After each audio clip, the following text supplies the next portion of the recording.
Yeah! Welcome, everybody, to the PulpMX show presented by motorsport.com. Fly Racing and Decal Works coming at you. It's Monday, November 13th, 5 p.m. Pacific. Thanks for listening and watching. Thanks for listening and or watching. We're very popular on the YouTube.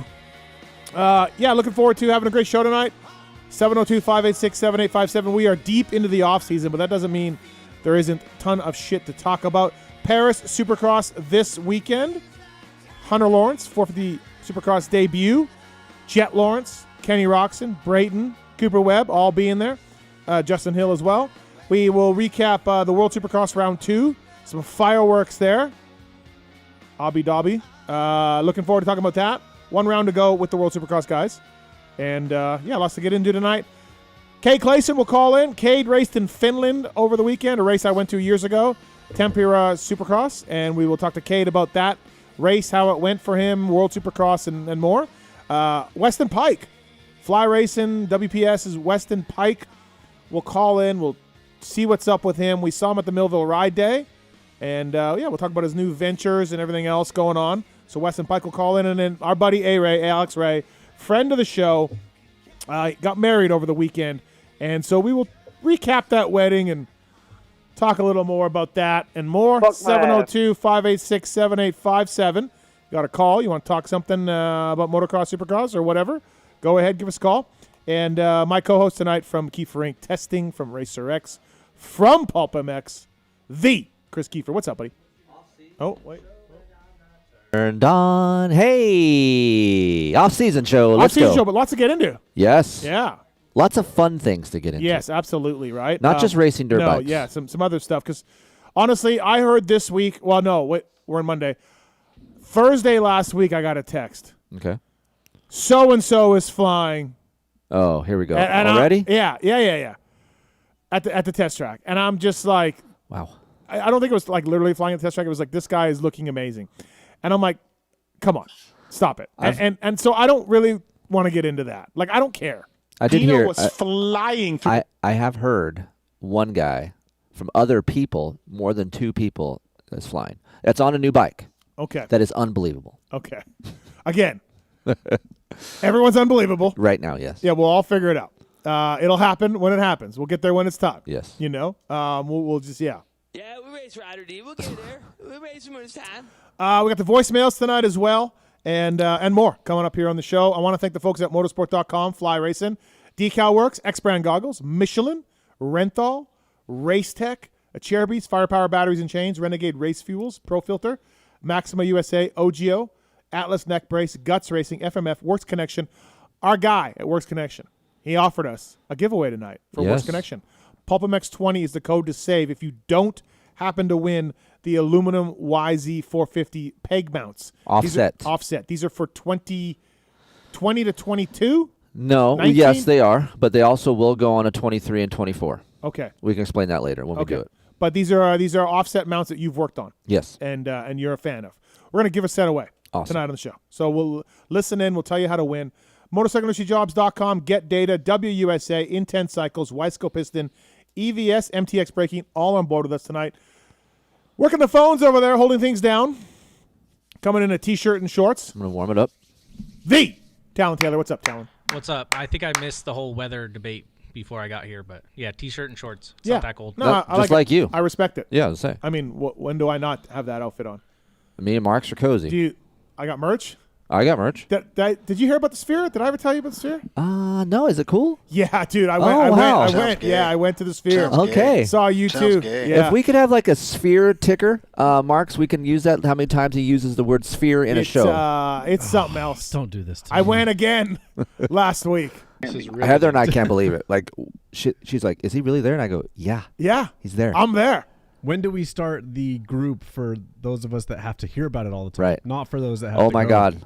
Marks, at A-Ray's wedding, how many people have come up to him? Okay, and that started the conversation. Like, this literally started the conversation. Wait a minute, though.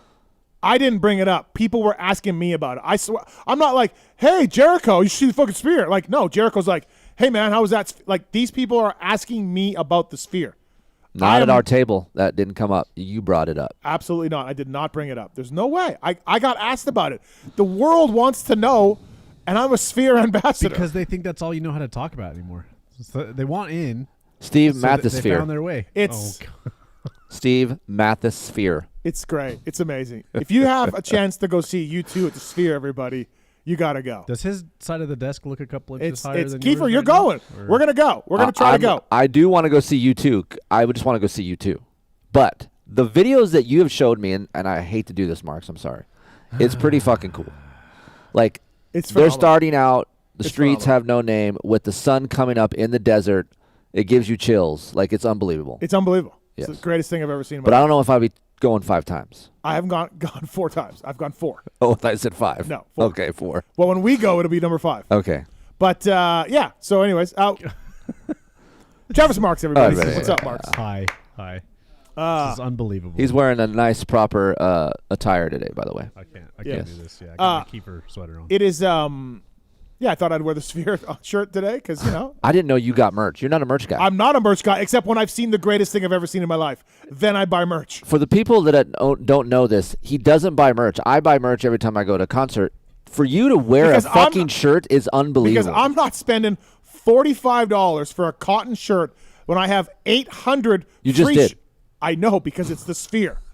But my stance on merch is it's all trapped in my brain. I don't need a shirt to remind me. And I have 800 motocross shirts that I got for free in my drawer. Yeah. So I do not need to spend money on a shirt. But don't you That is think my stand on merch. that's no problem? Don't Right. you think wearing a musical shirt shows when you're out and about what you like? Like, hey, I like this band. No, I don't. No, I don't. You don't care? I don't care. Oh, no, I don't okay. care. But the Sphere, You do care. It's worth a What shirt. if the shirt just said Sphere on it? Would you? sure, yeah, let's do it. Dude, let me tell you this. He's texting us today about having someone coming to town for pulp dinner. And he said, "You gonna stay for the whole weekend? We're having a show." And he goes, the other guy goes, "Yeah, it's Roto." And Steve goes, "You two at the Sphere on Sunday." That's all I Saturday. cared about. Saturday. Whatever. That's He's all I- gonna be on the that's all I streets. cared about He's gonna be on the streets whole jangling. weekend. Oh my gosh. it's unbelievable. Hey man, you spare some I think change. he just asked that question so he could tell Roto that the U2 was at the Sphere on Saturday. Dude. That's all it was. I need to go to the Sphere, Have man. you- did you actually, Marks? This is for real. What? Did you see the videos that from the Sphere, like on my phone or on my Instagram? I or like- have seen. I think I saw one of yours, but I have seen videos. Yes. But I don't think U2 grabs Marks anyway, so it's not going to be No, overwhelming I don't for care. him. Listen, I've seen videos of like, on a safari. It's like you're on Yeah, a safari. yeah. It does look pretty cool. That's right. I want to watch a porn in the Sphere. Oh. It's sick. I can't believe it's Sorry. that long. Is that Yeah. too much? Go That's there. too much too soon. 8 Hey man, minutes. you beating off? 8 minutes in. Okay, all right. We got voicemails. We got the X-Brand Goggle Teros. We got the Race Tech rant. You are the subject of my rant tonight. Why? Why the fuck am I always your Just- rant? You just wait. Oh, my You just wait. You're the subject of my rant. Do you know what it is? Also, motorsport.com, tweet at Tallon, and the X-Brand Goggle Teros. Of course, I mentioned that already. All right, so lots to get into. Keefer, we have a question for you on the phone. I want to talk Paris Supercross, but World Supercross, round 2, Abu Dhabi. Abu Dhabi. What was your Vince Freeze was all over social media. That made it for me. Like, hate. I got to tread lightly here because I know this is a touchy subject with a lot of people out there. And look, I'm not, let's say, a Vince Freezy fan. I'm not like, yeah, Vince Yeah. Freezy. But here's the deal. Pending on what I saw on the broadcast. Now, I wasn't there. I wasn't a rider behind him, so I don't know if he was cross-jumping. I didn't see cross-jumping in Abu Dhabi, which I'm sure I've seen a lot of it in other places. I am not that pissed for what he did in Abu Dhabi as far as brake checking, slowing down the corners, slamming dudes. Like, now, Dino and those guys said he cross-jumped. I didn't see that, okay, so I don't know. I didn't even see him brake checking. I didn't really even. Well, I he mean, was bunching.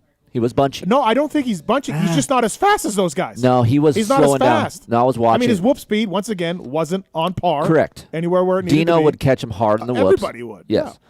But him slamming Dino, I don't think that was that bad in the No. grand scheme of things. Him slowing down or brake checking, I get it. Like, you're trying to win a race, and it's short races, so why not fuck with the guys that you're racing with. So every dude on that line, if Vince gets a start, they're like, shit. Yeah. They're already thinking about it. Oh, yeah. So then they're like, their whole race might be screwed up because Vince is in front of them. They're like, how do I do this? How do I make a move? Do I go here? Should I wait there? Dino kind of got it after a little bit. It's like, hey, my chances in the whoops, and I better get over to the left as soon as I can. And he thought he had enough room after that rhythm, and he didn't. But I don't think it was that gnarly. I don't either. So I don't either. I know I'm going to get a lot of hate for this, but in this situation, I'm not talking to Vince as a whole. I'm just talking in Abu Dhabi. That's it. I mean, look, it's an arena cross track, and that shit went on all the time with Budman and Denny and all of that. And, yes. And was he aggressive? Yes. I didn't see any cross jumping either. I didn't really notice any brake checks. He was just going slower than those guys. I mean, I guarantee if you looked at the lap times, he was slower than those dudes. He just got a great start, and it was hard to pass. And yeah, you got to know who you're dealing with. Like, you got to know that this guy's going to come in hot. It wasn't a T-bone of a straight. I don't think it was a brake leg. No, type of I pass. don't. But I guess if you're Adam Bailey and the World Supercross guys, you love it because it does. And I talked to Adam. I did a podcast with him after, and he's like, "Yeah, like we don't do the punishments. Right. FIM is there to dole out punishments, and Vince got docked. Hold on. How does that affect that then? So what did Vince get? 2 penalties for. Well, the one thing that Vince did that was stupid was when our guy ICP. ICP, yep. ICP hits him off the track. Yep. And he just keeps going straight. Right, yeah. He didn't go back in the track. That's jacked. That's fucked. Yeah, that was like, I was like, what's he doing? Right. So he got docked 2 positions for that and 2 positions for rough riding.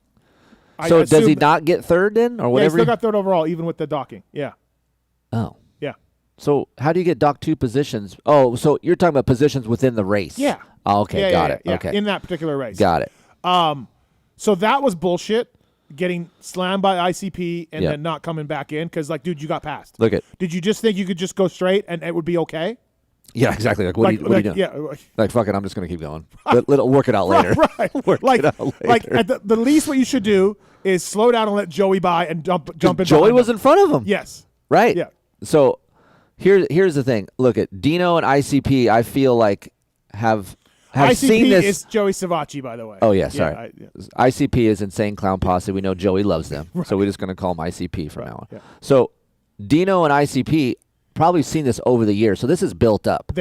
I'm sure this Abu Dhabi incident, if it was just that incident, I'm sure there's nothing really that gnarly to be said afterwards. But he has a reputation. Again, they know what's going on. It goes into my party in Temecula theory for Vince Freeze.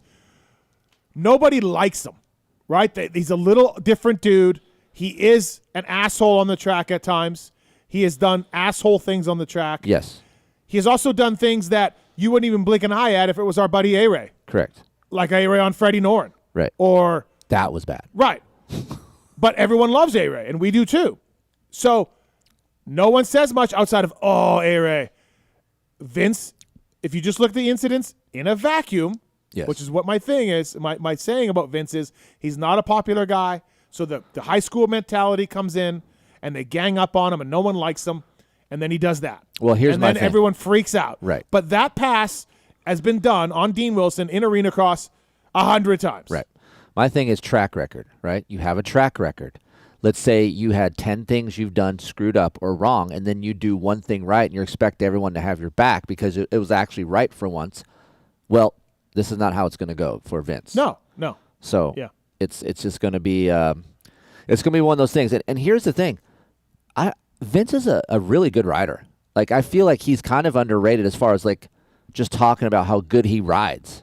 Like, he's a very good rider. Sure, his whoop speed is not the best, but he gets great starts. He puts himself in good positions besides, the crap that we've seen him do in the past. Mm-hmm. I just feel like in these circumstances with that track, the way he was riding wasn't a bad thought. Like, I'm like, well, taking dudes out and slowing down, and I mean, you got a quick race. Why not try it? Because he knows. He even kind of said it. He's like, look, I got Ken Roxon and these guys, and they're not catching me because the track isn't that hard. So I might as well just try to send it for an X amount of time, what is it, 8 minutes or whatever it is? Yeah, there were different lengths, but yeah. So why not just try to do what I can and manage it for 8 minutes and see what comes about? because he knows. I was like, I know Kenny's faster. I know Dino's going to be faster than the whoops, but why not try to bump and run to make those guys fall? And there you go. So ICP won. ICP won. And he has the points lead. That's awesome. 1 round to go. Kenny was started in the second row. Both McElrath and Kenny started from the second row from qualifying during the day when there was nobody in the building. They did qualifying, and those guys had problems, and so they started in the back row. All 3 main events. That's your qualifying sets your gate pick for the rest of the mains, and so Roczen was amazing to work up from a back row start. I mean, he might have won one of those if he hadn't fallen, but he started in the back row, and now Joey has the points lead.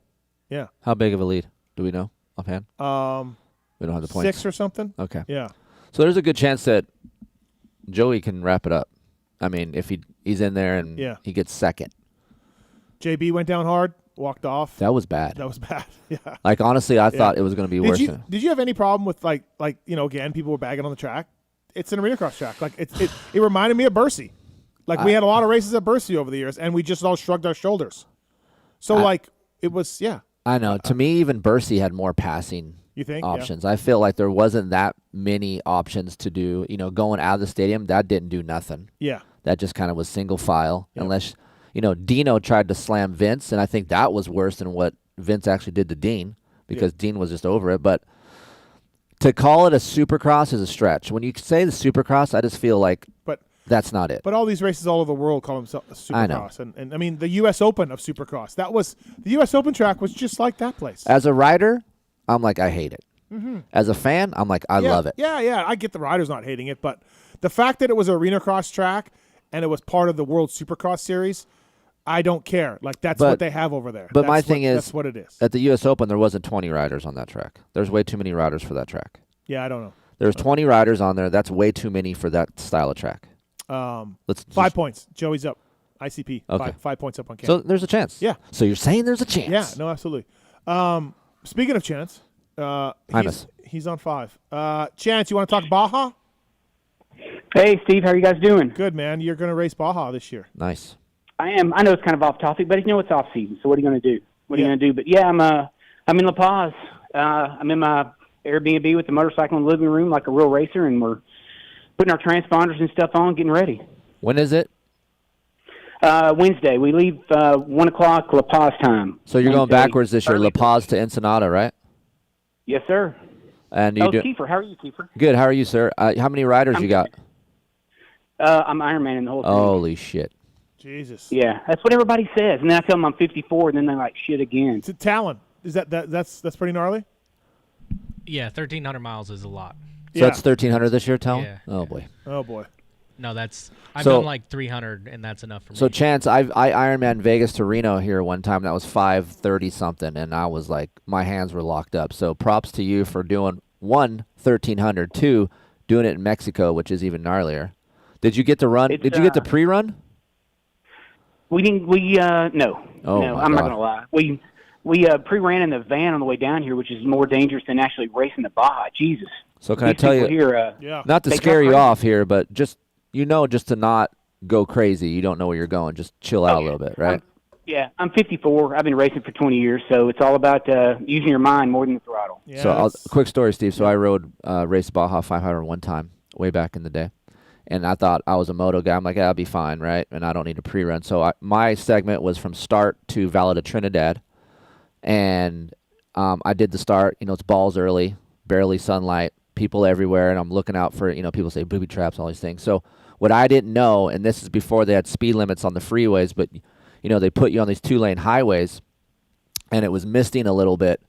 But I was catching the guy in front of me. And on adjusted time, I'm like, okay, I can try to get this guy. So I was on this pavement section, and meanwhile, for people that don't know, in Mexico, there are people in cars just driving around like normal, but you're racing, so you're in full-blown race mode. There's people back then just driving, and there were people with video cameras in the back of trucks trying to video you while racing, so I'm trying to pass and weave these vehicles, and I'm losing time to the guy in front of me because the sharp signs on the highways there, the turns weren't that sharp because I was backing off too much. I'm like, well, fuck, I ain't going to back off for this next one as much, just because it says sharp. Yeah.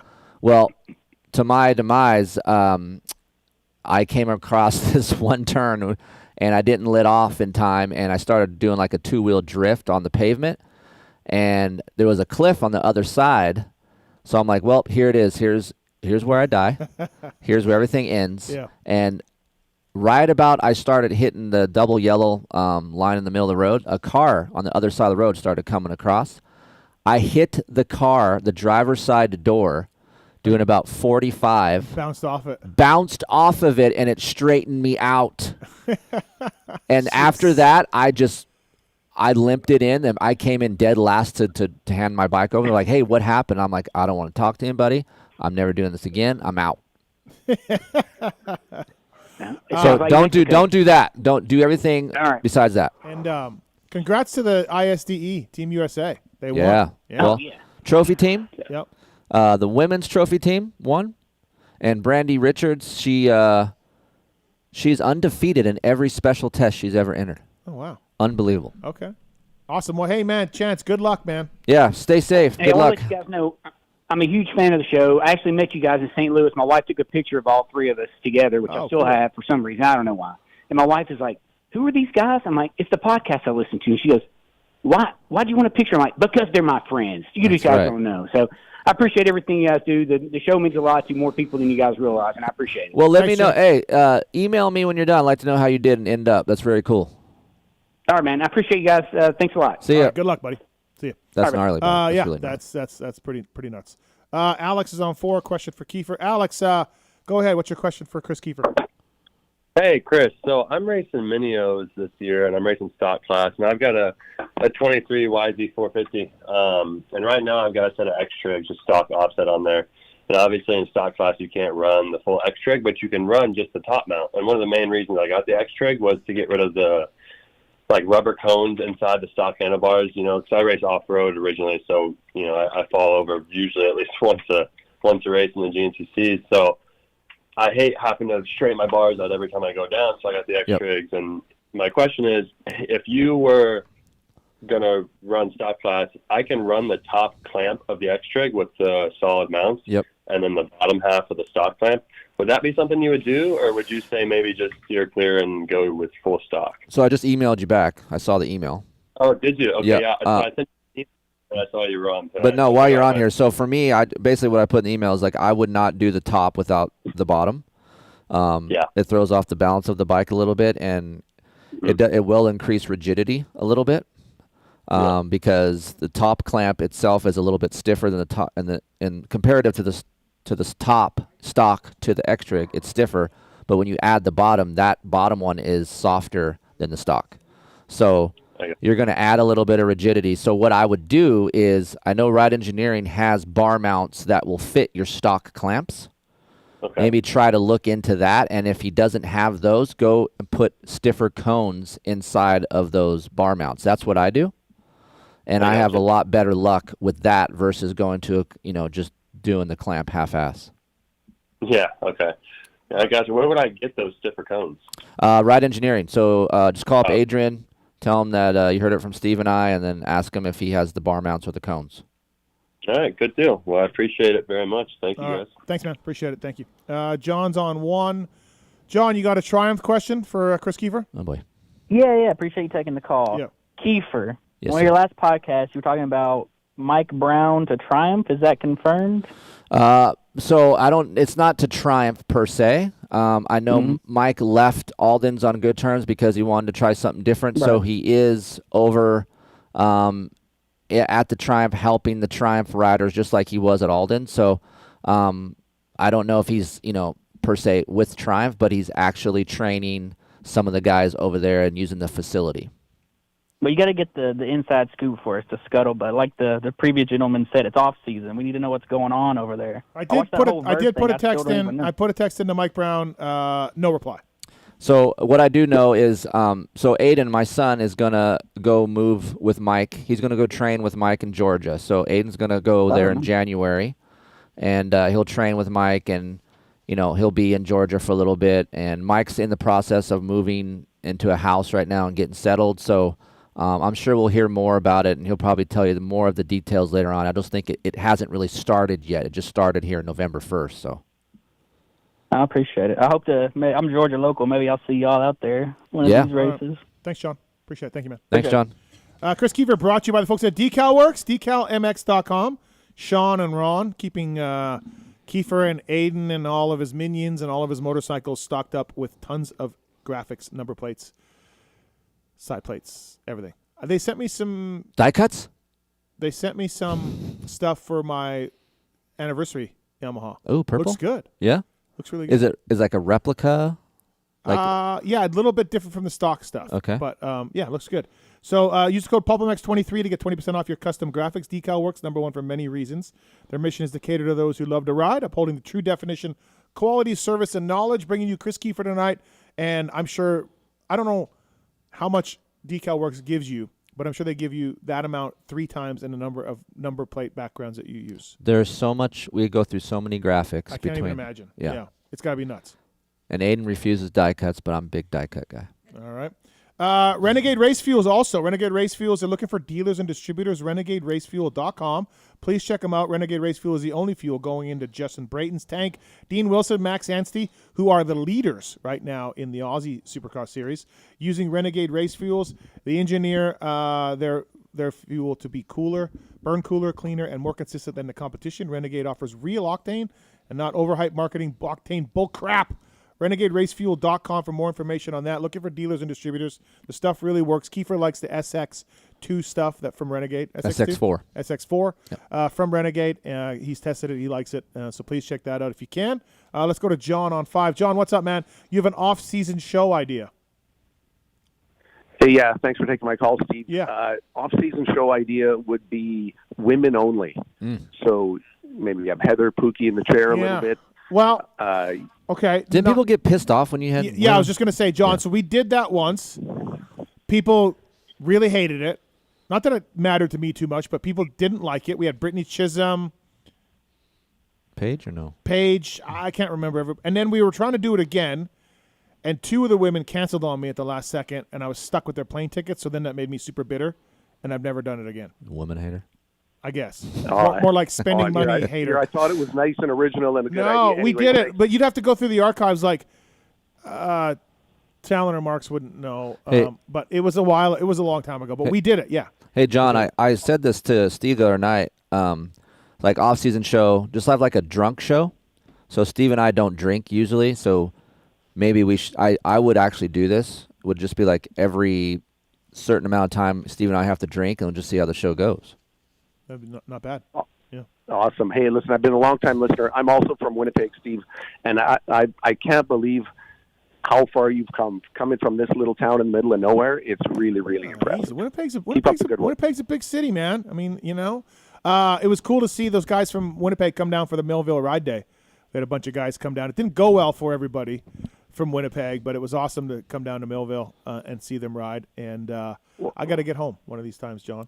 So awesome. Well, I've been down to Millville quite a few times, but I'm thinking of coming down for the ride day, and I'm just going to spectate. I'm not even going to bring my bike. I'm just going to watch you. No, you come and ride. Yeah. Even if you don't ride, man, it is a great time. We had a really good time just hanging out with everybody. It was fun. Yeah.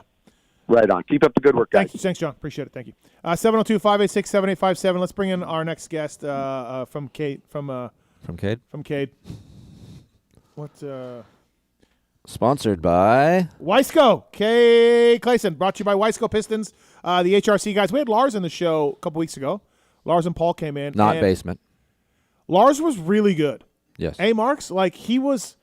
I was giving him shit before the show about, hey, don't be PC, Lars. You know what I mean? Like, I know you shit. I was giving him shit. Okay. I know you can't say everything because he's factory Honda manager, but can you not? And he actually said a lot. Good. Right? I feel like Lars does a really good job. Yeah, like he was very honest about the Sexton stuff, very honest about the Jet stuff. Like he was great. I think it's cool too. Like Lars he's very humorous, but it's so dry. Yeah. You don't know if he's being serious or being funny. Right.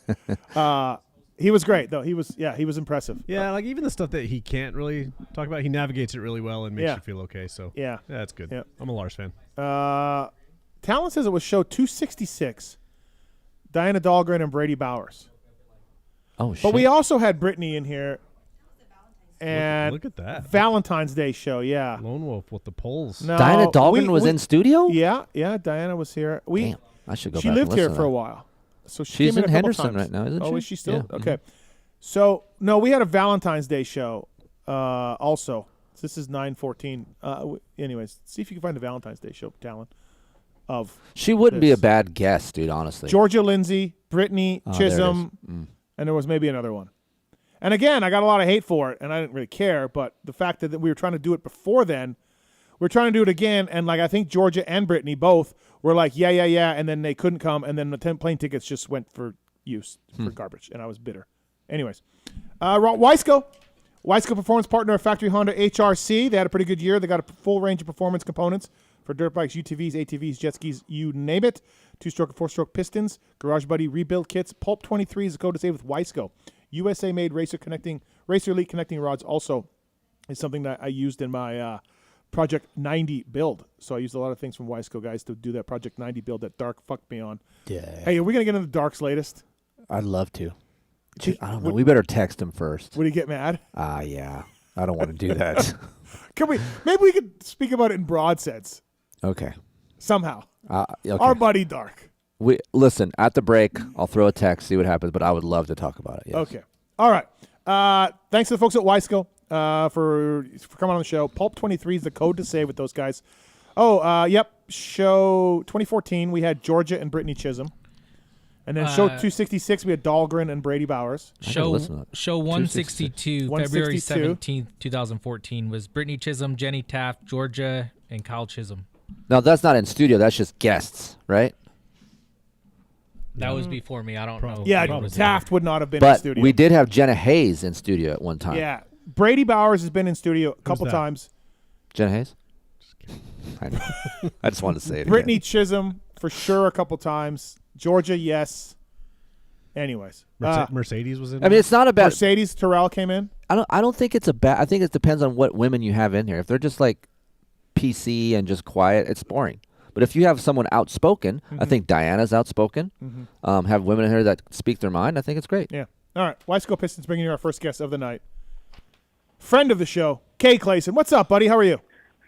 Oh, I'm sleepy, but I'm doing well. I just got home last night, so I'm still struggling with time. I know. Before we get into Finland, let's talk World Supercross. All right, let's do it. Okay. Yeah. I feel like obviously Vince's moves weren't amazing, but outside of getting hit off the track and then coming on, I didn't see a big problem with any of his moves, and it's just because no one likes Vince and they went after him. But if that move is done by Denny Stevenson or our buddy A-Ray, everybody just goes, ooh, and they move on with their lives. Did you feel the same, Cade? Yeah, other than, I think, was it Joey that pushed him off the track? Yeah, and he kept going. That was bullshit. Right. Yeah, that's shitty. Right. But that's just the shit he does that pisses everybody off. And it's just, I think it's just built up over time, and I think that's why, it sucks because I think a lot of people off the track actually like him. Like, he's super nice to talk to. He's a nice guy. But, yeah, dude, on the track, he just does so many stupid things. But, yeah, like the takeout on Dean really wasn't even that bad. Right. Like, Dean cut down into him. Correct. And that's what actually made him fall. But, it gets blown up because, yeah, everyone just doesn't like Vince. Track record, man. Adam was on here. I know Adam wasn't happy with some of the press they got from that round, that he wasn't happy with a few things that the riders had to say. I don't think it was like he just wasn't stoked on it. I don't think he was like, these riders can't race or anything, but I think he was a little shell-shocked from some criticism of it. I thought it was okay, like whatever. It is what it is. Like it's it's another country that's never held a Supercross before, so the equipment broke and things like that, and we had an arena cross track. But overall, Cade, were you upset at the round? Were you just okay with it?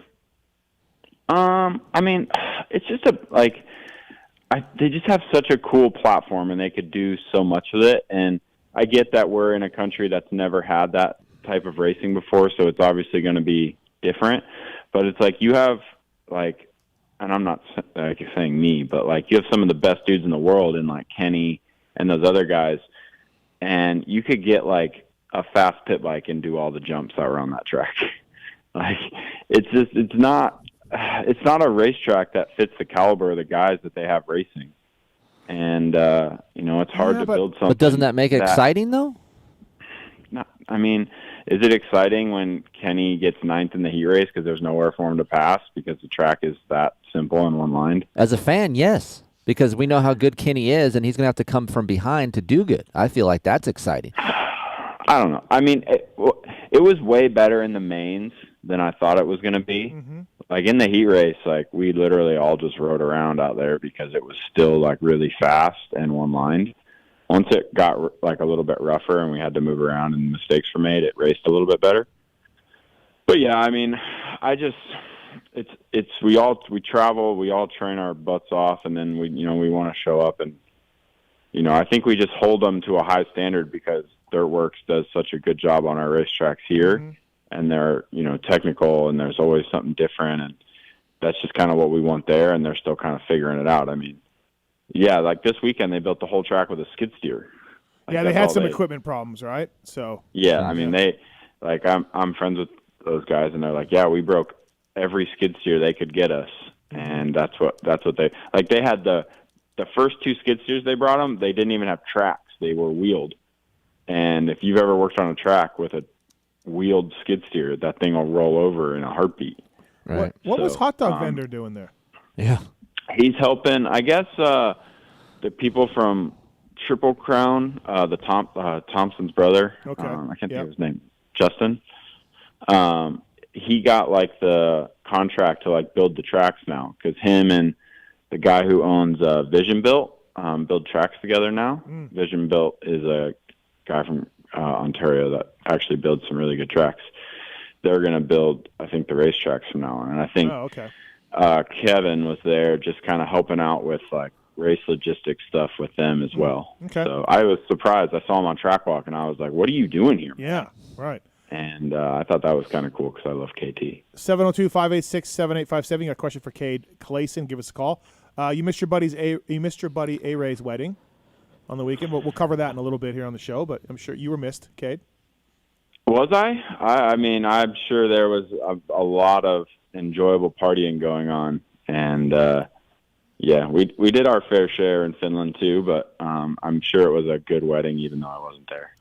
So Finland, you correct me if I'm wrong, you were leading the second night, you were one of the best privateers this year in Supercross, you were leading the night too, and then Hari Kulis, who fell in the first turn on a pretty simple track, although ruddy, caught and passed you for the win, Cade? Is this correct? He wasn't that far behind. Let's just put it that way. But he fell in the first turn, correct? He fell in the first turn, and he was up by the time I jumped the finish line, which was one turn away. So he's a straightaway back about? Yeah, basically. Yeah. And, I mean, he was probably further back than that at some point. But he was going way faster than the rest of us. Yeah, clearly. I mean, the track was incredibly brutal. Like, I was probably the best one in the whoops, but then after that it was like everywhere it was just like a soupy setup was not working well. It was so rough and rutted. It was like Indy but with like German dirt that's like super really, gummy, yeah. and it just sucks you everywhere. Like they had to keep changing the schedule because they didn't want us to race on the track because they were scared of how bad it would get. And then they wanted to shorten the mains. And I told the guy, I'm like, dude, I don't want you to shorten the main. Like, we can ride the track when it's gnarly. Like, don't make, like, the laps are already, 30 seconds long. Like, we need to do at least 20 laps. Mm-hmm. But, like, so they ended up, because they just had two giant excavators, they prepped, like, probably 90% of the track for the main, which was cool. Okay. But, I mean, it's still, it would just get hammered. Like, the top of the tabletops, like, you would land in them, and it would just, like, suck your bike down, and then sometimes you'd endo. And the rocks were insane. They were so big. Yeah, I went to that race. And that's how I went off the track the first night was I was battling for third with, I call him Captain Electric, but it was Jorge. You got beat by Stark overall, correct? I mean, I guess I didn't really think about it, but yeah, I went 5-2, and he went 3-3. So yeah. Yeah, thank you. Oh, dude, he was so good. Who is this? Who is this? Jorge, I think it's Zaragoza. He used to ride for Factory Honda. but he's like Stark's, factory test guy. He like lives in Italy, and that's all he does is ride Stark on Supercross. Wow. His Instagram is sick. That's how I knew he was coming, so I looked him up, and his videos are pretty sweet.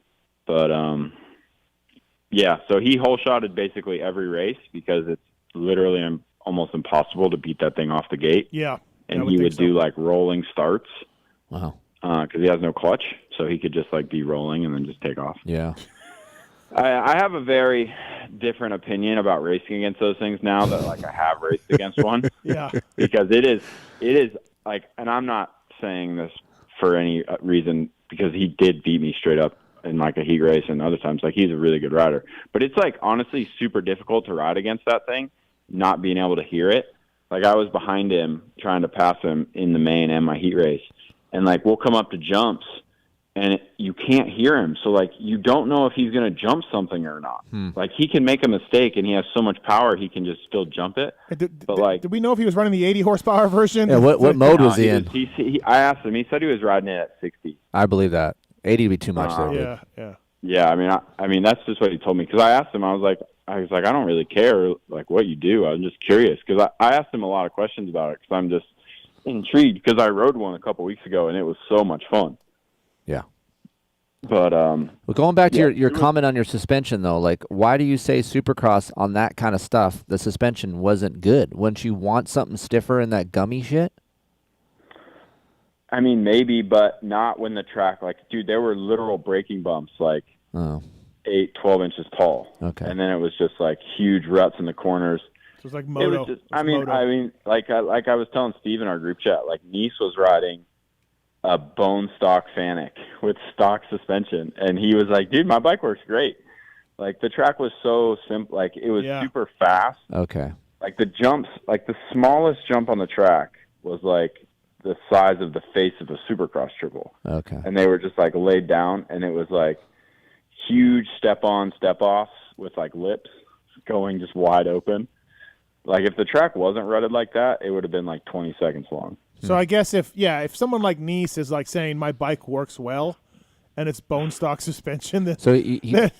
You said Fantic, is that what you said? Yeah. So Yamaha. Yeah, Got it. I figured that's why you were asking about it on your tweet. Like, what's a Fanic? No, I just think it's funny how people are like, "Oh, it's a Yamaha." Why are people? I don't understand that. Yeah. I had helped Surrey get in over there, and he was going to race it, but then he got a German deal and backed out. And when we were in Abu Dhabi, Luke was talking about something. I was like, "Well, you want to come to Finland? Like, I can call and see if I can get you a spot." And he ended up coming over there too. So yeah, he wasn't supposed to go. Like, he had to go buy a coat and all this other crap just so he could go to Finland. You know that I hooked your Finland deal up years ago, right, Cade? You know that, right? Was it you or I don't remember if it was it was me. Aaron, Telling Yanni. Yeah. Oh yeah, because I was Team Pulp and A-Ray was Team Swap, and we took the dub. Right, and I was like, let's get Cade there, Yanni, my buddy Yanni, ex-racing guy. Good dude. Well, I just pass it on to some other people, you know what I mean? Well, like I just want you to know that. I appreciate you, Steven. Yeah. I can't remember everything. Yeah, that's Yanni. Yeah, it's Yanni. Hey, Yanni's great. And he's the one who like owns the race now. Like he does? Oh, I didn't know that. Guy. Oh, no, really? Yeah. So he like took it over from the other guy because the other guy's like a businessman and he's like too busy to like do it full time. Do they pack the house there? Yeah. So the second night was completely sold out, and then it was packed. Hey, that's a pretty cool town too, right? It's a pretty cool little town. Yeah, city. I mean it's a nice little town, and the hotel they put us up in is like right downtown, so like we can walk everywhere. Yeah. It just sucks. Like every time we go there, it's mid to late November, so it's like it's a little chilly in between freezing and snowing and like melted snow. I went to Helsinki when I went there. Yanni took me to Helsinki. I toured the where the Olympics were back in the day and everything. Went to the Olympic Tower and stuff. So, it was great. Did Yanni try to get you in a sauna? I mean, there was a sauna in my Airbnb when I got there, which I used, but I don't need. I mean, I love saunas. The Finns and the Swedes, they love sauna. They just go in a sauna. Do you know the ratio? No. It's 2 saunas per person in the country. Yeah, it's nuts. Yeah. So Yanni had one in his house. It's just everyone's got a sauna in their house and everyone sits in the sauna. Because it's always fucking balls cold. I don't know, man. I don't know why. I don't like saunas. Really? Yeah, I don't like saunas. Oh, it's great. Too sweaty. Oh, I love saunas. Yeah, sweat it out. I don't like sweaty.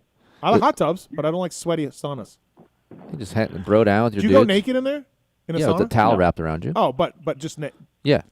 but without a towel. No. Okay. Yeah. I think Yanni was telling me they just him and his buddies go in naked. Yeah. I think he was telling me that. I don't think I want to see ball juice. I know, but I think Yanni was saying, yeah, we just all sit in here naked. And I'm like, you guys are fucked. Yeah, I'm out. Yeah. Okay. Yeah, that's not my MO. Cade, you've been riding a KTM for MDK, the World Supercross, and you rode a KTM this weekend, right? And you normally ride a Kawasaki, and you will be on a Kawasaki again for next year. What do you like about the KTM compared to your Kawi? What don't you like, or what's it like between the two bikes? The KTM I feel a little bit more comfy in the whoops with, which I think is counterintuitive to what some people think, but like I'm really good on the KTM in the whoops, which I was probably my biggest struggle on the Kawi. My Kawi corner is way better, and I feel like I can get in and out of the bottom of corners way faster on the Kawi. And my Kawi, just like how we had it set up, had a lot more bottom. The KTM, I'm just riding it stock. It feels a little luggish off the bottom for me. But yeah, it's just they're pretty different. But like because I have my pegs lowered and my seat taller on both of them, like my triangle feels pretty normal. So other than just like the power difference and like where I can kind of maneuver it, because I have like literally like I'm on different tires, I'm on the same kind of suspension, but it's obviously a completely different setup. So it really wasn't that awkward getting off the Kawi onto it because I set it up so similar, like rider triangle wise. But yeah, they are super, super different. What about vibration? Do you notice more vibration on their KTM? I have at times wondered, like, why does it feel like it's vibrating so much? But then it just kind of like you just get used to it. Like get used to it, yeah. Like, or it goes away, and I was just like in my head for a second. Like I just ride it and try to, because I do that sometimes. Like if I feel like I hear something, I like have to keep riding because it's like, was that just in my head or did that really happen? Right. You know what I mean? So on your suspension on your KTM, are you on a cone valve fork or air, or what do you want? Oh yeah, I'm on a cone valve. Okay. Have you so I'm on the full AEO setup. Like I've got their link, their knuckle, all that stuff that they, they just kind of came and put it on and were like, hey, this is what, Derek and all those other guys like kind of said they like. And I mean, it worked pretty well. I think I made like one internal change because I came straight to ride it from Salt Lake City and met everyone and rode it for 2 days in California before I got a bike. Yeah. By the way, I heard Derek hurt himself. Derek Kelly. He did. Yeah. Broke his arm. Damn. Yeah. Oh, really? That sucks. Have you been getting paid from MDK? Cade, is everything okay? I have. Yes. Okay. All right. Oh, well, congrats nice. on that. Yeah. Yeah, I'm kind of bummed because I haven't gotten to meet Mark yet, and I've heard he's really cool, but I didn't realize like he lives in Columbus, which is like an hour from where I grew up. So I kind of want to go up there and like see the car shop because like that actually sounds really cool. Like I didn't realize like until I was like on the team how big MDK actually is. Like it's like a huge thing. Yeah. I still don't know what it is. What is it? Well, it's Kwame's mega rich dude. Okay. Who races Porsches? Yeah, Porsches. Yeah. Porsches. Okay. So. Cade Clason brought to you by Wiseco Piston on the PulpMX show. Wiseco. Use the code PulP23 when you're shopping to save with the folks at Wiseco. Cade, it's been a really cool off season for you though. You got Finland and Abu Dhabi. You have Australia coming up. You went to England earlier in the summer. Like, yeah, it's been pretty good for you to go out and race your dirt bike and make some money. Yeah, I've had a lot of fun. It's a bummer we didn't get to do all the races because I wanted, that was kind of my plan was to, get to do all 6 or whatever of them and then a couple off-season races. And with a bunch of them getting canceled, it kind of opened up my schedule a lot, which isn't exactly what I wanted.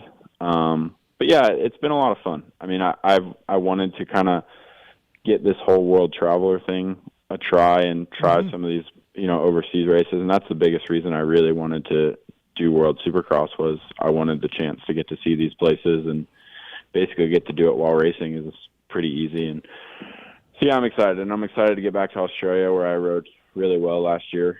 I feel like I haven't raced the KTM super well yet, at least to the potential that I feel like I can ride it.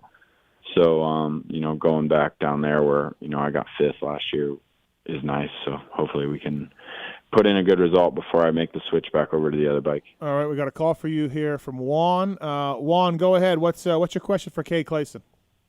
Oh God. I'm just here to defend Cade and all that shit you've been talking, Steve, about him going on a hunting trip and missing races. Yep. Yeah, go ahead. I mean, that's once in a lifetime deal, you know. A hunting trip's a once in a lifetime deal. Oh, I didn't realize. I thought the animals were there every year. My bad. Well, they keep. Yeah, sure they are, but not in certain places, you know. Oh, okay. Cade, back me up. Once in a lifetime. The guy didn't go on safari in Africa. He just went out in the woods to shoot helpless animals. To be fair, Steve, you have to enter a draw to get a tag, and we drew tags to go, and it is very difficult to get tags, and it is a, maybe not a once in a lifetime opportunity, but once every long time opportunity.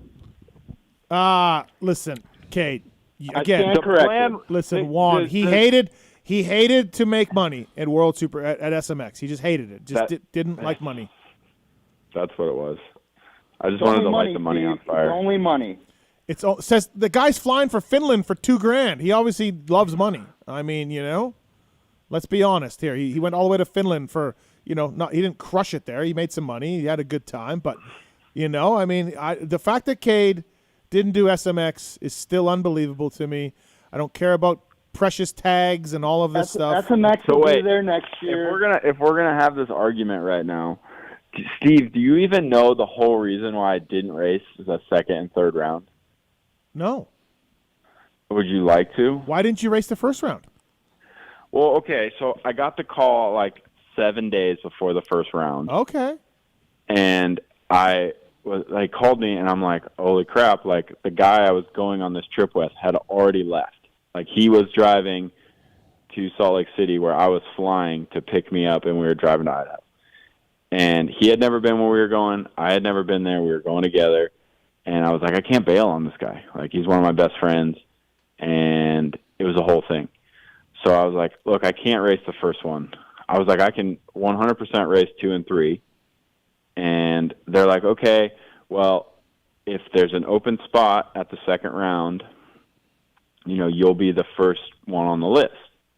And I was like, okay, that's fine. Like, I understand if somebody doesn't back out or somebody doesn't get hurt, like I can't get a spot. And they're like, yeah. So that's when in our group chat, I was like, Starling, I need you to race the first round, because Starling wasn't going to race him. Like I literally talked him into racing because I needed him to not race. So that I could have a spot. And he was like, okay. So then he races the first round, and I go on my trip, and I come back, and I call them, and they're like, yeah, right now we have an open spot because Starling's not doing it. And I'm like, all right, sweet. And so we get all the stuff ready, send my bike to the race, and then I get a call. They're like, oh, hey, nope, we don't have a spot for you. Someone who actually qualified in said they wanted to race. Who was that? And the Pepe, yeah. And I was like, that sucks. They're like, yeah, sorry, he is technically ahead of you, so he does get the spot. And I was like, okay, like I understand. But then come race day, there was still an open spot available. There was only 29 guys there. So I was pretty mad, and they made up some excuse of, there can only be this many people in the LCQ, because there was 10 in the LCQ, but there was like 19 people that were already in. I was like, well, that doesn't make any sense, because your payout is based on 30 people, and it doesn't matter if there's 10 or 20 in the LCQ, because you're always going to only have 30 people. I don't know, man. You lost me already, but you should have done it. So there was just sum this up for you. There, and they're supposed to be 30. Yeah. So there was an open spot. Let me wrap this up for you. They told me that they would only have 10 in the they would only have 10 in the LCQ. Go ahead, Kris. Well, the next weekend, they went against right. that. There were 11 in the LCQ. Listen, hold on, everybody. And they basically hold on. What? I'm trying to make Steve understand here. This would be like if someone came to you and say, hey, we got a tag to go see Creed in the front row, but you're going to have to miss round 1 at Anaheim. Are we missing Anaheim? No. Yes. No, we're not. Yes, we are. No, we're not. We're going to another Creed show. No, this down is the line. our once-in-a-lifetime thing. But it's not. They have these. They No, drop we're tickets going to in. go backstage. We're going to go hang with now Creed. we're going backstage. Yes. Okay. Well, no, you didn't say that. Well, yes. So Listen. this is what you have to think All right. like. Hey, Juan, thanks for the call. I'm glad you got Cade's back. I don't know if you're related to him or. Thanks, Donner.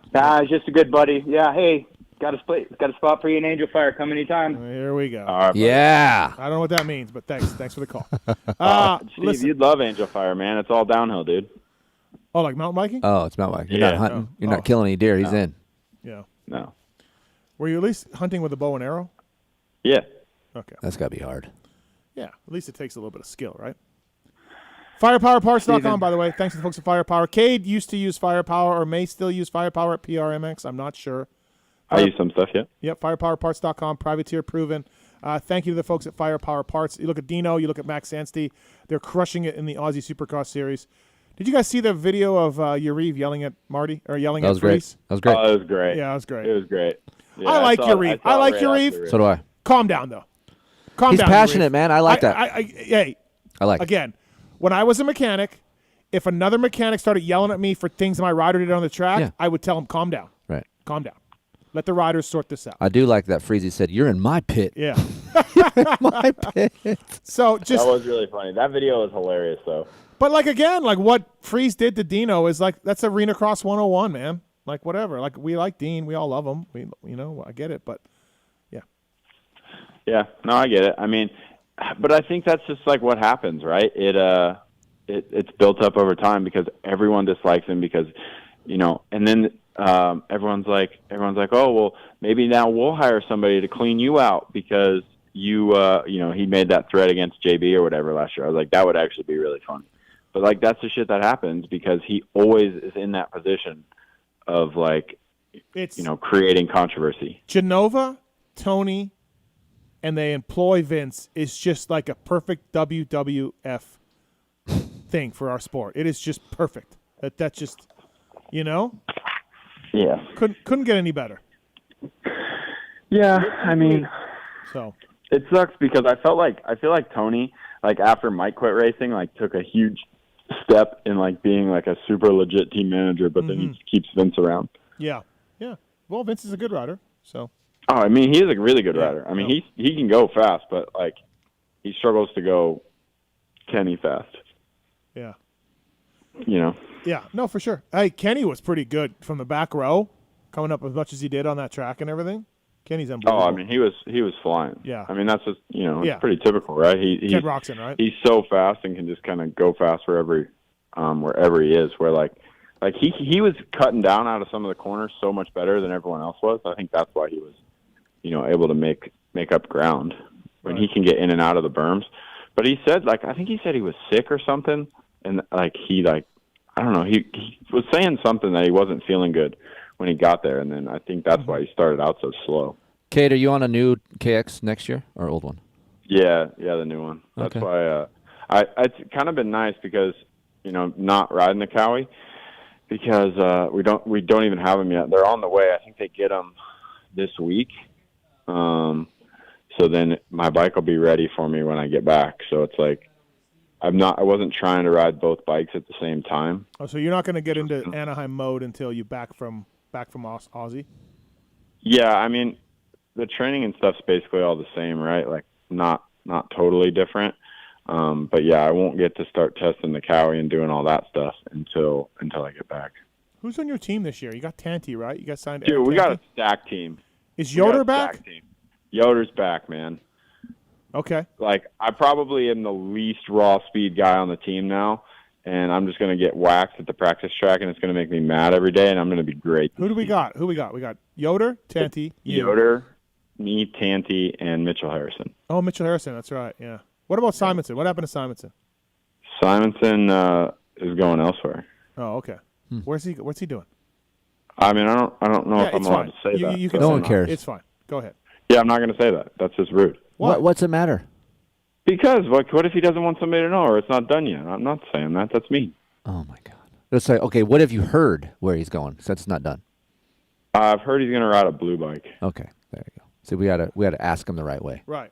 Okay. It's so Welton and Rock River are done, right? Yes, that's so it's signed. Welton and Harlan. Yes. Is that where Simonson's going? I don't know. Okay. I don't know that for sure. I don't know. Right. So maybe it is Simonson to Rock River too. Hey. Is that what you've heard? I don't know, man. I'm just over here. Oh my God. These guys. Have you What heard? do you want me to say, man? Like I'm not Steve on Twitter. I don't just break you're not news. saying that exactly where he's going. Say, have you heard? Is that where he's going? I've heard rumblings. Okay, rumblings. Okay, rumblings. All right, rumblings. That's a great one. I'm going to start using that one. Yeah. Rumblings. Yeah. Rumblings. Simonson. Yeah. Yeah. We'll go with that.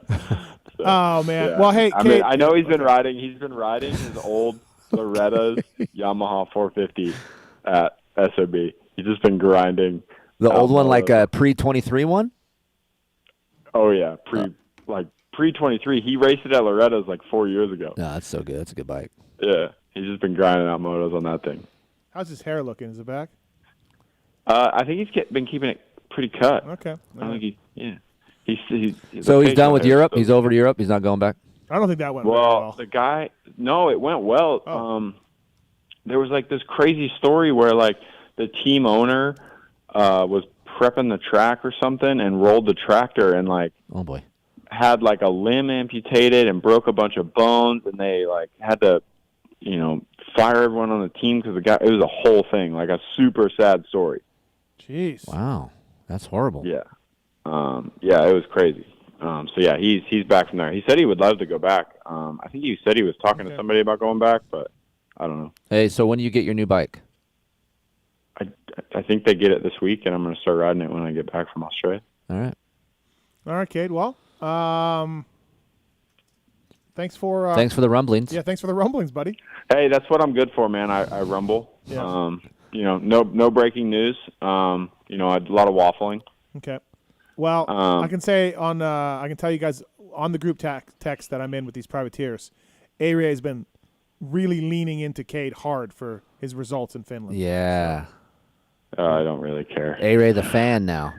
A-Ray the fan. He's a sit behind a desk and keyboard warrior. Everyone else. He's a keyboard warrior. Yeah. He is a keyboard warrior. ARayMedia.com. ARayMedia.com. Where's Marks? Hold on, Marks. Hi. Marks looks like you're in a fucking proud of hallway. you for your fantasy efforts. I feel like you're taking it much more serious than we thought with your fantasy football. Even though you and Benny both tried to fleece me of players, assuming that I didn't know what was going on. Mark's first year playing fantasy football, and Benny and Cade are trying to take advantage of him. Cade, I want to start a non-fantasy league. Just pay me the money just to not do anything. So I'm just going to collect the non-fantasy money. We're just doing it. We're literally just doing it for fun. Like that's not fun. It's a good time. We literally just talk shit. I'm waxing Benny in a game right now, and it's making me really happy. It is a good time. So it's been fun. We have an update on ICP. Okay. He's in our YouTube chat. ICP's here. And he says he would go to the Sphere if ICP was playing. That's what I'm saying. Yeah. See, we were right. We were right. Wait, what? What? It's all right, Cade. It's you'll catch it if you watch. Ask him to call in. Ask if ICP needs to call in. Yeah, right? we got to talk to him. All right, Cade. Thanks, buddy. Appreciate it. Thanks for your time as always. Hey, you boys have a great night, and we will. See you, KX Cade. I'll chat with you tomorrow. KX Cade. I like KX Cade. KX Cade. KX Cade. Later. Digging. Bye. 702-586-7857. You want to call in, talk to Keefer, talk to myself. Thank you to the folks at Maxima USA, by the way. Pulp20 is the code to save. We're not getting anywhere with Maxima that, by the USA. way. What? With that. What? With what? That text message. Oh, yeah. Dark's out. It's out. He doesn't want to talk. No. That's fine.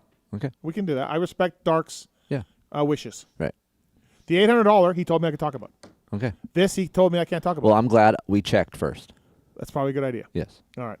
All right. So 702-586-7857. Pulp20 is code to save with MaximaUSA.com. Please check that out. And love the guys at Maxima. Suspension clean. It's good. SC1. I had a little problem with SC1. Oh. Washed my bike after I went riding last week. Yeah. You'd be proud of me. I washed it the next day. I was proud of you. Washed it, prepped it, lubed the chain, adjusted the chain, SC1 the bike, and then was done. Okay. Then I went back out. Then Decal Works sent me my graphics. Ooh. And I went back out maybe 4 days later. Nope. And forgot about the SC1 on the bike. And was really struggling with the stickers. You got them on? No, I didn't. I had to wipe everything off with contact cleaner. Did you have to reorder graphics? No, they were fine. Really? Yeah. I'll be down. Yeah, they were fine. Wow. But I was like, yeah, really, oops, you know? At least Aiden didn't come over and spray it in your brake pads. Oh, boy. Yeah. All right, JT, next. Look at all my shit. No JT? JT? ICP wants to call in. Yeah, let's do it. Hold on. The points leader, ICP. We have a call from Nick. Does anybody... Nick, what's up, man? Hey, guys. Love the reporting on the show, Steve. I like how you'll go against, something's going on, you give an unbiased opinion on it. I love that. Well, it's not really unbiased.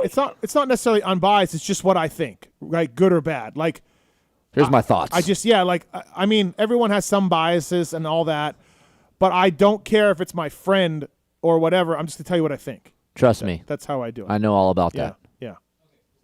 Yeah. I've always appreciated it. But my question is, how come I've not seen anything? And I may be wrong. How come I haven't seen any reporting from you about Jeff? About who? About what? About Jeff Alessi. Oh, Jeff. Yeah, I don't know. I don't know anything about it. Like, I know he passed away, but I don't know, like, what happened or anything. Oh, okay. Yeah, I've never seen anything from you about it, and I was wondering what was going on there. I don't know. Yeah, I don't know. When you say you haven't seen anything about it, what was I supposed to do? Yeah. Well, I mean, you didn't even report on him passing. Well, I felt like Racer X did, and and Vital did, and everybody else did. Yeah, but I mean, you're the premier guy. Everybody's I don't know about that. Like, listen, I don't want to. I found out probably before anybody else did. I don't want to be the bearer of bad news, and I don't know what you want from me, man. Like, I don't like. What should I have done? Should I have celebrated it? No, of course not. Right? Like, I don't know. I don't know. I think what he's saying is, like, we didn't mention it at all. Like, hey, sorry to hear about Jeff passing. That's what he's trying to say. I mean, I guess did we not mention it? I don't even know. Okay. All right. Yeah. I don't know. So yeah, I don't really know what happened there. It's a sad story for sure. He's way too young. Yeah. Right? Alrighty. All right. Thank you, guys. Thanks, man. Appreciate it. Thank you. I don't know. What like, he's just asking a question. Yeah, but okay. like what is he I just think he's shocked. I think I feel like there's a lot of things that I don't mention anything on. Right? Yeah. No, he's right, yeah. but right. Okay. Yeah. No. All right, let's get to the current World Supercross points leader. Joey Savacci. CP. What's up, Joe Dog? You are you not the current World Supercross points leader? I don't know, dude. I'm just here to go racing, man. So much enthusiasm. I don't know, man. Listen. He's a guy right after your own heart, dude. Listen, That's your guy. If ICP played the Sphere, you would go? Absolutely. Okay. Absolutely. No question. Good to know. Good to know. Oh. I have to go. I mean, I think it's just a legendary combo. I don't know. What's the best ICP song? Oh, the dating game. Okay.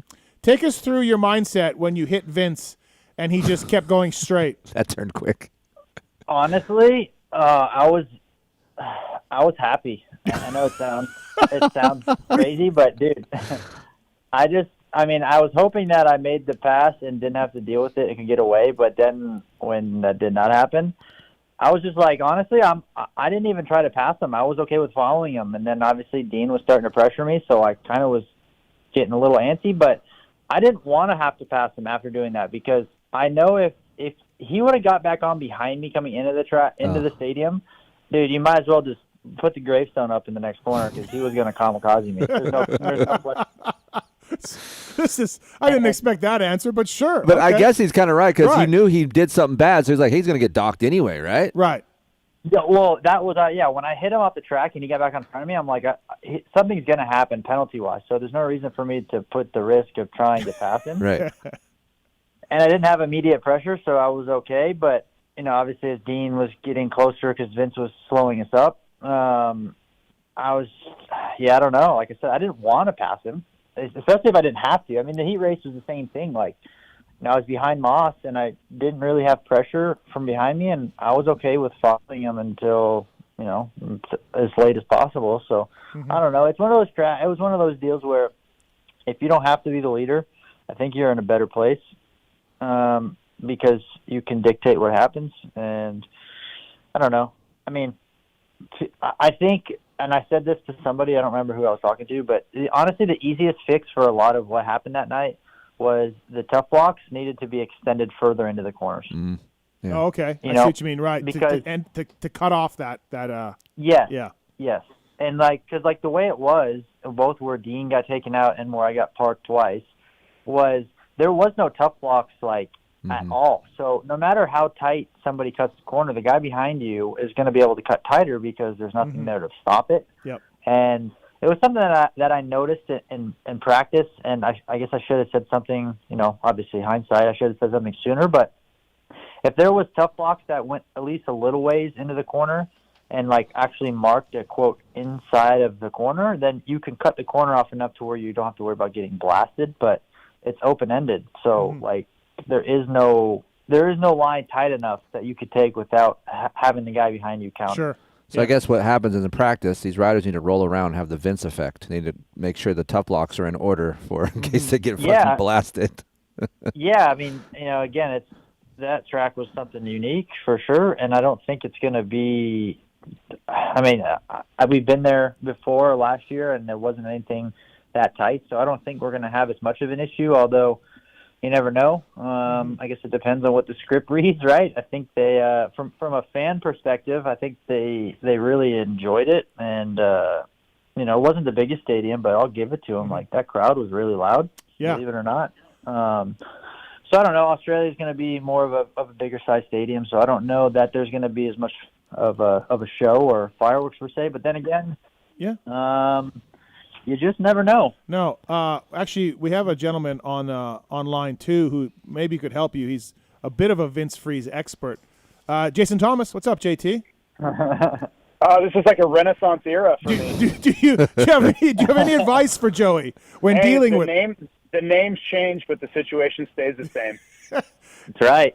This is a man, Joey, who had a WWF pit fight with wrenches and God knows what else at Butler Brothers back in the day with Vince and his dad and everybody. So this man knows. Wait, so was Vince's brother there by chance? His brother was not there. No. Okay, well that not makes it a little bit that better. particular time.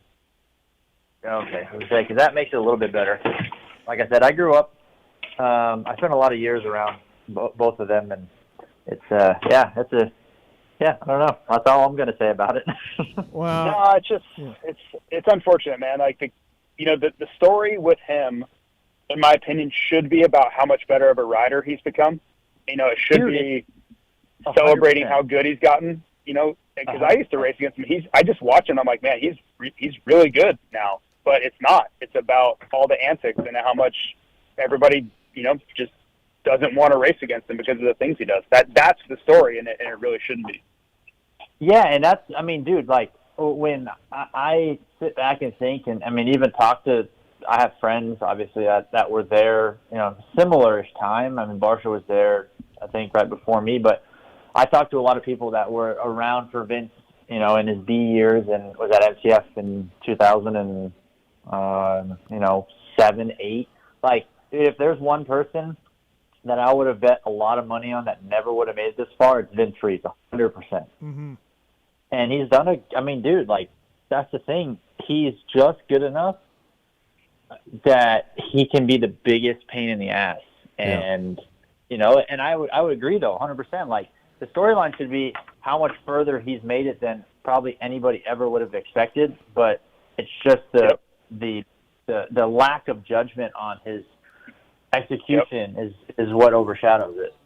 And I always think about there's just everybody at that level, right? Everyone, there's a way to race and not, and everybody has a certain level of respect, and it's about safety, and it's also about respecting each other, and everybody's there to try to further the career and provide for their families. And then you have someone else who there's just no respect given. It just doesn't matter.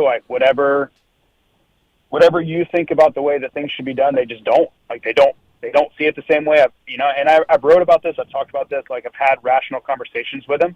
And it was like I was looking right through him. He didn't get it. He didn't care. He didn't understand what I was saying. Like there was no like understanding of what the words that were coming out of my mouth. I was like, do you even realize, like, I wanted to wave in front of him, like, do you understand I'm talking to you? And he just does not. He doesn't get it. And it, it's really frustrating. I get frustrated now, and I don't even have to deal with it anymore. Let me ask you guys this. So, Joey, you were there. Obviously, we know his track record, everything. Besides cutting the track and what he did with you, was there anything that gnarly that he did in Abu Dhabi? Cross jumping, dude. I mean, holy smokes. I thought I watched Kenny's life end in front of my eyes. Okay. And it's hard to say. Like, I never saw any of the broadcasts. I don't even know if they had a broadcast. They did, yeah. They missed the takeout on you they kind of barely caught the takeout of you. Yeah. So they didn't. Again, I didn't watch it, so I don't know. But it was the first moto towards the end of it, coming back in from the stadium. Kenny had set up the old switchback coming into it. He was outside in, inside to out, and had decent drive coming in the stadium. And when we went to jump that first three, dude, he jumped, I bet you 8 feet at least, from the middle of the track all the way to the left. Jeez. And in the air, I watched him come over on Kenny, and Kenny's whole body language leaning into him because he was trying not to land on him. And if he would have caught him in the air, he would have gone, head first into the takeoff of the next one, and it would have been really bad. And that was, for me, like, I was like, dude, okay. Like, listen, I get it. You're trying to be defensive, right? Like, and I support that. You're doing the best you can, and that's where, for me, dude, nothing he did to me pass-wise, like, I was good with all of it. Like, it's just hard racing. And the only part that I was bummed out about, and that was what I was so fired up at the end of the night, was like, he wouldn't even look at me. And I'm like, dude, all I'm trying to do is have a conversation with you. Like, just talk to me. No, he doesn't. It doesn't register. It doesn't. I've done it at the races. I've done it at dinner. I've done it at a bar in Germany. I've done it it just doesn't. And that's like Steve and I have battled. Like, Steve and I used to go at it because Steve was like wanting to defend it, and I'm like, no, dude, I'm done. I'm done defending. I'm done defending it. It's not defensible anymore. He just looks like Homer blinking, like, in Simpsons where Homer. But he doesn't like the thing about it is, like, I don't think he's inherently a bad person. Like, what he thinks is acceptable versus what most people think is acceptable are two totally different things. So he's looking at you like you're a crazy person. Like, he doesn't get it. It's a different language. Yeah, well, and honestly, I don't even think that it's a it's a what he thinks is acceptable. I think it's just a lack of judgment in the moment. Like, I just think that he doesn't necessarily weigh out the risk versus reward, or hey, if I do this, am I putting people in harm's way intentionally? And like, that's where I just think, I don't necessarily think that it's like him being spiteful or him just getting, oh, this is fine. I just think he doesn't think it through. And again, I've never really had that. I haven't had very many run-ins with him ever. I mean, as an amateur, like at the track, I'd run into him and we'd have arguments. But the biggest thing why I couldn't even get his attention there is because Tony wouldn't let me talk to him. But mainly because Dean was yelling at him and they were actually going at it. But like, I was trying to just be like, hey, dude, like, honestly, look at me in the eyes and tell me that you felt like what you did was right, and he wouldn't listen, and Tony just would not let him talk to me. I'm just like, he doesn't though. That's the thing. Like, he doesn't think that there's anything out of line. I talked to him. I talked to his parents. I talked to everybody involved. Like, if he wants to appoint a mediator, I would talk to them too. There's just no acceptance that it's out of line, and that's on him. Like, I don't. He doesn't have to apologize to me. He doesn't have to apologize to anybody. That's for him as a man to decide what's right and wrong. I just don't personally think it's the right way to go about racing. Like, the sad thing is he is too good to be racing like that. He doesn't need to be racing like that. Like, he is an incredibly talented racer. Like, he's battling for championships in this series, and he's a legitimate top 10 450 guy and a top 5 250 West guy and all these things, and none of that is ever going to register because of this other crap. Joey, a caller called in, James. He said, if Freeze had 2 tickets to ICP at the Sphere, would you go with him? Would you go with Vince to ICP at the Sphere? Listen, this is how I look at things, and I was taught this by a guy who's about my height, redheaded. free for me. So listen, if someone wants to buy me tickets, listen, I'm there. No doubt. All right, tweet that out, Tallon, that he would go. I think he might be ICP. Right. Well, yeah, He was actually that might talking to be one of the covered. clowns. 5 points, Joe Dog. 5 points. 1 round to go. Yeah, I mean, I'm gonna be brutally honest here. Like, that was about as worst case for Kenny is pretty much what happened. It's in back row, and I mean, You sound like Brayton last year. Brayton had the points lead, and he could win the thing, and Brayton goes on my show and goes, "We all know Kenny's the best guy." Like, whatever. You sound the same way. Dude, that reminds me of something. How is him not trying to pay Grant Harlan to take Brayton out last year like not a bigger thing? That's what I forgot about that. I'm still stuck on that. Like, if this was any other sport, the commissioner or whoever would be like, "Yeah, you're not welcome here. You're not racing. You're not participating. Like, you can't." I don't think we ever I don't know if we ever verified that really happened. Like, I don't know. I know what you're saying, JT, but I understand nobody was sworn in. Yeah. I got it. Right. But there are plenty of people that are like, no, it was $2,000. And he asked Grant Harlan. Like, we all got it. Like, that is not okay. Like, I don't care what you do. Like, that's not okay. Right. You're going to pay someone $2,000 to I don't care what the terms are, to mess with your teammate, take out your teammate. Like, get out of here with that. That is absolutely against every bit of integrity of this sport. It's not okay. I would agree. What was the points last year going into the last round? Because, like, I know he's 15 back, or I don't know what he is back, but he's a couple back. Brayton was 1 up on Kenny, I think, or something. I don't know. It was Vince was 1. No, Kenny was 3rd. Yeah. Kenny was like 2 back. Vince was 2nd. Brayton was leading. I don't know, but Brayton was like, it doesn't matter. Well, like, you can't do that, right? Like, no, I agree. Well, and Steve, I don't mean it like that, but I'm just saying, like, let's be honest, Kenny is very good right now, and the lack of I don't want to say resources, but like, I'm at a disadvantage from the testing side of it, right? Like, I mean, I got my head in 2 spots. I'm trying to. I am focusing on this because obviously it's something that I could win and it would be cool. But at the same time, like, I got this other thing that I'm trying to focus on and help with. So it's like, listen, if hindsight, damn, I wish I would have rode better and I wish I would have maximized more points, because had I had a few more points, I would be a little bit more comfortable. But being 5 points, I mean, I have to beat him at least once. And I believe someone already told me, Matt, I think I have to beat him in 1 moto, and I have to either get the fastest lap in the last moto or win Super Pole for that extra point. So, like, it's a list. There's a list of things that I have to do, and I mean, and that's just assuming that we go 1-2. Obviously, with the carnage that could be, it changes everything. But assuming everything goes well, you got Vince in the race, so you never know what the hell's going to go on. Yeah, correct. All right, Joe Dog, I'm going to let you go. Thank you for calling. Thanks for the update. Not often we get a points leader calling in. Right. Yeah, it's a big deal. And listening into the show. And ICP stuff. Yeah. I mean, we got our ICP. ICP. I happen to be on YouTube trying to talk, but you don't pay attention to us. So I don't watch the YouTube. I'm not like Dark. Dark watches the YouTube chat during the show and then reacts to people. So I don't really do that. Well, you should interact with us because that's Mark's job. That's Mark's job. Fine. I'm watching. All right. Thanks, Joe Dog. See ya. Bye. See ya. That's Joey Savacci, everybody. ICP. He would go to ICP with Vince, though. Wouldn't that be great? JT, what's up, man? How are you? I feel bad. I went on a Vince Freezy rant, but you don't feel bad. It's just not my fight anymore. I don't really care. I just watch it, and it's the funniest part to me is watching other people go through the same things that I went through for years, and then Steve would be like, "It's fine, it's fine." I'm like, "It's really not fine.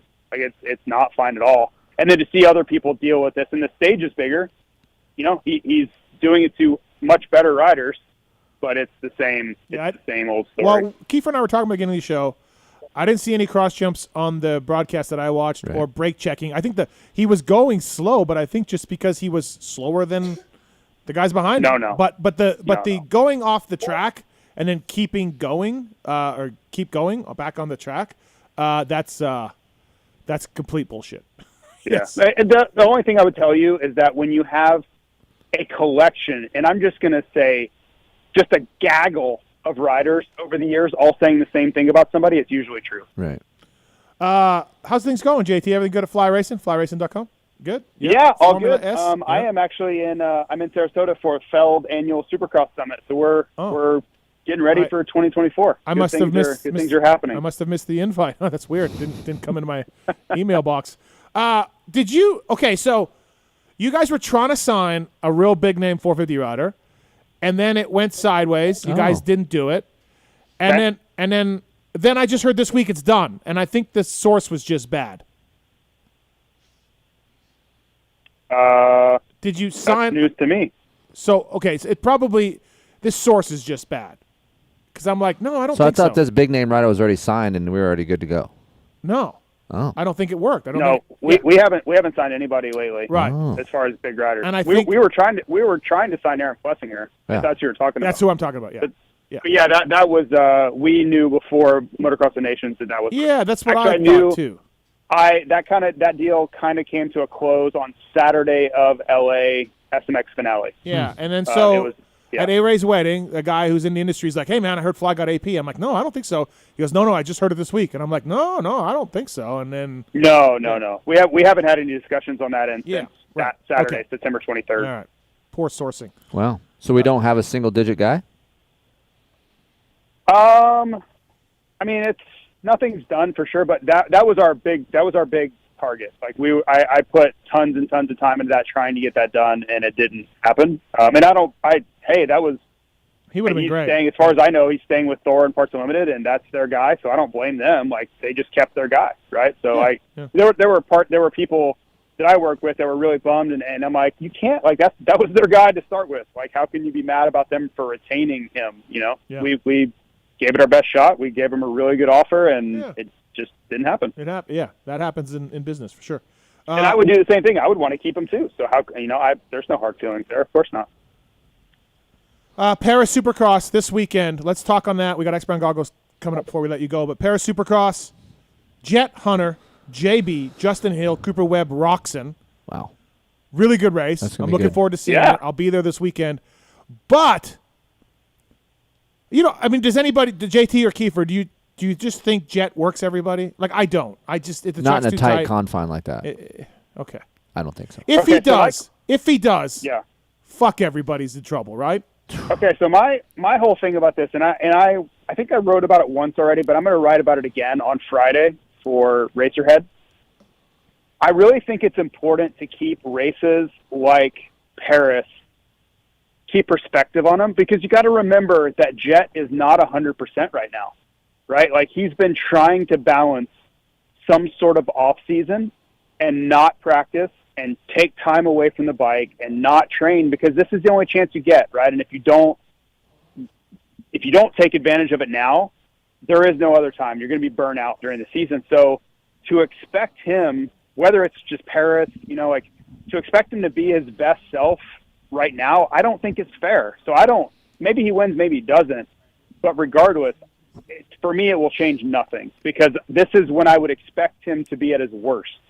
Because I don't think he's been riding as much. He's been trying to not be at the track. I think it's really important to take time away now and recharge a little bit. So it would not shock me at all to see him just be okay. Win some, lose some, be indifferent. I agree. Like, Roxon and Brayton are really good there. And they're sharp. They've been racing. Yeah. Right? And I think that's how it's going to go. I think it's going to be a real mixed bag of racing. Maybe Kenny ends up winning. But if Jet does come out and stomp everybody, like, oh, my God. It's probably problematic if he does that. But I just think what I fear, why would I care? But what I fear is that he is less than his best self this weekend, and everybody's just like, oh, see, he's not that good. And I'm just going to be like, you guys need to calm down. Yeah, everyone. I don't think anybody's there anymore. I don't know what else you need to see. I hope no. Yeah, no one should say that. I don't think we're all past that. I mean, look, now. Justin Brayton he gave Kenny everything he wanted at Paris last year. I was there. Yeah. And then Anaheim comes, and Kenny. Yeah, you see what happens. Right. Yeah. But you got to remember, this dynamic has been the same. Like, Larry Ward was basically untouchable in Europe in the off season, right? I was my best at this time. I could battle with guys that I wouldn't even barely be able to stay on the same lap as when we got back to the States. But I prioritized this time. Like, I would be in the trenches putting in all the work right now where they're at the lake, right? You see Jet, he's out, wake surfing with Ferrandis and things. Like, that's what you're supposed to be doing in this downtime, not hunkered down trying to be your best self. So that's it. Some people will get it and they'll be like, yeah, Anaheim's when it matters. Like, right now, this is a cash grab, right? It's a great opportunity to see the world make a lot of money. It's not the high pressure situation where you have to be worried about winning. So it is good money, but also from what I know, the Lawrence brothers, this is a contract that's 3 years old. So 3 years ago, they were supposed to go to Paris. They signed a deal. Yep. Then they had visa. I remember that. Then they had visa problems. Then COVID hit. Then they couldn't go last year, and so the family is honoring the original 3-year-old agreement. Less money. Yeah, right. To go. So can you imagine what a deal they're getting compared to like trying to get Jet Lawrence and Hunter Lawrence now? Yeah, good for them. Yeah. Good for them for honoring it. Yeah. Like that's but it integrity. might be the last time you see the Lawrence brothers at Paris. Also. Yeah, I mean they're probably priced themselves out. Yeah. At least both of them. Right. Anyway. Right. So, but it's good on them for doing. Jet's a 6-figure guy to race like that, like all day long, no problem. Oh yeah. Right. Yeah. So yeah, I get it. Do you think out of all the guys going, who has the most to gain? Webb. Yes, that's what I'm saying. Yeah. I think he has the most to prove, for sure. After what we saw at SMX, which was mediocre. Yeah, like not terrible, but also not great. Right. Yeah, I think he's got something to prove, right? Something to see. So, all right, X Brown goggle tear-offs. Let's do this. We got JT on the line. Here we go. It's the X Brand tear-off segment. 15-second rapid fire. X Brand goggles, choice of champions everywhere. Champions like Josh Strang, choose X Brand. That FXR factory ride goggle, Keefer, looks a lot like the X Brand Lucid. So does the A-Star goggle as well. X Brand goggles, choice of champions everywhere. All right, our guy Moser, you know who that is? No. Okay. These are questions submitted by Moser. 30 seconds on the clock. Rapid fire. Steve, rate the food at A-Ray's wedding. No, we will get into that later. That is a question for later. We have a whole A-Ray segment. Sorry. Sad. Keefer, what's your favorite Thanksgiving Day side dish? Don't say Heather's box. Yeah, No. can't do that. Okay. That's a meal. Oh, wow. I'm going to say cheese wieners wrapped in a croissant. What? That's so good.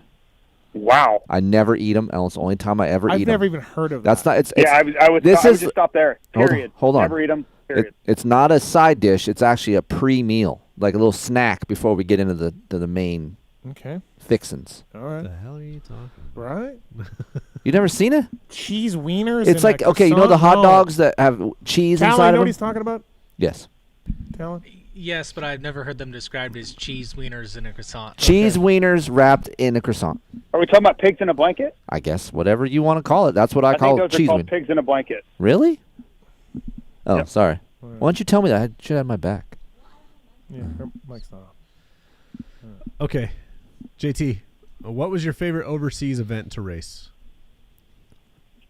That's a pretty good question. I really enjoyed Barcelona because just for me, it was kind of the atmosphere around the event would help a lot because once you're at the stadium and you're locked in, it's all kind of the same.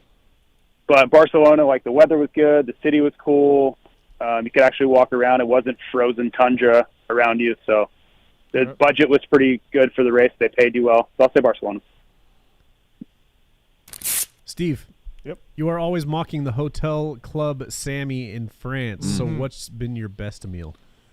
My friend Dark and I, when he had no money and I was paying for everything because he was broke, we went out to a really good Italian place right by the stadium in Paris. It's really good pizza. Yeah, I really like that place. JB and I did go there, actually. Pizza? Well.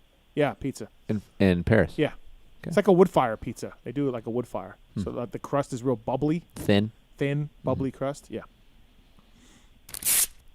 Kiefer, besides the Kickstarter, what's the Suzuki 450 biggest shortcoming? Coming? CUM? Coming. Yeah. Oh, yeah. Don't know the guy, but that's standard.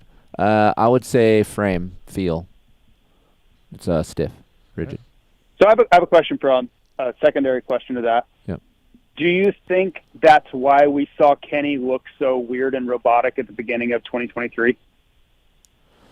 We talking about like Paris and all that? No, like A1. Steve and I talked about this a lot. Like, he didn't look like Kenny to me. Like, he just looked like he was super uncomfortable, wasn't fluid in the corners at all. Like, he didn't have that. Kenny has a very distinct style, like standing up through corners and all that. He wasn't able to do any of that. Well, just from what I've ridden, and we got to ride his bike at the end of, the 3 rounds at the SMX. Mm-hmm. So I think that chassis has evolved, and there was two different bikes. Well, I shouldn't say different. There was 2 bikes. They said exactly the same, did not feel exactly the same. And for me, the main bike that I rode had a lot more compliance, a lot more front wheel traction. So I think for sure the bike has evolved. They found something within the chassis over the course of the rounds.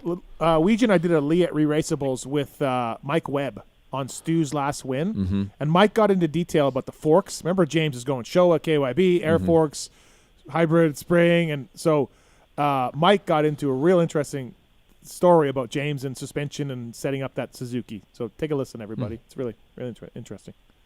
All right. JT, what can be said about Vince Freese that hasn't already been said? Oh, okay. All right. Nothing. I don't want to bash the guy. I wish I wrote about this on Friday in Racerhead, and I think his legacy is going to be a lot of negative things where it shouldn't be, because I think the guy's done a remarkable job of improving his skill set and creating a career where maybe there wouldn't have been one. And no one's gonna remember that. It's gonna be all the other stuff, and that's unfortunate. How old's Vince? I don't know. He turned pro in 2008, so that's 15 years ago. So he's got to be pretty old. Early 30s then, probably.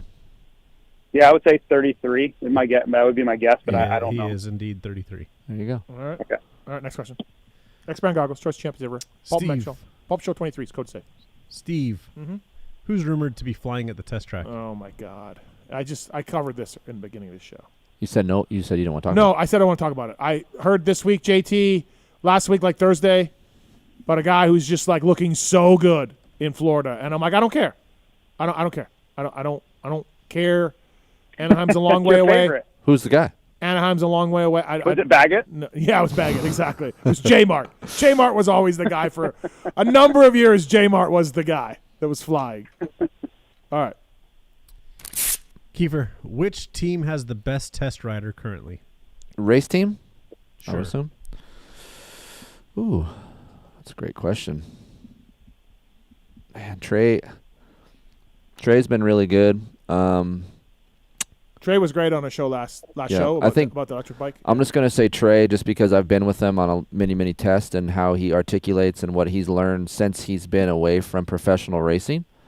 I think how he speaks to the engineers and what he knows that the bike needs being at the level he's at. So I'm going to say Trey. Same. Same. Yeah. All right, last one, JT. What will be Jet's biggest challenge in his first year of 450 Supercross? I think the races where he gets a bad start, which will happen, and just dealing with the traffic, because I think there are going to be a lot of people that are going to try to make life hard on him.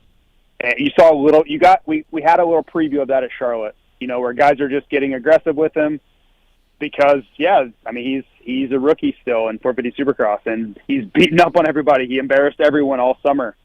So I don't think they're going to try to take him out per se, but they're going to get their shots and take their shots when they can. And how he handles that, not getting frustrated, staying patient, moving forward, and realizing it's 17 rounds and all those things. 40 seconds. He's not used to 40. Yeah, he's not used to losing yet, right? I think Kenny made a really 46 really insightful comment about Jet hasn't figured out how to lose yet. Thank you. And just working through that process. Cue the music. Also, SX Brand Goggle Tear-Offs. Everybody I've talked to, from Sexton to Baggett to Osborne, have told me week in and week out, it's a lot, man. It's a lot. Like, just no breaks. Yeah. Yep. This is not an Eastern or a Western regional series, Right. This thing understanding that it's okay to get third on a weekend or fifth or whatever. It's not the end of the world. Like, that is where Jet is still going to have to work through it, because he expects to win every time. And if he doesn't, he feels like he let the world down, and it's not. The goal is to win the championship, in the end. 250. He'll get there. 250 Paris, Vial or Shimoda? Who do we got winning? 250 class this weekend. I would say Shimoda. The whoops are typically pretty tough in Paris, so I'll take Shimoda. All right, fair enough. X-Brand goggles tear-offs. That's it. Please check them out. Pulp Show 23 is the code to save. Anything else for JT Keefer? No. We're done? That's it. All right. Well, JT, you're on the East Coast, so tell Weege we said hello also. I will. I was in the car with him when we were speaking earlier, and he was using his blinker everywhere, and I was yelling at him. What about I was on mute. What about his chain adjustment? What about the chain adjustment? Fucking, it's unbelievable. He is. He is one of the most interesting humans I've ever met in so many ways. Yep. He's got a broken foot, so he's limping around, and he is Weege. He was. Did I send you the video of him yelling in his hotel room, announcing an ATV motocross race, and I could hear it through the hallway? It was amazing. That's Weege. That is, he was actually announcing it on the ATV race. Yeah, he was doing the voiceover, and it was so loud. You would have thought he was actually at the race. It was incredible. All right, buddy. Thanks for calling in. Appreciate it. Talk soon. All right, see you guys. See ya. That's Fly Racing, flyracing.com. One more commercial before we go. One more call. Chad, what's up, man? Not much, Steve. What up, Chris? How you doing, sir? Hey, where were you at World Vets? Yeah, I didn't go to World Vets. I did a podcast with Keefer, though, a couple weeks ago on the race. It seemed like it wasn't really. Yeah. Yeah. Seemed like listen, dude, I hurt my elbow in Washougal. It's a legit injury. I'm not legit injury. And it's better. It still bugs me. I wasn't riding. I wasn't practicing. Also, there was like no Canadians were coming down. Well, once were, and then he broke his back. Donk was there. I didn't know Donk was going. Yeah. Hey, there was a ton of Canadians there. I mean, it was Team Canada. They had a semi there. You guys had like I was sitting there. 8 World Cup teams, 8 Canadian World Cup teams. I know, I saw that, yeah. Do we have a ruling on the Italy thing yet? Do we know on the ruling? I don't know anything about all right. Okay. The Guamites weren't there. Yeah. Chad, I don't know, man. Maybe next year. I don't know. I feel like I did my time there, and I got it better, you know? Well, we tried to get him to go, man. Like, Heather and I almost had him. He's like, what time's practice start? Friday night. I was thinking that he was going to show up, and he didn't. I was thinking about I did go riding. That almost makes it worse for me. Does it really? Because you actually went riding and didn't come and go race. Yeah. And then I was telling Pookie, like, maybe I'll just go for one day. Like, I'll just show up, ride that little 2-lap practice. I mean, it is nice that you didn't have to drive all the way over there. Yeah. I respect that. Sure. All right, Chad. Well, maybe next year. We'll see. Thanks, buddy. Yeah, right on. Thanks. Later, Chad. All right. That's it. Commercial break. A-Ray, Weston Peick, World Race Vets. Tech Rant. World Vet Talk? Maybe. On what? I don't know. Okay.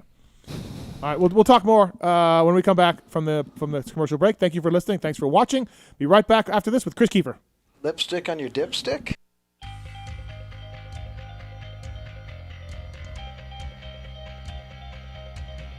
At motorsport.com, our ride started in 1999 with a commitment to making your next ride your best ride. We take pride in having a huge selection of gear, accessories, and OEM parts for moto, street, off-road, ATV, and UTV. Riding is what connects us and makes us a family. From the track to the trail, tarmac to open roads, we're all connected because we ride. And that's what motorsport.com is all about. We've got your back. Our unrivaled and dedicated team of gearheads are willing to go that extra mile. No gimmicks, just high-quality parts, the best customer service in the industry, and free shipping on all orders over $79. Our passion at motorsport.com is to ensure your next ride is your best ride. This is our invitation to you, from riders for riders. Visit us at motorsport.com.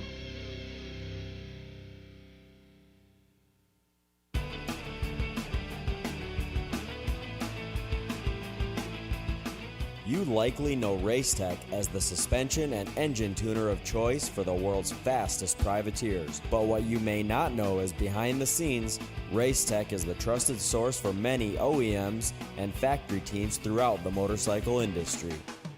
For nearly 40 years, Racetech has been producing high-performance suspension and engine components and services right here in the USA. Racetech doesn't just specialize in motocross. In fact, they have many off-road, hill climb, flat track, road racing, and supermoto championships on the mantle as well. Not a racer but want to smooth out the ride on the street or add some performance to your Harley? Racetech offers a full line of suspension solutions including industry-leading, built-to-order G3S custom shocks. All Racetech products are 100% guaranteed to exceed your highest expectations. Don't wait. Experience the Gold Valve Advantage today by logging on to racetech.com. Don't forget to mention PulpMX when ordering for a discount.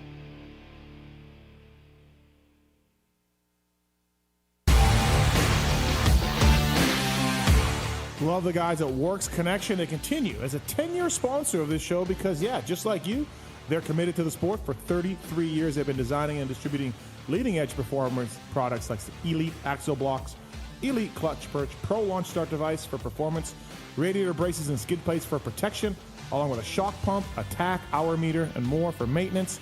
Works Connection, great guys up there in NorCal, and super cool company. We're stoked to be associated with them. When you take a look around the AMA pitch, you'll see Works Connection proving ground for products under the canopies of Team Honda, HRC, Star Racing, and other top teams. And the best part of this whole deal is if you use the code PulpMX20, you get 20% off your order. Visit your local dealer, check out motorsport.com, and ask them to see the Works Connection product line for 2022. Great company, great products. Check it out. Thanks to Works Connection for coming on the show. PulpMX20, the code to save.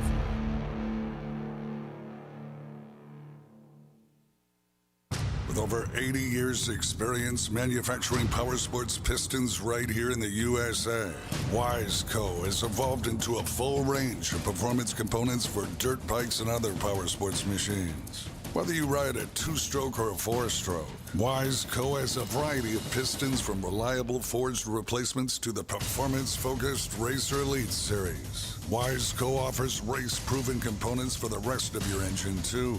From garage buddy engine rebuild kits, clutch and valve train components, USA-made Racer Elite connecting rods, and their CB4 thermal protection line.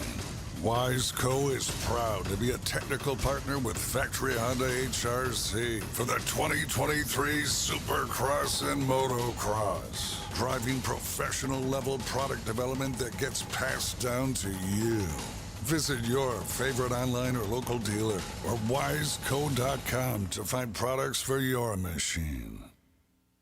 Maxima Racing Oils was created for world-class racers who challenge the limits of possibility. Their demands on equipment drive us to look beyond conventional ideas and to exceed industry standards. It's in our DNA to identify problems, formulate solutions, and execute at the highest levels of competition.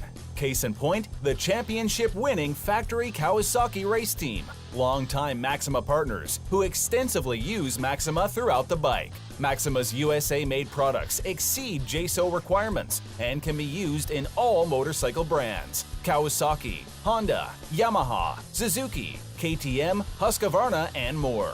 Maxima Racing Oils. Experience the difference. Visit MaximaUSA.com for more information.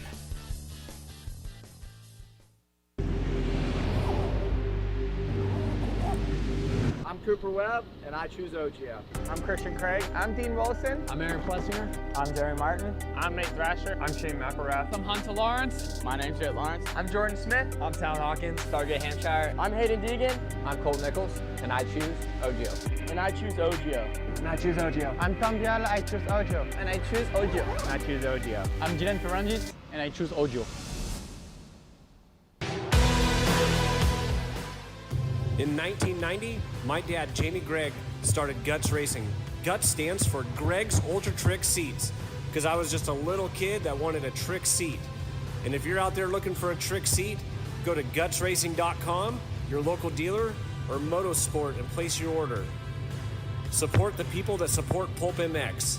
You can use Pulp 2022 for 20% off at gutsracing.com.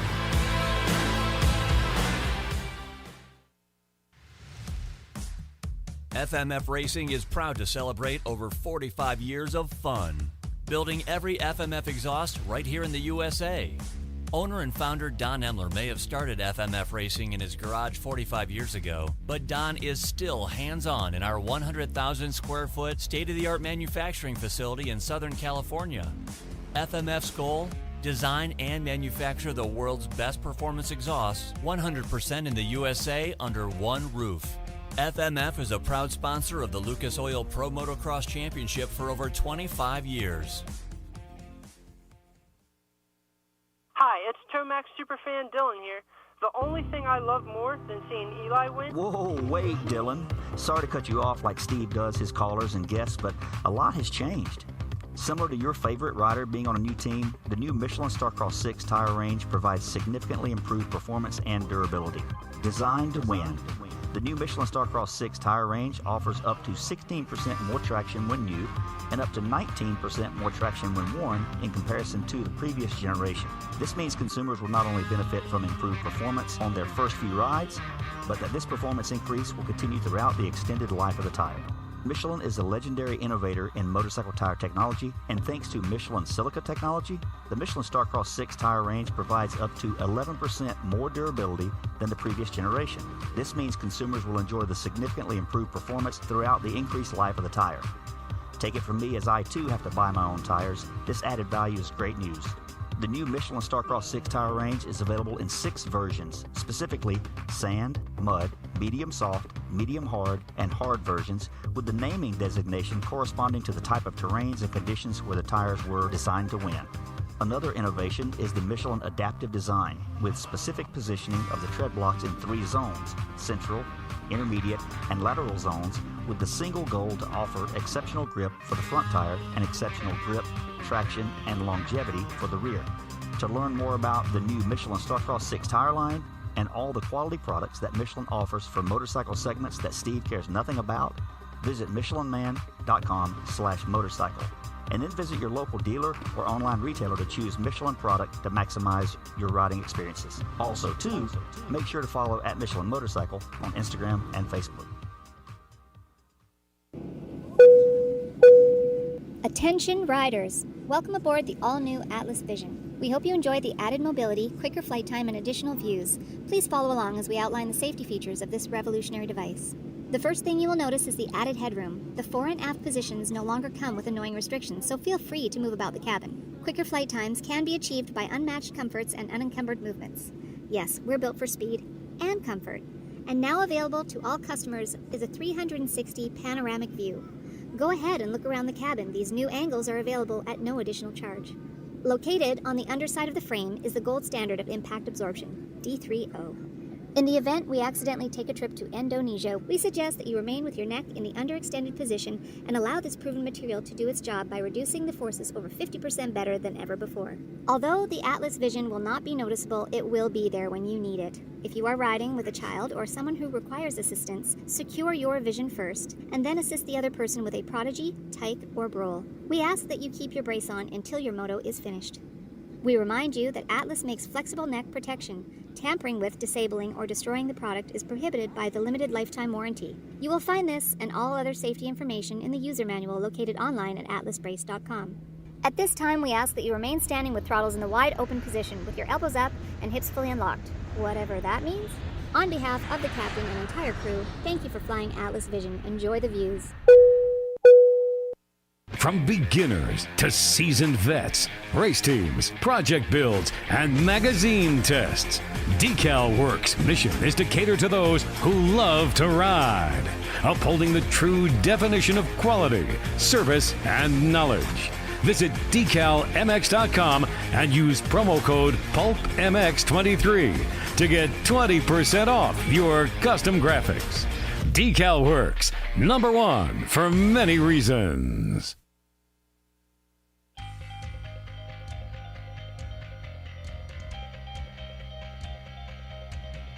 At motorsport.com, our ride started in 1999 with a commitment to making your next ride your best ride. We take pride in having a huge selection of gear, accessories, and OEM parts for moto, street, off-road, ATV, and UTV. Riding is what connects us and makes us a family. From the track to the trail, tarmac to open roads, we're all connected because we ride. And that's what motorsport.com is all about. We've got your back. Our unrivaled and dedicated team of gearheads are willing to go that extra mile. No gimmicks, just high-quality parts, the best customer service in the industry, and free shipping on all orders over $79. Our passion at motorsport.com is to ensure your next ride is your best ride. This is our invitation to you, from riders for riders. Visit us at motorsport.com. Maxima Racing Oils was created for world-class racers who challenge the limits of possibility. Their demands on equipment drive us to look beyond conventional ideas and to exceed industry standards. It's in our DNA to identify problems, formulate solutions, and execute at the highest levels of competition. Case in point, the championship-winning factory Kawasaki race team, longtime Maxima partners who extensively use Maxima throughout the bike. Maxima's USA-made products exceed JSO requirements and can be used in all motorcycle brands: Kawasaki, Honda, Yamaha, Suzuki, KTM, Husqvarna, and more. Maxima Racing Oils. Experience the difference. Visit MaximaUSA.com for more information.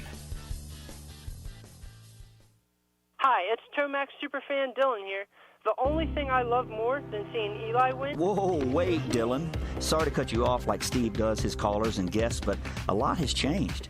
Similar to your favorite rider being on a new team, the new Michelin Starcross 6 tire range provides significantly improved performance and durability. Designed to win.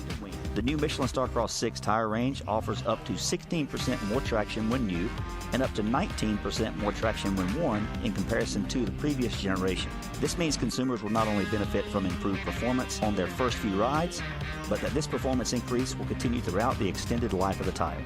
Michelin is a legendary innovator in motorcycle tire technology, and thanks to Michelin silica technology, the Michelin Starcross 6 tire range provides up to 11% more durability than the previous generation. This means consumers will enjoy the significantly improved performance throughout the increased life of the tire. Take it from me, as I too have to buy my own tires, this added value is great news. The new Michelin Starcross 6 tire range is available in 6 versions, specifically sand, mud, medium soft, medium hard, and hard versions, with the naming designation corresponding to the type of terrains and conditions where the tires were designed to win.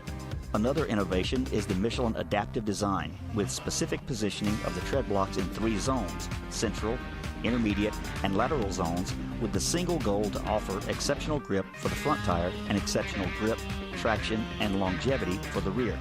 To learn more about the new Michelin Starcross 6 tire line and all the quality products that Michelin offers for motorcycle segments that Steve cares nothing about, visit michelinman.com/motorcycle. And then visit your local dealer or online retailer to choose Michelin product to maximize your riding experiences. Also, too, make sure to follow at Michelin Motorcycle on Instagram and Facebook.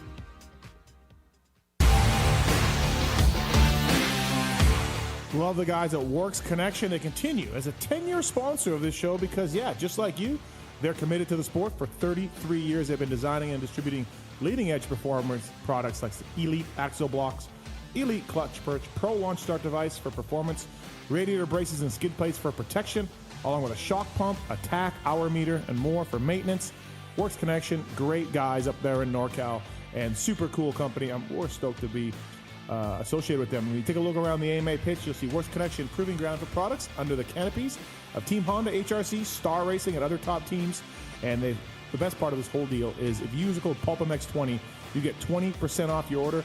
Visit your local dealer, check out motorsport.com, and ask them to see the Works Connection product line for 2022. Great company, great products. Check it out. Thanks to Works Connection for coming on the show. PulpMX20, the code to save.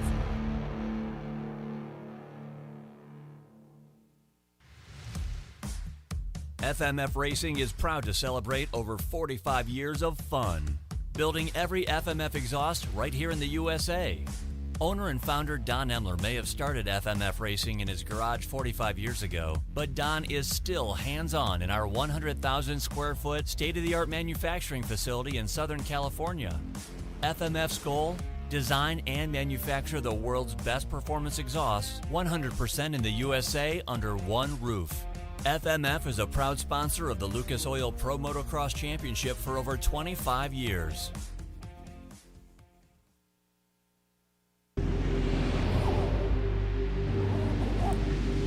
Cooper Webb, and I choose OGO. I'm Christian Craig. I'm Dean Wilson. I'm Aaron Plessinger. I'm Jerry Martin. I'm Nate Thrasher. I'm Shane McElrath. I'm Hunter Lawrence. My name's Jett Lawrence. I'm Jordan Smith. I'm Tallon Hawkins, Stargate Hampshire. I'm Hayden Deegan. I'm Colt Nichols, and I choose OGO. And I choose OGO. And I choose OGO. I'm Tom Diallo, I choose OGO. And I choose OGO. And I choose OGO. I'm Jiren Ferranges, and I choose OGO.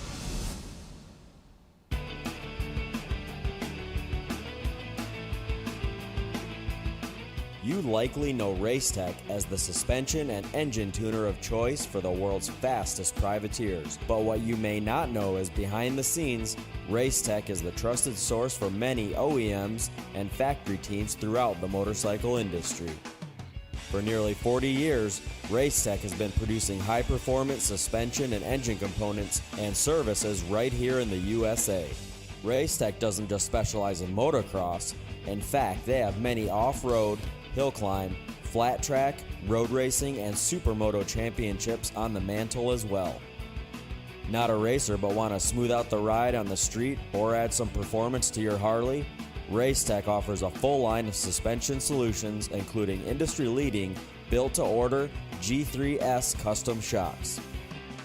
All Racetech products are 100% guaranteed to exceed your highest expectations. Don't wait. Experience the Gold Valve Advantage today by logging on to racetech.com. Don't forget to mention PulpMX when ordering for a discount.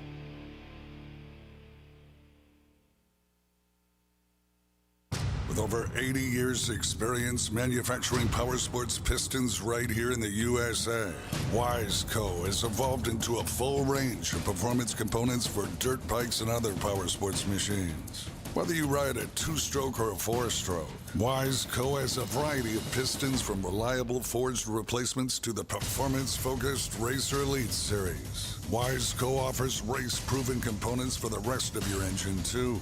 From garage buddy engine rebuild kits, clutch and valve train components, USA-made Racer Elite connecting rods, and their CB4 thermal protection line. Wiseco is proud to be a technical partner with Factory Honda HRC for the 2023 Supercross and Motocross, driving professional-level product development that gets passed down to you. Visit your favorite online or local dealer or wiseco.com to find products for your machine.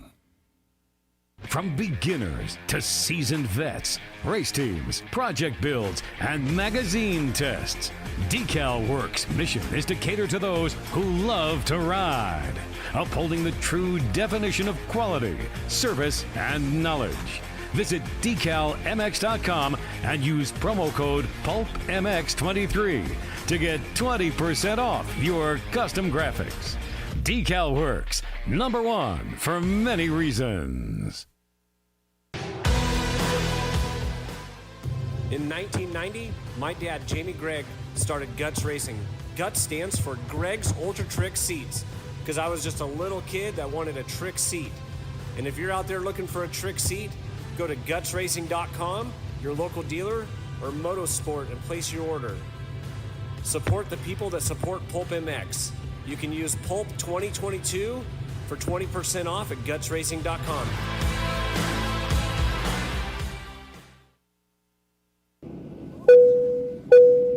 Attention riders! Welcome aboard the all-new Atlas Vision. We hope you enjoy the added mobility, quicker flight time, and additional views. Please follow along as we outline the safety features of this revolutionary device. The first thing you will notice is the added headroom. The fore and aft positions no longer come with annoying restrictions, so feel free to move about the cabin. Quicker flight times can be achieved by unmatched comforts and unencumbered movements. Yes, we're built for speed and comfort. And now available to all customers is a 360 panoramic view. Go ahead and look around the cabin. These new angles are available at no additional charge. Located on the underside of the frame is the gold standard of impact absorption, D3O.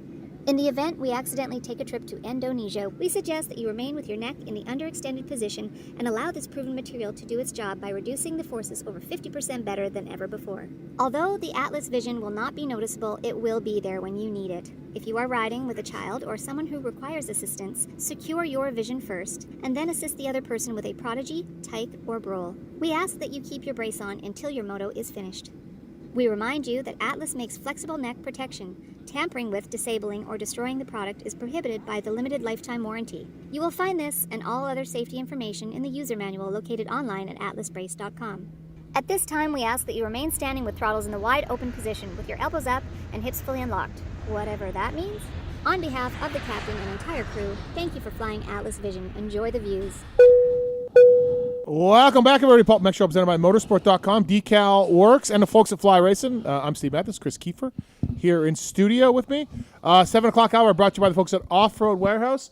The code is PulpMX to save. Off-Road Warehouse. Get your bike to the track with style and performance from Off-Road Warehouse. Whether it's steps, whether it's overland stuff, whether it's Jeep stuff, UTV, racing products, they have it all. Industry's leading brands there at Off-Road Warehouse are staffed by a knowledgeable, experienced team, plus they install everything they sell, from suspension kits, tires, and wheels to steps, bed accessories, and more. The code is PulpMX to save with the folks at Off-Road Warehouse. ORW, this is the butt patch you see on the back of Dino and Phil and J Mart and all those guys. Also, I've teamed up with the guys at Arena Cross. The AMA Arena Cross series and I are doing something. I'm going to promote their series. I'm going to have some racers on the show while the series is going on. I'm also going to, I don't know if it's wrapped in stone yet or if it's written in stone yet, maybe be at a couple of events calling the action at AMA Arena Cross. Like, okay. What? A lot of people like me don't know which Arena Cross is this? What's going on? Well, this is the AMA series. Okay. That is. Who's putting this one on? What's the guy's name? Well, the series itself? Yes. This is the what is this one? What's the title? We had sponsor? the guys, remember the guy that came on that was on the show? Yes. And I met him. He's at Loretta's. Nice guy. Is it the same guy? No, I don't remember that story that you Okay. told me that. All right. I don't know who you met. Okay. It sounds vaguely familiar. Okay. But I can't totally remember. Did you meet Jay Reynolds? No, not him. Okay. I think that's the other one. So who's the AMA Arena Cross one? The AMA Arena Cross guys are Mike Kidd? No. I know. Now I'm fucking blanking. Sorry to put you on the spot, Steve. You did. Listen, so I think I'm going to be at a couple. Okay. And I'm going to do something at them. This is the one that J-Law's doing with Phoenix Honda, by the way. So it's not Robbie McQuarrie series? This is Robbie's series. This is Robbie's series. So This that's is the guy I was Robbie's talking series, about, yes. Loretta's. Oh, you met him? Yeah, so me and Robbie pitted next to each other. And he has a really nice wife, good looking. He's basement. Remember we talked about this on the show? That's where the basement sounds familiar now. Yes. Okay. All right. So Robbie's series, AMA. Yeah. There's another one called, now they had to change their name. They're not called Arena Cross anymore. Now they're called Motocross It's one of Leslie's, Arena or something. right? Nitro or something. I don't know. I don't know what Alessi's doing. Yeah. Anyways, can I talk about this? Sorry, man. All right. December 1st and 2nd, top Arena Cross pros will battle across the U.S. in exciting new locations like Daytona Beach during Bike Week, laying it all on the line for huge payouts and number one plate. Amateurs will also get their shot in the big lights, under the big lights. And the AMA National Championship will be awarded in Guthrie, Oklahoma. And the two-stroke brawl will have racers on the power band at select rounds, chasing a $20,000 total purse. ArenaCrossUSA.com for tickets and more information. ArenaCrossUSA.com, tickets and more info. This is the series that the Phoenix Honda guys do. J-Law is supposed to be there. Kyle Peters, of course. And I think Michael Hicks is going to do more of these as well. So we're going to have a lot of races going on with these guys, and I'm happy to promote the Arena Cross Series. I've always said the Arena Cross Series, there needs to be a vital, thriving Arena Cross Series back in our sport. It's absolutely needed. So thanks to those guys for coming on board, and we're going to have ticket giveaways to do. We're going to have racers on the show, ticket giveaways, and more. MTX braking available in over 800 power sports dealers right now. A special code PulpMX for an introductory pulp deal when buying direct from MTX, mtxbraking.com. Inspired by motocross and power sports, they brought better braking tech into brake pads for mountain and road bikes. Make your mountain bikes better, more power, better modulation while remaining dead silent. mtxbraking.com. Code PulpMX to save with the folks at MTX. Really good mountain bike pads. Really, really good stuff. So I appreciate those guys coming on board with us as well. So we have Weston Peick coming up, Alex Ray as well. A lot of talk about the wedding. We'll get into it with A-Ray and more on that. All right, Race Tech Rant. Actually, no, let's do this. Works Connection. PulpMX 20 is the code to save with Works Connection. We are giving away a set of aluminum YZF offset mounts. These are, what do these do for you, Keefer? So just so everybody knows, these are offset foot peg mounts. If you're on a pre-23 YZ 450-250F, they will lower your peg by 7 down and 5 back. If you are on a 23 and 24 YZ 250-450F, basically you'll be getting a -2 down and then same stock offset on the back. So for me, it just opens up the cockpit a little bit more. They're a little bit tricker looking. If you are on a newer YZ, you will have to use the newer foot peg spring, but they will work. So they offer them in aluminum. That's what we're giving away, aluminum ones, right? Mm-hmm, yeah, and tie. Obviously, they make tie as well. So, yeah, it's just a cool piece that Eric and the guys over at Works Connection make, and they make your cockpit a little bit more roomier. Here's how we're going to do it. I need a photo of your Blue Crew when you send in your entry. Need a photo of your Blue Crew that these mounts are going to go on at contest@pulpmxshow.com. Contest@pulpmxshow.com. And we'll just randomly pick a bike to give away. And so send us a photo of the bike with a shot of you on it or your chick on it or just the bike itself or your Basset Hound or whatever. And you'll get a set of Works Connection aluminum YZF peg mounts. And so thanks to those guys for coming on. And doing that, PulpMX 20 is the code to save with Works Connection. Contest@pulpmxshow.com. Okay, Race Tech Rant of the night. We have enough time. Want to thank the folks at Race Tech. They got suspension seminars going on right now. Our buddy Dark. He's in one. He's in one deep right now. Deep. Probably going to start Dark's Pro Suspension. Dark's Bump Sticks coming to Texas. Dark Side's Bump Sticks. Racetech.com. PulpMX 23 is the code to save. If you're getting a revalve done, whatever it is, tell them you listen to Pulp. They'll give you a discount. Get the right spring rate for your bike. Get your motor work done. All of it done with the folks at Race Tech. And love those guys there. Big part of our show. They're coming back next year. So I talked to the Chris and boys about that. Race Tech Rant of the night. It's pretty easy. It's pretty simple. It's you. It's you. Every time I'm on here, it's me. Oh, it is? Yeah. Oh. Why? What was it last time? I don't remember. Oh, but it was you? Yeah. See, I don't think you're right. No, here's my rant about you. Like, we're great friends. You harass me nonstop about all these things that I do wrong. And I need to improve in my life, and that's fine. That's what friends do. But here's one that you need to improve. Okay, Chris. great. Here's something that you need to do. Constructive, I hope. Like, and I talk to Pookie about this all the time, who's going to be crying when I leave on Wednesday for Paris. But you need to calm the fuck down when it comes to traffic.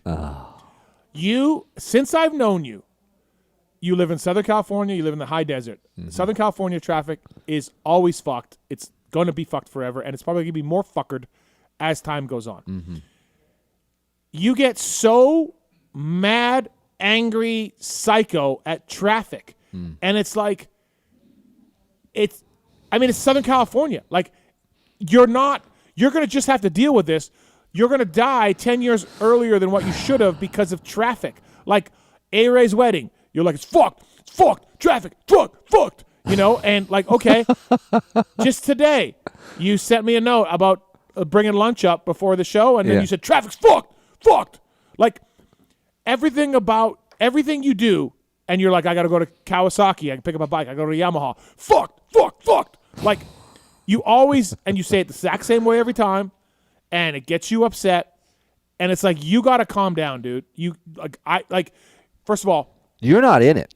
Oh, I lived in California for 20 years. But you're not in it now. But I know exactly what it's like because I lived it. I drove from Anaheim to Temescal Canyon Road 3 times a week for 5 years. I was going opposite traffic, but still. You get so angry. Like, dude, calm down, man. I'm a calm person. You're not, though. When it comes to everything else in my life besides this. You can get fucked. Because I have to fucking drive everywhere I go to work, for work, right? Yeah. And I live in the high desert, so driving down the hill, it's fucked. Yeah, that's just like that. That's how you say it. Because it is. Like, it's Southern California. We get it. It's fucked. Why is it affecting your mood? Like, Why don't you leave earlier for wherever you need to go? I do. Oh, you do? You just do every time? Yes. You just every single time? Yes, I do. I leave early. Go ahead. Yeah, he does leave early, and traffic's still bad. I feel sorry for Heather when she comes with Okay, me because I'm an asshole. He was really bad Friday going to A-Ray's wedding. Yeah, but leave earlier. Like you know it's going to be bad. You got Apple Maps. You can do the Apple Map thing. You can see what's going on. You can see the red on the Apple Map. I do. And yet you're just always fucked. Like, calm down, dude. I just don't understand why the fuck can't people just drive in a normal manner? But there's an accident here. This guy's doing this. Just drive to the point. Like I don't understand. It's California. 30% of the people on the road are they don't even have a driver's license probably. It's just draining when you know you got to go to a track, okay? Or anybody that goes to work. You go to work and then you know you're fucked when you're driving home. Yeah. You're just fucked. But why I'm not disputing that. It's bad. You get so upset about it, and for as long as I've known you, for as long as I've known you, you're still upset about it, and it's like, bro, we get it. It's California traffic. Like, you are fucked. Like, I get it, but you let it get to you so bad. I'm in it all the time. You're not, though. I'm in it all the time. You're not in it all the time. You know, that's probably you are right. I'm not saying you're wrong. This rant is valid. Even when I was at Yamaha, it's probably one of the reasons why we're going to get divorced, because I was in traffic on. Yeah. If I added the traffic, how much time I was driving, I was driving 21 hours a week. Almost a full fucking day. Yeah, I get it. That's where you have to move. So when I got the job at Yamaha. Oh, you're going to move down the hill? When I got the job at Yamaha, I was living in Riverside.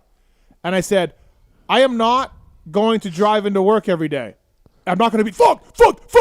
So I moved to Cypress, to an apartment that was closer. Yeah. Because I chose to not live my life where I'm fucked. Yeah. I just chose to live my life where I didn't have to deal with traffic. And when I did have to drive out to the test tracks, it was going the opposite way of traffic, so it wasn't too bad. There were some times a plane crashed on the side of the 91 freeway. Just landed on the freeway. And I missed 4 hours of work that day. But, I just chose to not live like that. It is valid, and yes, I probably need to be better for her, for myself. For your lifespan? For my lifespan. But it doesn't matter. I think I'm going to miss it. I don't. I leave early. I'm fucked. Like, it doesn't matter what I do. I'm in it. Yeah, so just calm down, put on some Don Henley or U2, and chillax. I try. Chillax. It was really bad the night of the LA. Yeah, LA Supercross, because he wanted to stay down there. I'm like, no, let's just go home, because I know how he likes to be home. So we went home, and it was fine until we hit the split, and then it took us 3.5 hours to get home. Like, because of get a hotel. It's 10:30. Get a hotel. I was trying to be nice. No, I know, but you just know that it's we Friday. didn't know. We didn't. Well, no, it was Friday. Thursday. It was Thursday. Okay. And they had it down to one lane because they were doing road work. Okay, but you could check into that. You can look into that. You can look before you leave. I know. Is there anything going on? Maybe we'll just get a room. We'll just stay down here. Just always think about it so that it doesn't ruin your life. Well, that time it was my fault. Yes. Always think ahead.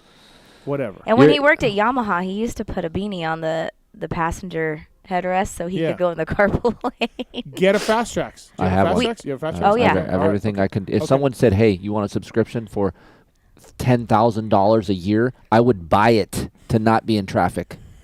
You got to calm down. My race tech rant is you and traffic. It's bad in California. It's and really you just bad. got to just deal with it, man.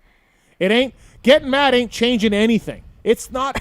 You need to just be a 5. I'm not mad at the people in the traffic. I'm just mad in general. Yeah, I know, but you're not a mad person in general. No. So that's where traffic is the one thing that gets you amped up, irate, and it's not changing by you getting irate. It's not going to get any better. So just be a 5, put some music on, chill out. I'll try. You know why? Because he knows that when he gets home, he still has emails to answer and he's got shit to do. Right. So his day never ends, which I get. I'm not saying uproot your life and move. I can't afford it. But when we moved here, we had every intention of going back to California. Oh, you did? Absolutely. We were like, let's get a house, move to Vegas, go back to California where our friends are.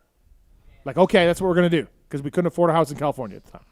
And then the Sphere was built. and then Steve moved to the Sphere. In 2007, I heard of a Sphere coming. And then I'm here. And I'm not leaving. No, but like then we would go to California, or I would go, and I'm like, this place is fucked. It's fucked. This place is fucked. Yes. I don't want to live here. And let's stay in Las Vegas. Which now the traffic is getting really Marks. The traffic the last year has been because of F1 and the fucking construction. It's absolutely nuts. But yeah, I don't leave the house, but yeah, I've heard it's bad. Yeah. Right. I'm like Marks. Right. So if I don't have to leave, like I don't have to go test, I'm home. Yeah, I know. Well, I'm the same way. I live in my circle. Right. But unfortunately for you, Comp Edge, Sunrise, closing down. Yeah, really, no tracks in the desert. Really hurt you. And the reason why I live in the desert because I'm calmer up there. I feel like it's calming, right? People are like, why don't you just move down to me? I can't live in that shit because you're sucked into it all day. I can't do it. Nothing is going to change. So just Goose Frappa. Move back east. Goose yes, Frappa. move back east. Move back east. Move back east. Goose Frappa. There you go. Frappy Pete. Goose Frappy Pete. If I move back east, will you fly me in for the show every now and again? No. Oh, every now and then, yeah, sure. Okay. But not like on the same. Race Tech Rant. That's my Race Tech Rant. You in traffic. Sorry. It was really bad before A-Ray's wedding. Every conversation I have with you, when you're going somewhere, coming here, leaving here, A-Ray's wedding, GH, I got to go to Yamaha, I got to go to Pro Circuit. Every conversation I have with you revolves around traffic and how fucked it is. Like, I get it. I'm just telling you, you text me at some of the wrong times, and that's what I'm in. So you're going to feel what I feel. That's what friends are about. All right. I guess the phone calls. Weston Peick's coming right up here. AJ's on 3. AJ, what's up, man? Hey, I got a future headline for you. Yeah, go ahead. So, James Stewart, co-host, PulpMX, or Jason Anderson follows Steve on Instagram, Twitter, and all social media platforms. I'll go Stu. Stu co-hosting. Can you make that happen? I mean, I don't think so, but I think it'll happen before show 400. We do have a show 600 coming up. Wouldn't that be cool to have? I mean, Stu him. If you can get him, Reed, you can throw RC in there if you want to. Mm-hmm. But maybe like you can go back to like the 2011 championship battle, so you can bring in like Duns, RV, Reed, and Stu. Yeah, that'd be pretty good. I don't think that's going to happen, but or what would be your dream lineup? Well, for 600, it would be cool to have Stu and Chad here, right? That'd be kind of awesome. I mean, but they both have their own shows and YouTube channels, so I feel like they wouldn't really do it. But so that's what you would want for 600? Sure, yeah. I mean, what's left? We had McGrath and Carmichael. Well, that's what I'm saying. Like, how are you going to top that? I'm not. So if we don't have anything to top 600, just skip 600 and go to 601. Okay. Don't even do 600. Agreed. $5.99, 601. But at the same time, even with Stu's podcast, he can bring on. I mean, I'm still waiting on that whole 3-hour show with Reed, if that ever happens with him. I thought Chad was on there already. No, he was just on there for the race review. Oh, okay. Okay. Not like a bench racing thing. Yeah, okay. But they can only talk about so much if someone's not asking questions. Yeah. I'd have to really sell it to him hard, but no, that'd be cool. You know, I think honestly, I don't think it's that far fetched. I think that where Stu is now in his life, and I think Chad, you guys have a relationship. No, we're fine. I just don't think they want to give me the scoop that they're going to do together. Got it. You know what I mean? They got their own media things going on. So, I mean, you can always do it like Gypsy Tales did with the Deegans, and the Deegans can post it too. It could be like a Bubba's World and PulpMX show. Yeah, give it to him, right? Yeah, give him the video, right? Yeah, maybe. All right, thanks, buddy. Appreciate it. Thank you. No problem. All right, TJ, what's up, man? TJ. Hey, what's going on, guys? What up? Hey, I have a race tech rant, real quick, and traffic. And I've read the book a little bit, and the A-Roll book. I'm an AMA ref, and at the vet classes at Loretta's, there is no CC limit. I could build a 900cc dirt bike and race it, right?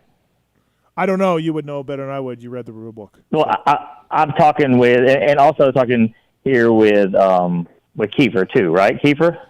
One more time, buddy. Sorry. So basically, in the AMA rules for Loretta's and AMA racing, the vet classes are open. If you built a 900cc two-stroke, you could race it, right? Correct. So why is it the AMA won't let the electric bikes race? Well, because here's the reasons why. So if you said, hey, I have a 900 cc's, they could tear it down and know if it's 900 cc's. They really don't have anything set in place for electronics, right? They need to have. But it's open. I understand that, but there's no displacement rules. You could ride a jet-powered engine. I mean, it's an open class. Well, and if it's going to happen, just like what you said, it's going to happen in amateur racing and not professional racing first. Yes, and that's my thing. I've called the AMA, I've emailed them, I've tried, and they just say no electrics. You can do whatever you want with an internal combustion engine, but no electric. And it seems to me like, I don't know, this is just maybe a conspiracy theory thing, but like the other manufacturers don't make them, so they won't allow them. But as soon as they release one, they're going to be allowed. Can I give you another aspect to this too, sir? So yeah, please do. And here's the thing, just from me riding them and from other people riding with me on other bikes while I'm on electric, it is dangerous. Mm-hmm. So maybe it's not so much the displacement or electric. Maybe it's about safety, because if you throw, let's say, 3 electric bikes within a 40-man gate at Loretta's, it really throws off the other racers, because honestly, sir, like when you're on an electric bike and you're behind someone, they do not know you're behind them. Oh. So if you move over and your electronic guy's behind you, you could just really hurt someone a lot. And just kind of what we listened to. I race my Talaria or Suron in the pit bike class. I deal with that all the time. You know what I mean? Correct. In the big pit bike class, they're allowed. So imagine that on a larger scale, right? Well, I mean, I guess, but some people ride with earplugs in. Yeah, but you can still feel and hear with earplugs in. That's what I'm saying. With electric bikes, you can't hear nothing. Like I've been at Glen Helen testing many, many times with Alta.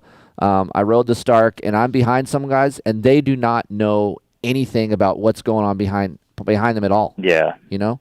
So maybe it's some of that as well. I mean, for safety, I would rather not see it right now until it is more widespread and well known, because I think eventually we will see someone get hurt if we sprinkle some of these electric guys in with combustion bikes. I think there's something to that, Keefer. There's also something to the other manufacturers saying, hey, we don't want these guys in right now. Yeah, it is for sure. I think that's what it is. Yeah, there is. I mean, it is that, but honestly, I think it is safety that people aren't looking at. Right. But you know what? Like, okay, so you can get mad at the other OEMs, and I get it. But, like, Marks, for example, Marks and Tallon, a very vital part of this show. More Tallon than Marks, really. But both of them very vital to the show. And I work with them every time on Mondays, and they do great jobs. And let's say they hated Roto, which they actually really do hate Roto, but they don't say it. Don't we all? So if I said to those guys, hey, I'm bringing Roto in, and Marks and Tallon are like, no, we don't really like Roto. Like, we don't want him in. Right. I have to respect my partners in the show on their feelings. Yeah. Like, there is some of that. You just, if you're MX Sports or Feld, you can't just be like, hey, all you guys that contribute financially and fuck off. Fuck off. Yeah. Like, there is a delicate dance there, and you got to sort of respect your partners that you have. And Stark's not in the partnership right now, right? So, here's the deal. So I get some of that. But I'm a fan of electric bikes. I mean, I am. I've said It's going to happen, sir. We're going to see it. It's coming. I just think everyone wants it sooner than the other side wants it. You know? Yeah, for sure. Right. Thanks, TJ. Thank you, man. All right, guys. Appreciate See it. ya. It's good. Some good points there. EVS Sports. Thank you to EVS Sports. Hey, don't be thinking you guys are actual fucking partners. Do we get Lambos as part of our sponsorship? No, you're not You partners. just really opened up a You can of said shit. it? You're not partners. I don't know. What do you guys want? Name your price right now. I just want my MAV TV Lambo. I'm still waiting. MAV. We were one and done with MAV, sir. Just be lucky that both y'all have better looking wives than what you guys are really. That's all that matters. Yeah. No, that's all that matters. Yeah, that's it. Noted. EVS Sports, thanks you to EVS Sports, evs-sports.com, Pulp 30 to save on anything from knee pads or shoulder braces. EVS Sports, we are protection. RJ Hampshire, Kyle Chisholm, Axel Hodges, Travis Pastrana, and more. Use EVS, whatever they do, and EVS has got some great protective gear. Pulp 30 is the code to save with evs-sports.com. Pulp 30 is the code to save. Thank you to EVS Sports. Also, bringing our next guest in, brought to you by the folks at Renthal. Thank you to Renthal. Keefer, are you Renthal guy? 2024. It's happening. It's happening. You're a Renthal guy. Look at no hate comms on Pro Taper. Yeah. great bar. Yeah. But Renthal also makes a great bar. I've said a lot back and forth about both brands, but those are the brands that are the elite in handlebars. And for me, breaking Renthal news. is a great brand. And I'm going to go to the UK sometime next year and break down the whole process of, because me and Paul go back and forth about 7/8 bars. So I'm going to go through the whole thing of how they're made, thicknesses, the whole diagrams of each bar, how they make bar bends. I want to break it all down because I love that kind of stuff. So I'm going to have a chance to do that next year. All right, perfect. Sounds great. Renthal.com. Monster Energy Kawasaki, Honda, Red Bull, KTM, all using Renthal. Kris Keefer now in 2024. Be Renthal equipped. You think you'll just go twin wall, or you think you'll fat bar? No twin wall. Too stiff? Too stiff for me. Yeah, too stiff. Fat bar? Fat bar. So thank you to the folks at Renthal. A fraction of a second, a few grams, a couple of millimeters. It all counts. Welcome to the winning world of Renthal. More championships than all the other brands combined. Bringing you our next guest on the show. Hasn't been on for a while, but love to get back up, catch up with him, and more. It's Weston Peick. What's up, Weston? How are you, man? Good, man. How are you? I'm good. What was your Renthal bar bend? What is your Renthal bar bend?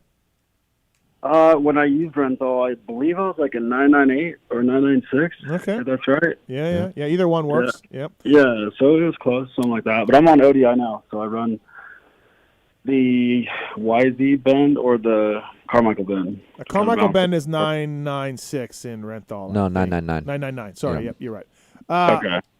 Welcome to the show. Thanks for calling in, Weston. Appreciate it. Good to see you at the Pulp Ride Day. You're doing lots of things with WPS and Fly Racing, of course, and working with their cruiser line of stuff as well. So you're keeping busy. Hey, at Millville, it was ruddy. It was kind of tricky. We know you retired due to an eye condition from a crash at Paris. I imagine that kind of track/dirt is the worst thing for a guy who's riding with one eye. Did you watch me? I know you still looked all right to good, me. Yeah, you still looked all right to me. Did you watch me ride the motorcycle going straight into that from riding hard packed dirt in Idaho for the last 4 years? Yeah.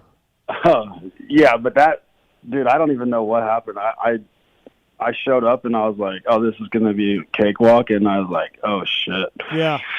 But yeah, a lot of that it's hard because like that depth perception and like judging how long the rut continues on of like staying in it, and like the thought and like the depth of it really messes up, the whole process of riding. It's pretty weird, but yeah, I would think so. Then that track it was muddy and deep and ruddy and soft, and I was like, there's too much shit going on for me to even trust it. That's past my capacity of having mostly one eye vision. So yeah. So just for the record, you can't see much out of one eye, right? It's pretty blurry, the one eye. Yeah. Right eye, yeah. Well, it's nice to have you calling in. Good to see you at the ride day. I think the fans, the listeners, and the riders that were there enjoyed having you there. Are you frustrated? Because I mean, when you raced, you were a top 10, top 5 guy.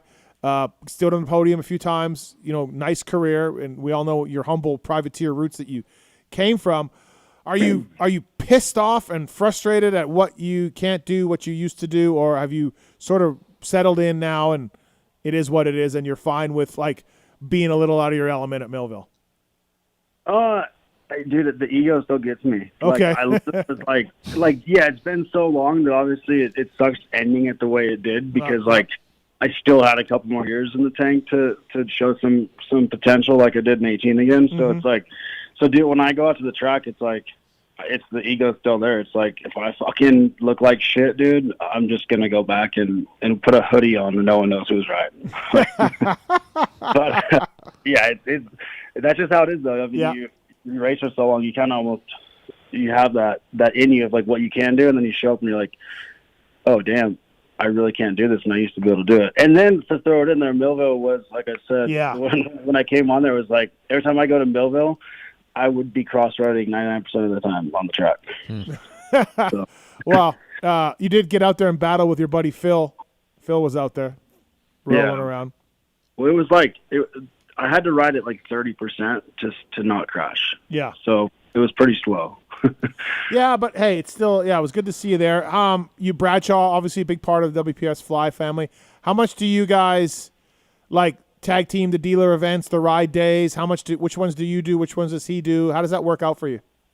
Yeah, so we try to as far as it being a fly ride day, as long as we're both in town, we typically will do an event together most of the time. But like this year was a little weird. It kind of slowed down a little bit with the company and the buyout and stuff. So it was we kind of had to pick and choose where we wanted to go. Mm-hmm. But I mean, even with what we had, we still get great turnouts with customers and dealers and reps that organize everything. So it's pretty rad. It's a cool thing to do and be able to go there and just stoke people out and just get to ride with just normal day people that don't get to experience something like that. And then as well as, bringing out the dealers and all the parts guys that just, have it fast and they get to go back and talk about something for as long as they can, So it's a pretty cool thing. So hopefully next year we can continue on to do it. It's still up in the air right now with contract stuff and trying to get the people pinned down and get an answer, but hopefully we can move forward with it.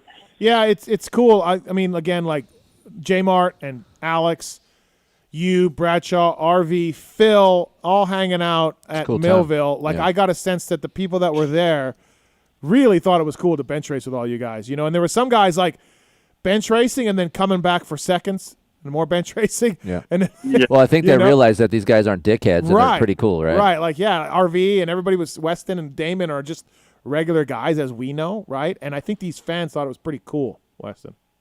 Yeah, no, I think it's cool. They definitely, that was a good, diverse group of people, a lot of different attitudes and a lot of different mentalities that was out there. So it was cool to get the fans, kind of a side of like, hey, we are just normal people like you guys. Because I think a lot of fans get caught up in that, thinking that like we're these antisocial bodies of people that race dirt bikes, where really it's like, we have to do that at certain times, but for the most time when we go to events like this, it's like we're just normal people. We want to hang out, chill, and have a good time and rap with everybody and just chill, drink some beers, and have a good time. So.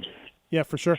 Hey, how much are you doing with the cruiser line at WPS now? Are you still doing that? Are you still repping that, going to dealers and stuff, or have you switched over to the ride day stuff? Like I'm going to ask you that.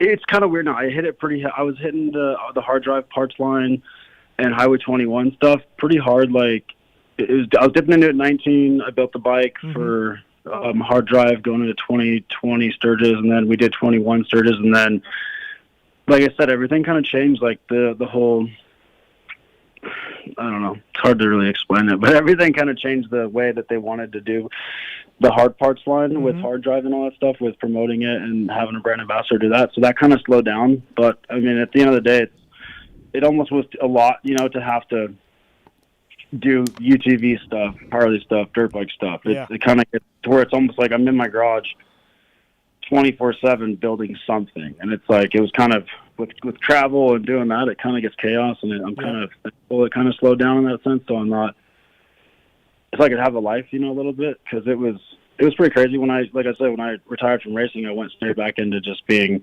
traveling, 24, 30 weekends a year, and it was like, what's going on, So it was busy, and then now I'm kind of slowing down, which is enjoyable. Right. But now, Yeah, it's I don't see you at a lot of races, right? Like I don't feel like you go to a lot of nationals or supercrosses, as many as you would like to, or would you like to go more, or are you just busy? Like you said, you've been so busy with all the WPS stuff and the fly ride days, or are you like not the type of guy to just go there and hang out and watch? Well, I do supercrosses, so I think I hit about 9 to 12 supercrosses. Oh, did you? Were you there that many? Okay, my yeah, bad. but I'm stuck at I'm over at the fly setup the whole time, just meet and greeting with dealers and fans and all that stuff, and just kind of helping which way I can with, if people got questions on product and new release gear and stuff, just try to inform people as much as I can. So I'm kind of more or less tied down over there, and then when the races start, we head up to the suite and hang out and just interact with dealers and have fun. So you don't really see me that much bouncing around. I'm there, but you don't see me. Yeah, I'm just a media guy, right? I'm running around. So, what about this Vince thing? We know you. I saw some stuff on Vital and things. That was on my list to ask. Okay, yes. so where look at, and Steven, if you didn't listen to the show before you get on here, Weston, Steve and I, we know Vince's track record. Obviously, we know the history between you two. We didn't feel, besides what Joey said earlier, like he said he cross-jumped Kenny earlier in the day at Abu Dhabi, but I didn't see anything too crazy that was bad on his part. Where do you stand with just this instance in Abu Dhabi? Well, for starters, go buy some damn T-shirts. The Vince T-shirts I got. But Yeah, so it's tough, man. Like, it's so hard to explain a human like that races, because, like, we've all had it with him. Yeah, I think he races backwards. Like, obviously, he has some disorder where he gets good starts all the time, and he just rides backwards in my sense, because he's fast, but he's not fast enough to stay ahead of guys, but he's super good at block passing, and he's super good at getting in people's heads, and that's when I think people race behind when they get behind him, because then they're racing backwards thinking about, oh, shit, he's going to go here, he's going to go there. Instead of just blasting through him is what I think riders need to do more, is just be like, F this guy, I'm going through you. You know what I mean? Right. Like, just to put it in his mind, because like I said, it's the same thing. Like, when I had the incident with him in 16 at Supercross, like, after that incident where I hit him, I didn't have a single issue with him in the rest of the year in 2016, 17, or 18. Not one incident. So to me, it's like one of those things like, if he's doing it to you, you need to handle your shit. Like, off the track, on the track. Like, I don't know. That's my outlook on it. That's kind of what I chatted about on that last little video I did on Instagram. I was like, I think if you want somebody to stop pulling some shit, you got to handle your shit. That makes sense. No, you're right? You know? Yeah. It's like if you're getting picked on in school, like, you're going to keep getting picked on unless you handle your shit, you know? It's one of those things where that's kind of how I went about it. Obviously, I got in trouble for it, but I would do it 20 times over again. Like, I think it's something like you got to stand up for yourself to let the dude know, like, hey, I ain't taking no shit. Right. Yeah. But I know, mean, he races hard. You can't take that away from him. He's gotten a lot better. Yeah, he races hard. He's gotten a lot better, for sure. But he's gotten a lot better, but he does still throw in those cheap shots. But then again, it's like, fuck, you know, there's a lot of money on the line. Like, if you're slower than the rest of the pack that's behind you, what are you going to do?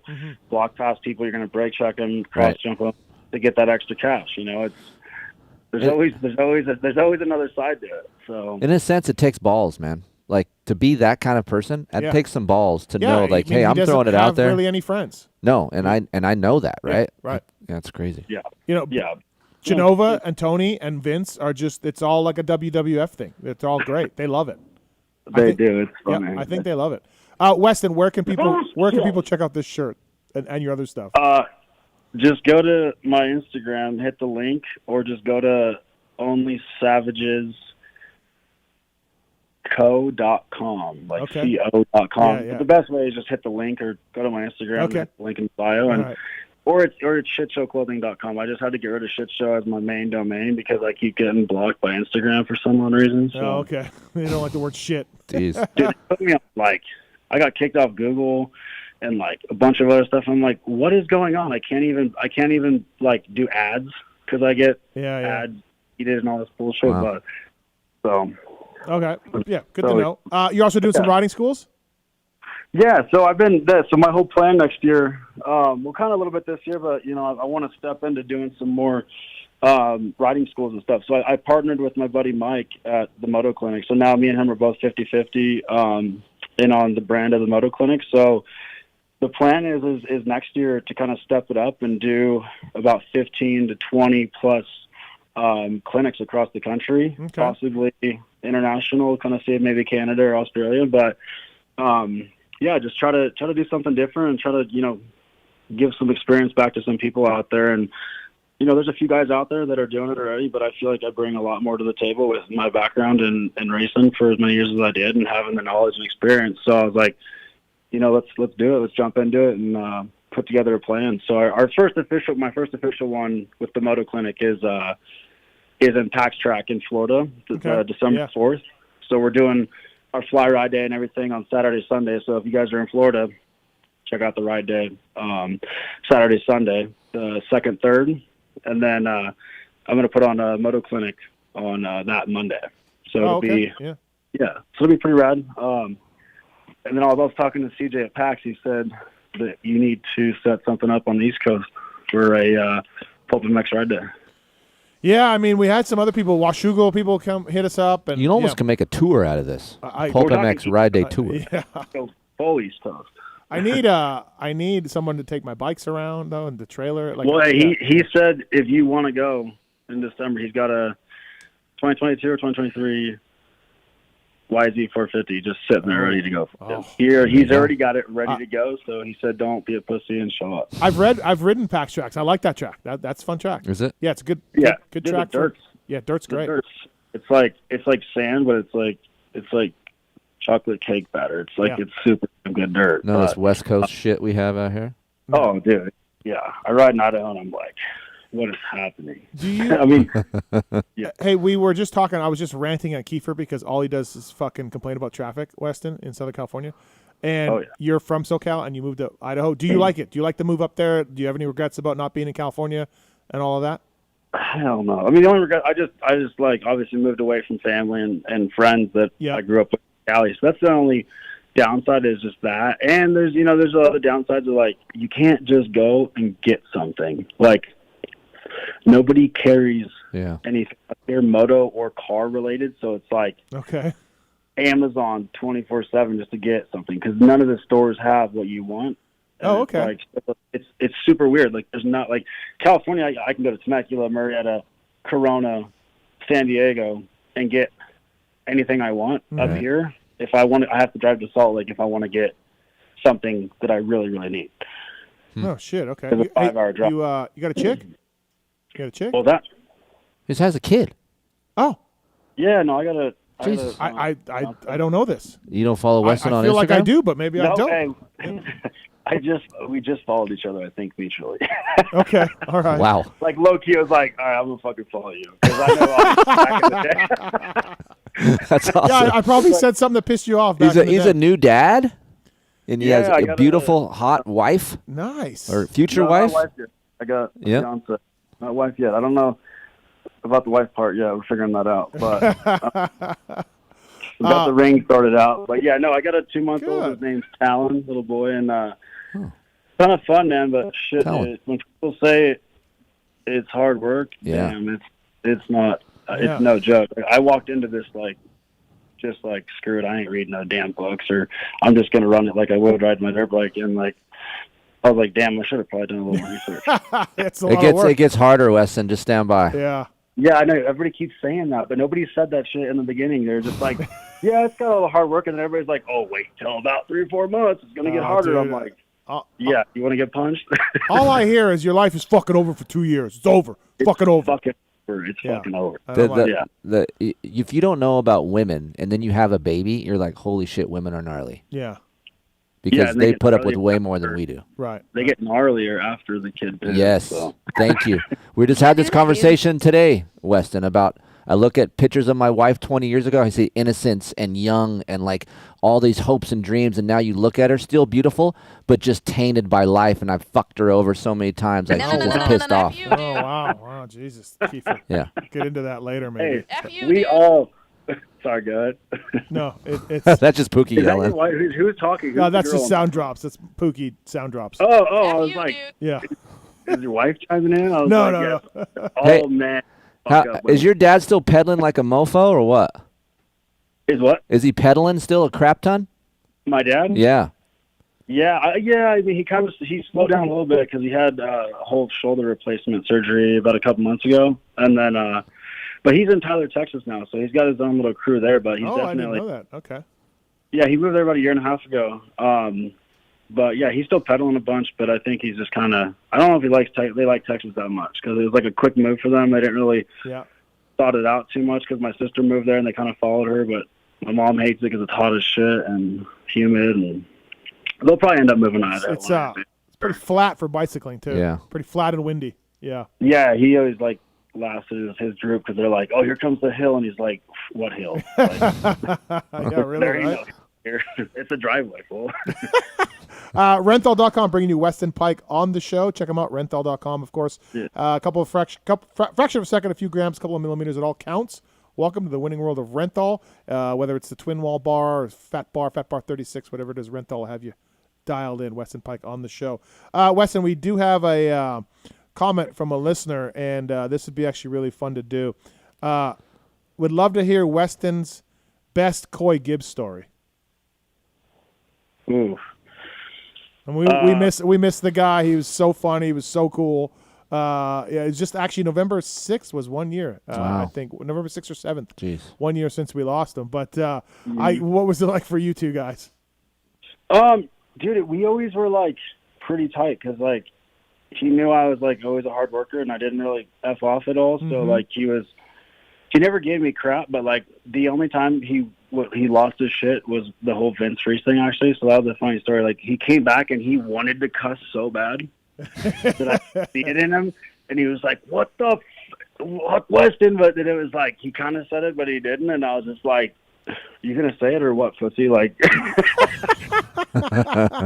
but that was kind of like the funny thing. I mean, other than that, like he'd always show up fat as hell at the track with like a box of donuts and like a triple extra large sugar coffee, and every single day at the track, like talking crap to everybody, and yeah, always a good time for me. He always had a new business idea too. For a while, it was gourmet hot dogs, then it was a coffee place, then it was a pizza oven. That he always had a new business idea all the time.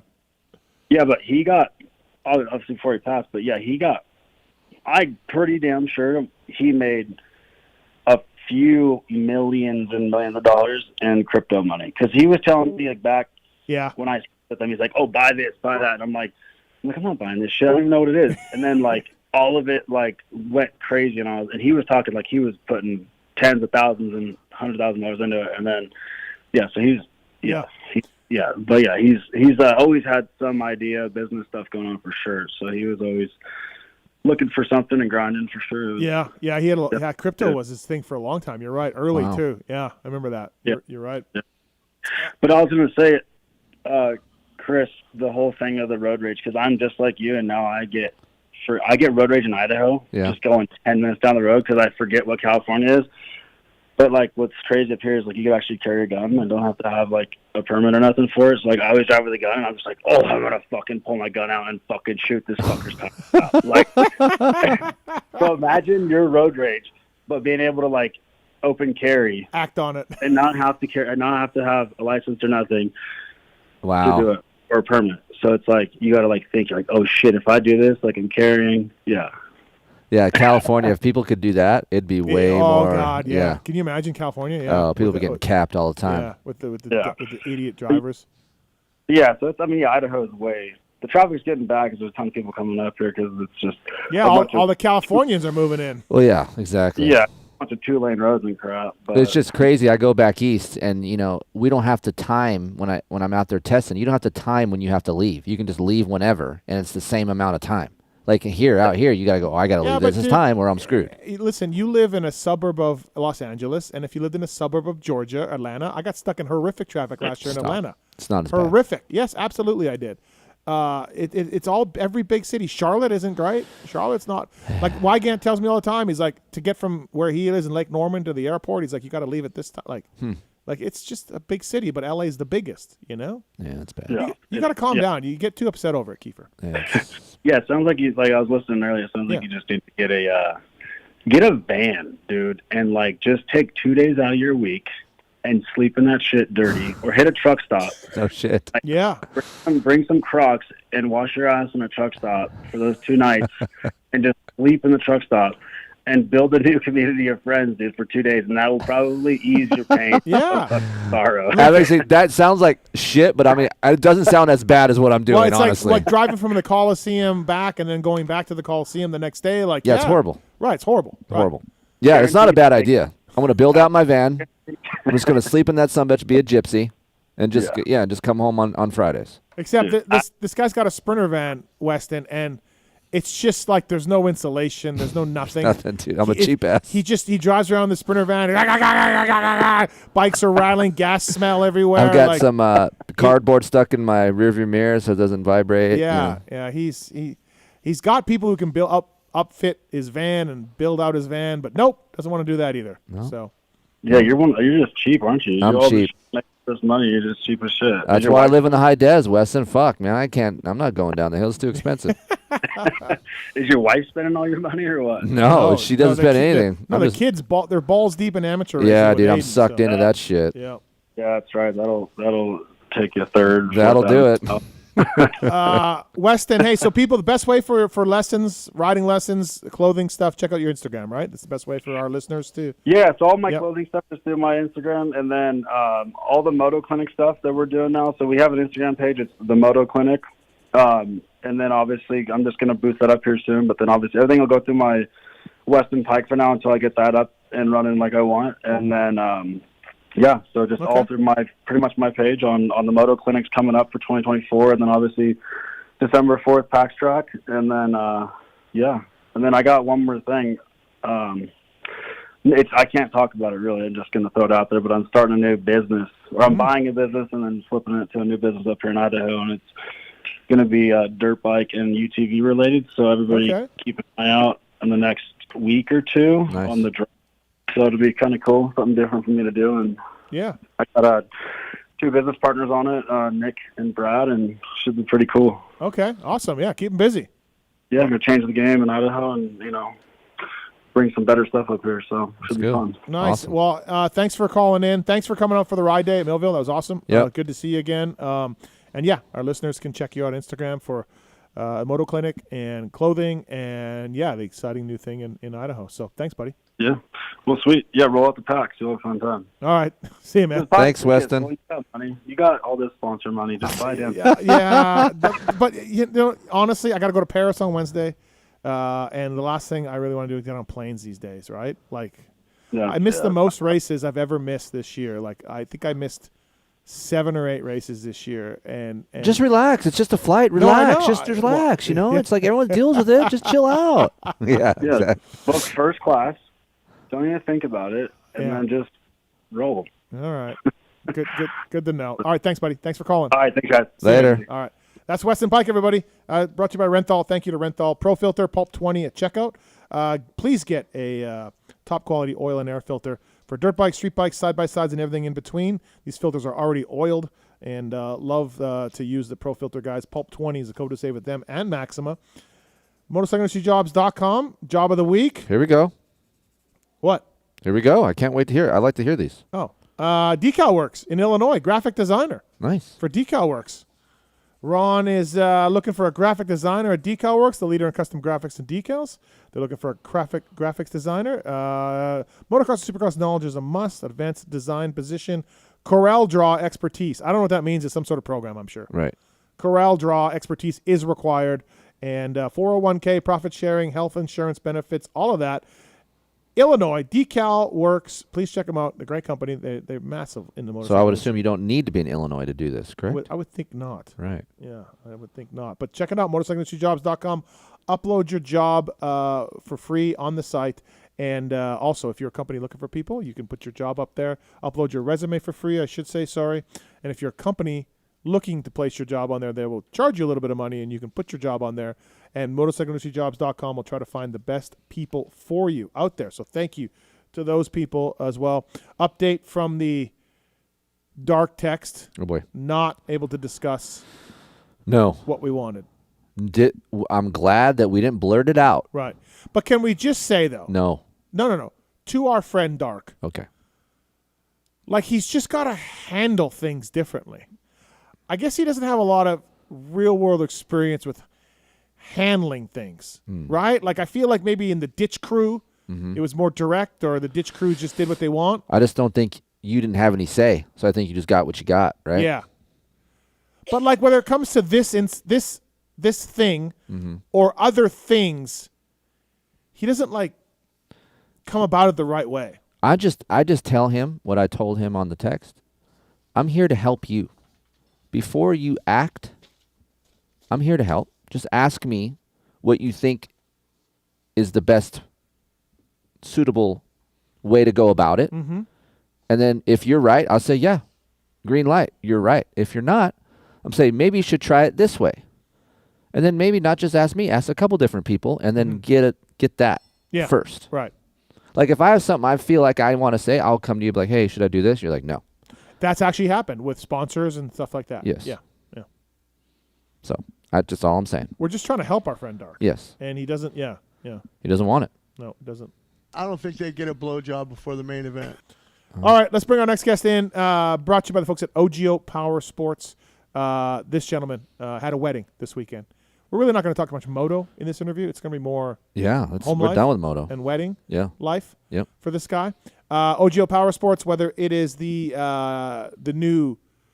There's a trucker bag? No. There's a rig? No. What's the new one called? Don't ask this guy on the line. What's the new one? The 3-wheel one. The 3-wheel one? Yeah. Spider. No, it's not called Spider. That would be a good name, though. Spider. So, yeah, it is carry-on bags. Love it from the folks at OGO. If you want a discount, use code PULP15 at OGO Power Sports. OGO Power Sports, code is PULP15 to save. Great travel bags, great gear bags, all of it. They got a helmet bag. They got a little goggle. They have bags for everything. Couch thing or whatever.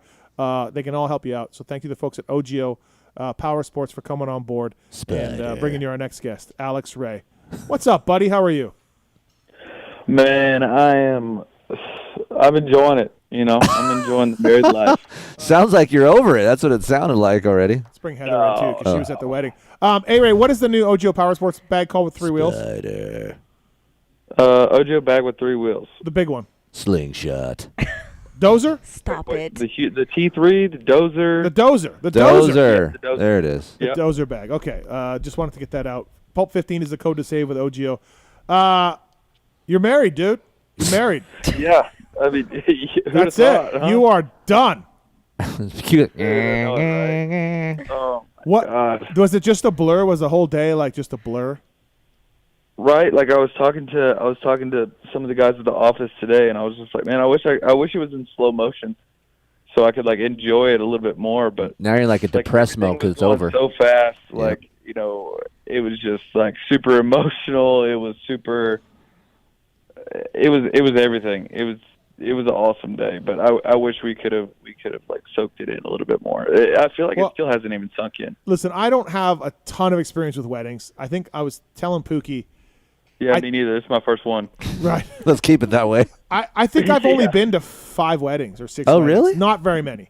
So I don't have a ton of experience. So 7 Deuce Deuces and A-Rays is like half of what you've been to? Yeah. My brothers. Okay. Deuce Deuce, A-Ray, my brother. My best friend, Kurt. I was his best man. Let's rank them. That was like back in the early 90s. Yeah. Like 94, 93. I don't know what else. Like that's it. Anyways, my point being, I went to Pookie's friend's wedding here in town.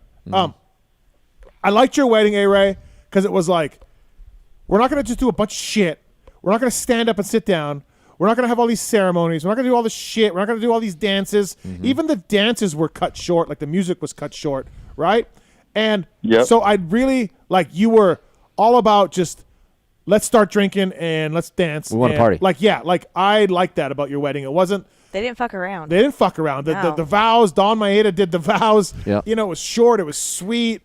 Good job. I think on that all was of the longest part of the wedding was Don's intro. Right. Yeah.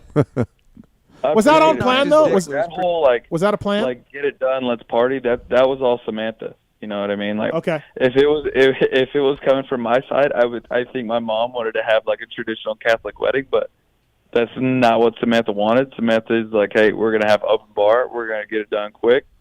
I want to get my ass married, and I want to freaking party. So that's what we did. Yeah, nice. I liked it because some of these weddings you're just. It's gnarly. Let's play games. I don't want to do none of that. Yeah. Right. There was none of that. There was just like, hey man, I'll tell you what though. Fucking dessert table was right by us. Tasty. It looked great, and then there was a sign: "Do not touch until the cake cutting." That didn't last long. And I was like, well, when's the fucking cake getting cut? Because look at these. When did the cake get cut? That's another thing. They didn't do the cake cutting. We cut the cake. It was right after our dances. It was like right after our dances. We went over there. We cut the cake, and then we just started dancing. So I only saw the wedding people, cutting the cake for you over there. I must have missed both you and Sam over there. I think you guys were talking to somebody. Quick. Uh-huh. Because me and Pookie were on the dance floor. Yeah. Yeah. So that's another thing. It wasn't a whole thing about cutting the cake. You guys just went and did it, and it's fucking on. Alex, did Sam smash the cake in your face? She rubbed a little bit like on my nose. I don't know. Like I was already kind of feeling the drinks a little bit. So they gave me the knives and I started dancing like Britney Spears a little bit. So saw that. You also had your shirt unbuttoned at one point. You were Did you post the video of him busting ass? Yeah, he slipped because someone slipped. spilled a drink on the dance floor and he just wadded He it. got sketchy. Yeah. Shocking. Oh, dude, I'm talking about, dude. I've watched that video probably 30 times already. I'm gonna post it. Yeah, you were having a good time, buddy. You really were. Yeah, no, like, we kept it going too, man. Like after the wedding, we had like an Airbnb that we went back to, and like because we got in the party bus and then headed back to the Airbnb. But by the time we got back to the Airbnb, there was already like 40 people inside the Airbnb. I don't know how they even got in there, but they did. Oh wow! So people already knew where to go. Oh yeah. Everybody That was knew where to go. That was my only complaint of the night. The food was great, by the way. Chicken was good. It was a buffet style, like Family style. Family style. Yep. And beef, chicken, mashed potatoes, green beans. It was a fantastic meal. Great food. My only complaint on the whole wedding was, like at 10 o'clock, they're shutting it down. Oh yeah. Like 10 o'clock. Well, so the reason why is, I guess, they wanted to get the bar open as soon as possible. It's like a 5-hour window or something like 5 or 6 hour window that you can have a bar open at a wedding. So we wanted the open bar to be open as soon as possible. So therefore it closed a little bit sooner. But then the whole venue was closing because they were playing Closing Time by Semisonic. Yep. Yeah, that was the whole thing. Sort of like, and I guess I was a little too hammered and I started making a speech, but we even missed our last dance together. Yeah. Dang. I mean, I again, like, it felt like. Tell me how long. I feel like weddings go longer. Midnight. Like 7 Deuce's wedding, I was like, we were there till late. Right. So Mark's right. Mark's, what time of weddings end you've been to? Like late, right? Yeah. Tallon? 10. Well, I don't know. 10 is early, right? Well, I don't know. I feel like 10 to midnight is pretty normal. I would say it was a bit early. That was my only complaint. I don't know that was like the venue's rules, I guess. Yeah, no, I'm sure it wasn't your guys'. That was odd at 10 p.m. to see. Bar was closed. Semisonic was playing. Closing time. Wrap it up. Right. I have some notes. Yeah. Okay. Some things that I'd like to discuss. Okay. So things that I've never seen. There's some things that I saw from A-Ray that I never really have seen, which I like. Okay. One, he was very attentive to all of his guests. He went around, thanked people. Yep. He looked like he was conscious of like making sure that, hey, I want to let everyone know I'm thankful for everyone being here. He just didn't say it. He walked around and talked to a lot of people, which I saw. Yep. Number two, I saw emotion from A-Ray. As my God. As Sam, as Sam was walking down the aisle, I saw that, I was the same way. If anyone that gets married to their wives, they see their bride walking down the aisle, it jacks you up, especially depending on what music you had, and you had a nice music choice, just a musical mashup that was really nice. When Sam danced with her father, I looked over at A-Ray and I even pointed to Heather. I go, hey, look at A-Ray. He was jacked up. So you can see him reflecting and looking into the future, and then watching his bride be given away by her dad, and all these emotions that I kind of thought about when I was going through my wedding. I could see it through A-Ray. So that was kind of cool for me to see. I didn't notice any of this. Right. Okay. It's shocking that you didn't know that. Yeah, the groomsmen, like Kenny Bell and the groomsmen, were counting how many times I started freaking, crying. Right. But if I've been around A-Ray, he's not a real and emotional kind of person, then so it's nice to see some of that. And then the last part of it is Did you get a hug from Sam? I did. Oh. Yeah. So did I. And the last part about A-Ray was like he's down to party. Like he's down. Yeah. Not only is he making sure that everyone's okay at his wedding, but he's down to party. Yeah. I'm down to party and have a good time. So I thought it was a really, really nice wedding. It was concise, to the point. You guys left too early, but whatever. No, so I thought I did at 9:45, but then I got a text, A-Ray, from Steve saying it wrapped up at 10. I was like, boom, I nailed it. Oh, yeah. God forbid. We don't want you to get stuck in traffic at 10 p.m. Oh, God, dude. Can you fucking imagine? Can you imagine the rage he would feel? Now, did you... Oh, man. So I've had that conversation with Kris before. Oh, that's horrible. Because he gets so aggro. Okay, I'm glad it's not. Yep. Whenever someone's in the fast lane, or if it's semi-trucks on the way to Vegas, the two-lane deal, the semi-trucks, Dude, it fucks with it. They ride side by each, and they don't get out of the way. What are you doing? I know. Listen, I know. I drive it a lot too. Hey, Ray, did you consummate the marriage that night? Good question. Yeah. Oh, you did. You managed. Did. You managed. So, I'm surprised because you didn't look. No, dude. Wow. Samantha was a surprise too, but yeah, no, I was, dude. Like, you'd have thought that I was from Brick, New Jersey. I don't get that joke. I don't get that joke. It's bricked up, dog. The brick what? Huh? I was bricked up. You know what I'm saying? Like, no, we don't. He was all right, whatever. bricked up? You never heard bricked up? What's that mean? Does that mean you're hard? Yeah. Okay. Okay. I would have. Just say hard, man. Okay. That's all you gotta do is say you're hard. Well, when I was leaving, I would have put long odds that you getting anything. Yeah. No, hey, so you look pretty much like I mean, it took a lot of focus. I'm not gonna lie to you boys. It took a lot of focus, and then once everything was done, I think I had like a minor stroke and then passed out. Okay, all right, fair enough. Did you throw up? No, I just had a stroke and passed out. Okay, so you didn't throw up, so that's a plus. Yeah, it was good. It's great to see Jericho in the wedding party. I hadn't seen him for a long time. He loves his new job, so him and I were rapping about that and rapping about the Sphere and Metallica also. Oh yeah, dude. He's all stoked on his new job. He's hanging around Freddie all the time. He's just happier than hogging shit. You know what I mean? Derek Rankin, for people who don't know, and Millsaps. I talked to Davey for a while as well, so it's good to see him. Oh yeah. Yeah, lots of the whole group was nice. Yeah, You know, like, I didn't talk to Tickle was in the wedding party. I didn't talk to Tick. he was busy. Yeah, he was busy. He was very busy. Yeah, he's busy. Yeah, I feel like I got to on my side, like for the groomsmen, I have a pretty rugged crowd. You know, I got Kenny Taco Bell. You know, I got Brad the Rocket Noddet. I got John Ross Lowe, one of my oldest friends from Tennessee. Like, it was a huge variety. You know, Rankin, Bradley Taft, everyone. You know, it's a pretty rugged crowd, and it worked. It meshed. Everything was good, you know. Did any of the groomsmen get anywhere with any bridesmaids?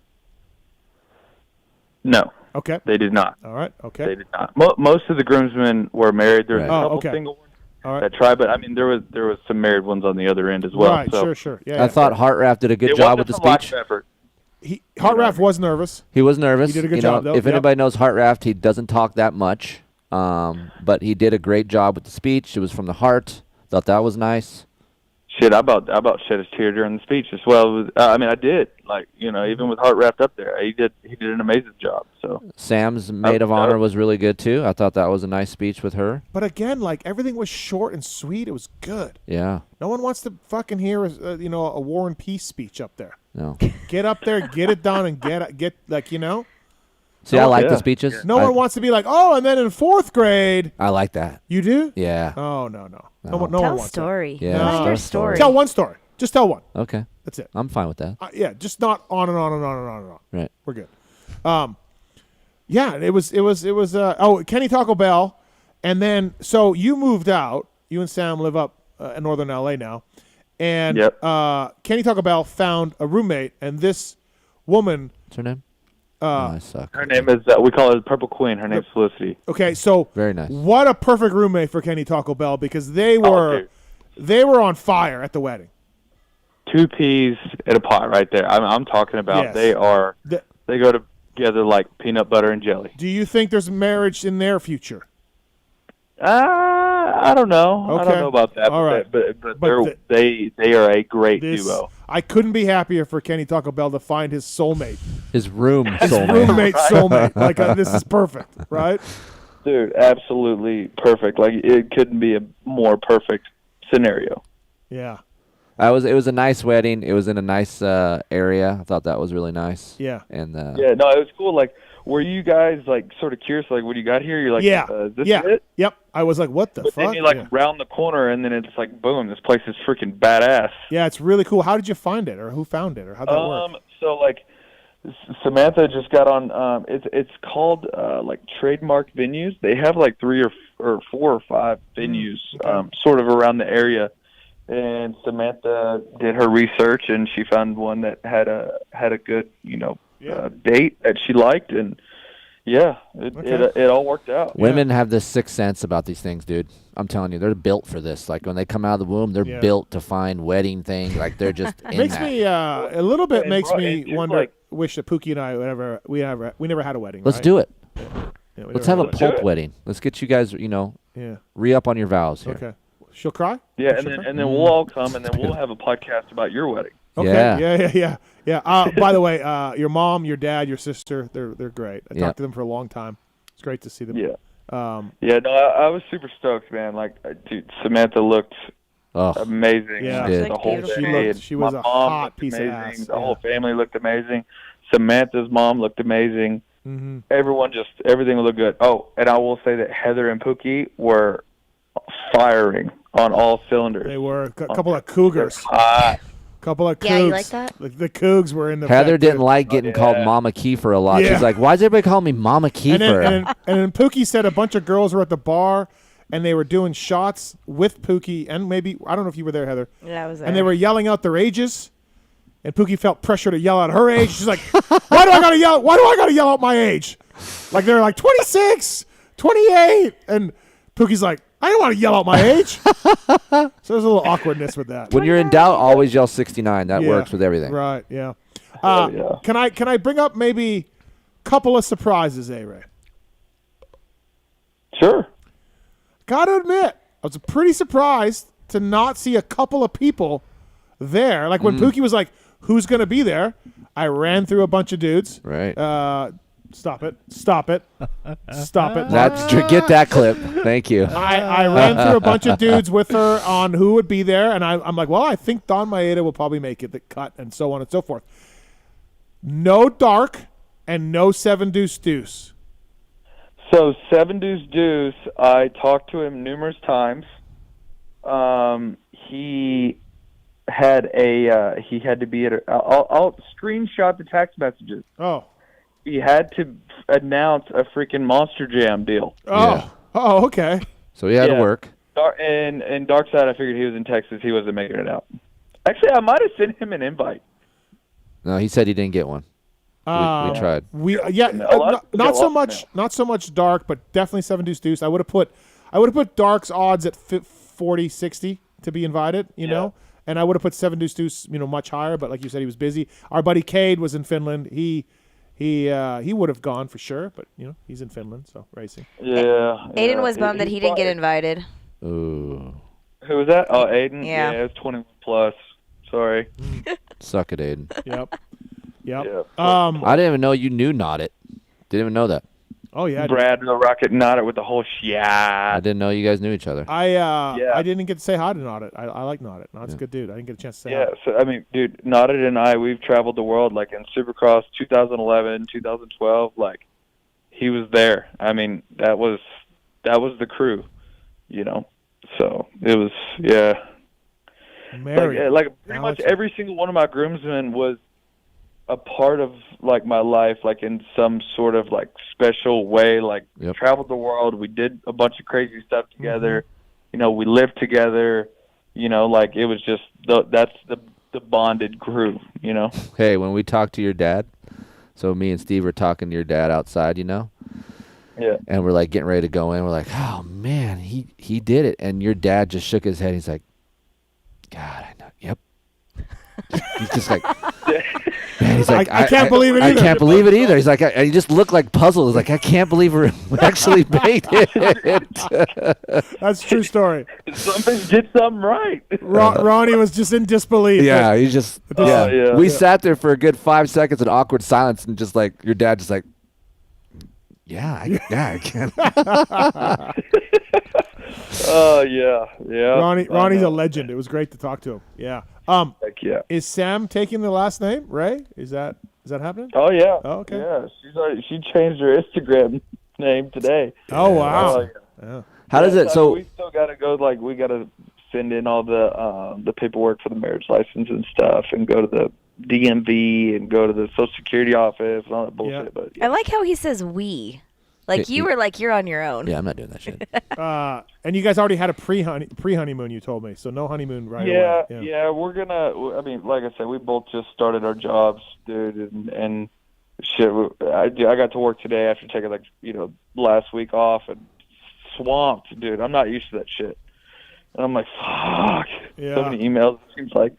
But no, it was fun. So we're gonna try and save up because we're still trying to get our bearings, and the wedding wasn't cheap, so we're gonna try and do something. She wants to go to Japan. That's like her dream trip, so we're gonna try and get something going there. We hung out with your boss. Very cool. I never got to hang out with him that much, but really nice guy, and him and his wife are really cool people. Heck yeah. So. Yeah. Good old freaking Mark, dude. Yeah, you put it. I was wondering who you would seat us with, and I was like, I think there was some more people at y'all's table, but I don't know. They must not. There was 2 empty chairs, so yeah. We were trying to figure out if the photographer girl had a fake ass because her ass was so like round and poppy, and I'm like, damn, is that fake? So we were all trying to confirm, like, was it fake or not? This is Keefer. This is life with Keefer. Yeah. I couldn't look, man. That's a wrap. Right. That's a wrap. It's a wrap. It's over. It's done. Which groomsman got most out of hand besides you? Like next to you? I'm gonna say J-Lo. Who? Either J-Lo. Oh, your buddy from Tennessee. Yeah. Yeah. I'm gonna say either J-Lo or Dr. Nick. He wasn't a groomsman, but actually, either J-Lo or Tickle. Yeah, Tickle was ramped up. No, but I was number one. I won. You did across. Yeah, absolutely. You were the star. Yeah, without a doubt. doubt. I don't know if you guys can tell, but my voice is still gone. Well, you're a little low on energy tonight. We feel like so. Yeah, still recovering. It happens. Low T. And low now, T, dude. I got a job, freaking married. I'm low T. Yeah, you're working now. Working 8 to 5, 9 to 5, whatever it is. Just going in there. Everything else is downhill from now on, dude. Yeah. So. Yeah. Well, it is nice to hear that you consummated the marriage because Heather and I never got to do that on our wedding night. So that's a plus. That's always nice when you can do that. Yeah, and then I told Samantha, because we drove home on Sunday, and I'm like, hey, because we had to drive separate. We drove separate down there. And I'm like, hey, if you get to the house before me, do not walk into the house because I am carrying your ass through that door. Nice. Oh, good. That's classic. Something that, I don't know, I've always seen in movies, and for some reason, that's something that I wanted to do. So that's very cool. Mark, did you carry Courtney in through the door? I don't think so. Okay. I don't remember. All right. No, we did not. I have one other complaint, and let me know when you're ready. All right, I'm ready. So, you got married in San Marcos, which was nice, like we said, for all area, like that area is nice, and the venue was nice and all that. You sent me like the host hotel, or I don't know what. You sent me the link to the hotel. Booked there a couple nights. Outrageous fees for not a very nice place. So, really? Yeah, I mean it was okay. I'm not like, but it's not exactly the Weston or the W or whatever. Oh, and the rate I paid was kind of up there. So yeah, I wasn't too stoked on that. It's all right. Just those tall ceilings. I think you got it. Well, we'll see. It was a fun night. Even though ask Heather, I'm not very good at dragging my ass anywhere out of the high des, but it was a fun night. It was fun. It's I mean, I will say, I don't know what it was with the traffic, but it's not far from Paula. No, it's not. I mean, you could have rode that morning. Well, it was Veterans Weekend, so that was kind of... Yeah, it was really cool. So I thought your wedding was like Temecula or Murrieta, so I didn't Google the place until I got to around Lake Elsinore. Yeah. And I was like, okay, like here we go, and then I just like Elsinore punched it in. Oh my God, it's another 45 minutes or whatever. I was like, what the hell? Carlsbad's right down the road. Yeah, it was right down the road. Yeah, yeah. It's not far. So yeah, but no, it's a good time, A-Ray. Congratulations, A-Ray. You're all grown up, and you're all grown up. Yep. Welcome to adulthood. Hey man, I appreciate it, guys. Now let's have a baby. Yeah, no baby. Plant one in that lady. No baby. Nope. He might have. Couple years. Couple years. Do it. A-Ray. Yeah, I'm probably gonna do it. Yeah. No. Go to Japan first, then plant a baby. Man, I'm a weak man. Give yourself a couple years of having fun and traveling and working and all that He's stuff. had enough Stop- fun. He's stop it. fine. Do you like to sleep, A-Ray? Do you like to sleep? Do I like to sleep? Yeah. I mean, no, not really. No. Okay, I'm then an early have bird kids type if of you don't guy. like to sleep. I don't know, man. Like, I mean, no, I'm definitely going to give myself, we are going to give ourselves maybe a year, I guess. I don't know. Like, I don't know. We were kind of hammered the other day, just sitting on the couch watching movies because we had a bunch of wine, and I talked her into, like maybe next year, October. So we'll see. I don't know. Are you looking at me like this is what you would like to do with me? Or are you looking at me like that's weird? What are you looking at me for? It's foreign to me. I know. It's just foreign. Just ease up on the stories there. You're making me look bad. A-Ray, though, you did look very nice because no one else will tell you that, so I'll tell you. Thank you. I appreciate it. I feel like I gained like 20 pounds this weekend. I put my shorts on for work this morning. I'm like, these things are tight. Enjoy the ride, dude. Enjoy That's the ride. just retaining water from the alcohol. You're fine. Yeah. Some of the coworkers are going to have to start mountain biking. We did an e-bike ride the other day, me and Mark, and we were going down the hill, and I'm like, dude, like, I got a blister by the time I got down the hill. Jeez. Dude, my hands are so pussified now. Yeah, any plans to ride dirt bikes anytime soon? I'm going to ride Tuesday. Oh, okay. For Swap? Yeah, we have the Swap Moto Live has the 450 shootout on, I believe on Tuesday. Tomorrow or next Tuesday? Next Tuesday. Okay. I was going to say tomorrow. Yeah, and then I got Day in the Dirt. Got Day in the Dirt coming up, dude. Oh my gosh. Oh, boy. Dude. Oh, so you're in. Yeah, dude, my hands are going to be roasted. Danger. Be careful out there. Yeah, be careful. Day, what do they call it? Day to get hurt. Day to get hurt. Day to get hurt. Yeah.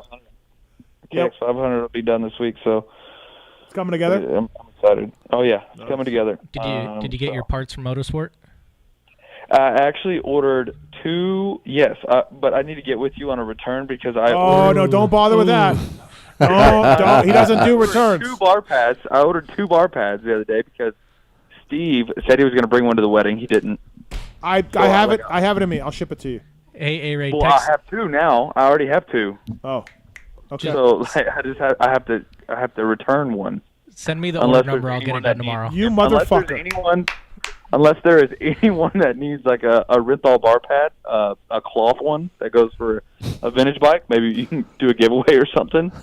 But yeah, either way, I'm gonna get that returned.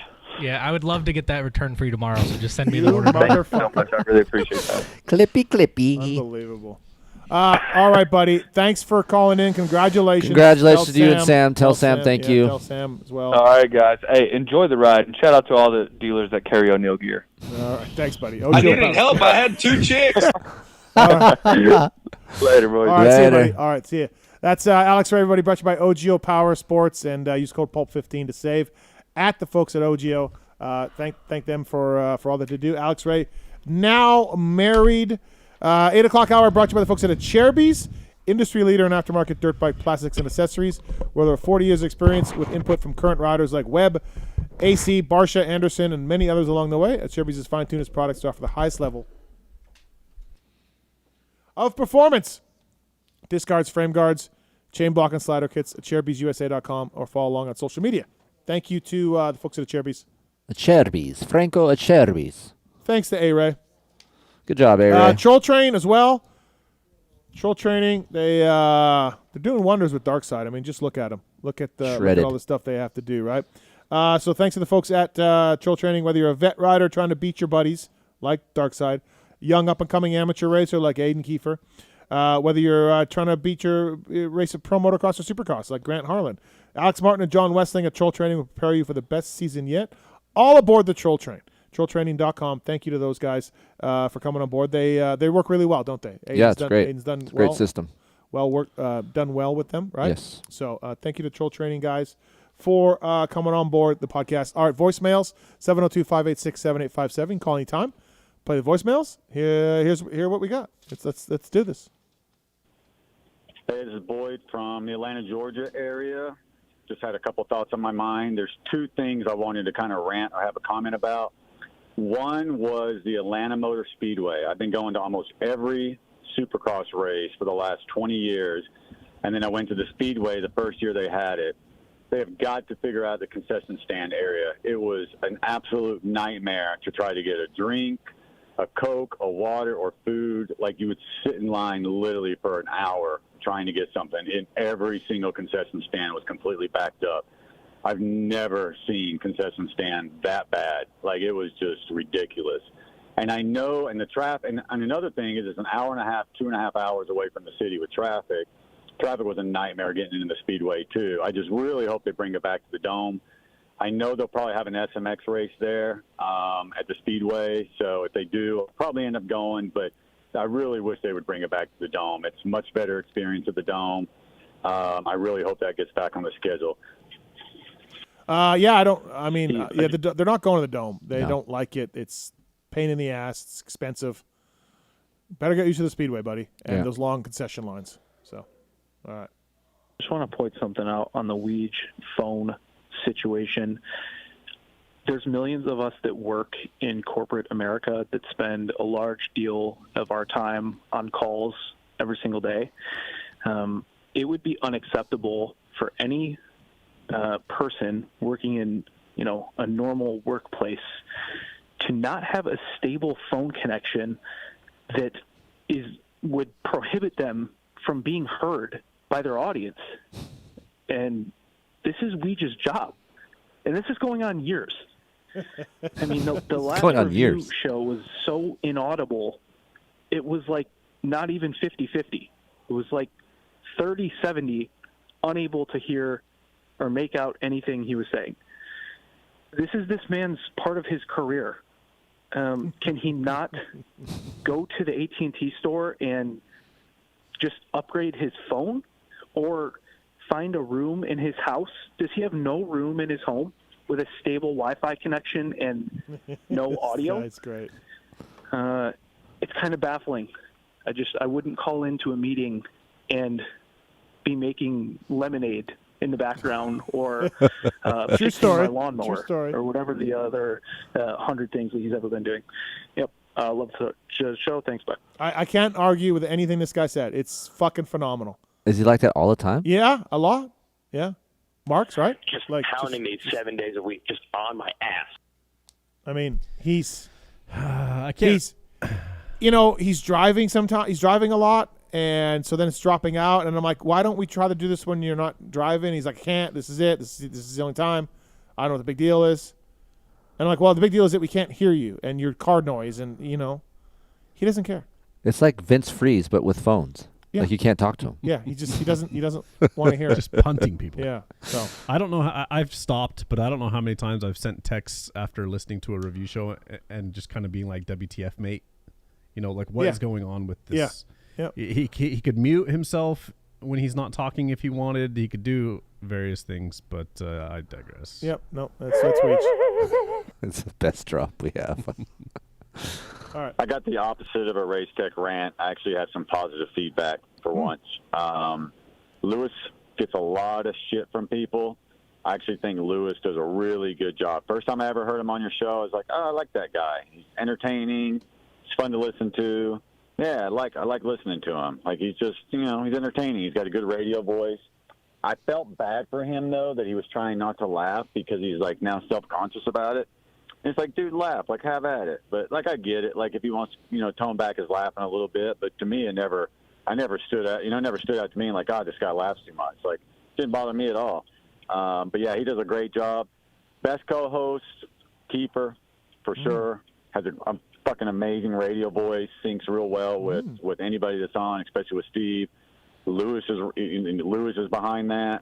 And, of course, Mathis is the GOAT of radio. Like, nobody comes close to the entertaining factor as far as just having an entertaining podcast and keeping the flow and knowing how it works. It's like listening to a really good radio morning show, like a top #1 morning show. That's literally what your podcast is like. So kudos on that. But, yeah, co-host Keefer, Lewis, excellent.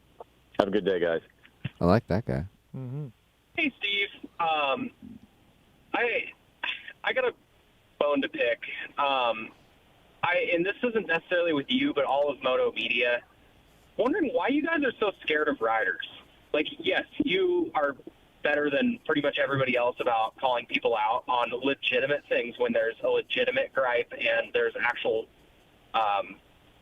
evidence of it, unlike, Cooksey and those kind of people who actually just slander riders. But anyway, the kitchen situation. If there was an MLB player that was 20 years old dating a 15-year-old, which was the case when Levi was 20, it would be national headlines. But in the moto world, it's like moto media people are too scared about being blackballed by the team and too scared about breaking a friendship with him to call him or other riders out. Like, I don't understand. It's so many moto media people are too concerned about being friends with the riders and the teams than they are of being actual journalists, which is what they call themselves. And I don't know, like watching real sports and even motorsports like F1 and stuff like that, there's real journalists who dig for these stories and they pry for information and get it out of people close to the situation and not just, oh, he doesn't want to talk about it, let's leave it alone and just leave it at that. And then we get nothing. We get no real information from these riders who we care about as fans. So anyway, that's just kind of a race tech rant. I know you're probably not going to play this, but feel free to, whatever. But anyway, love the show, and I'm a huge fan of yours in particular, and consume more of your show than any other show every week, and listen to you more than any other media person. But yeah, I gotta call you out on that. So anyway, huge fan, but kind of disappointed on this issue. I don't understand. First of all, he's right in the sense of like we're not a real sport this way.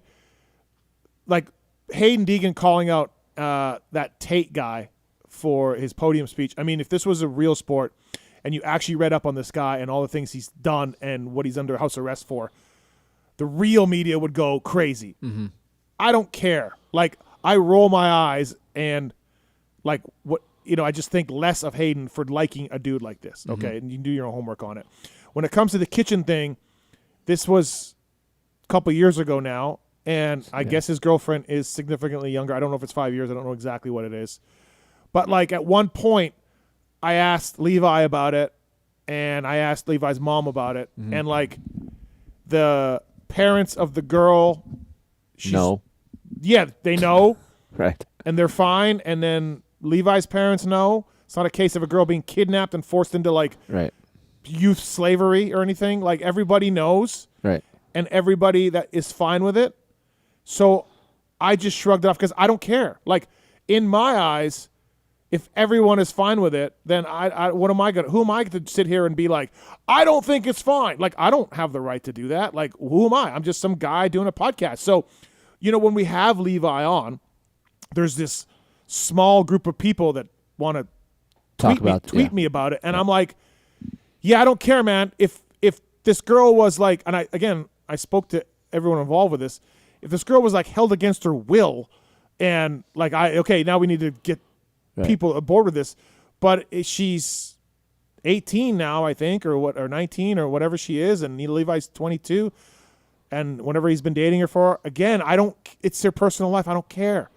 I did a little bit of asking about it and it seems above board. And like, who am I to sit here? This is the problem is this world we live in is so politically correct that all these people that have nothing to do with the situation, it offends them. Yeah. It offends them. I need to speak up because this offends me. Well, I don't care. Right. I don't care about the Hayden Deegan Tate thing. I roll my eyes at it, but I don't care enough to make a big stink about it.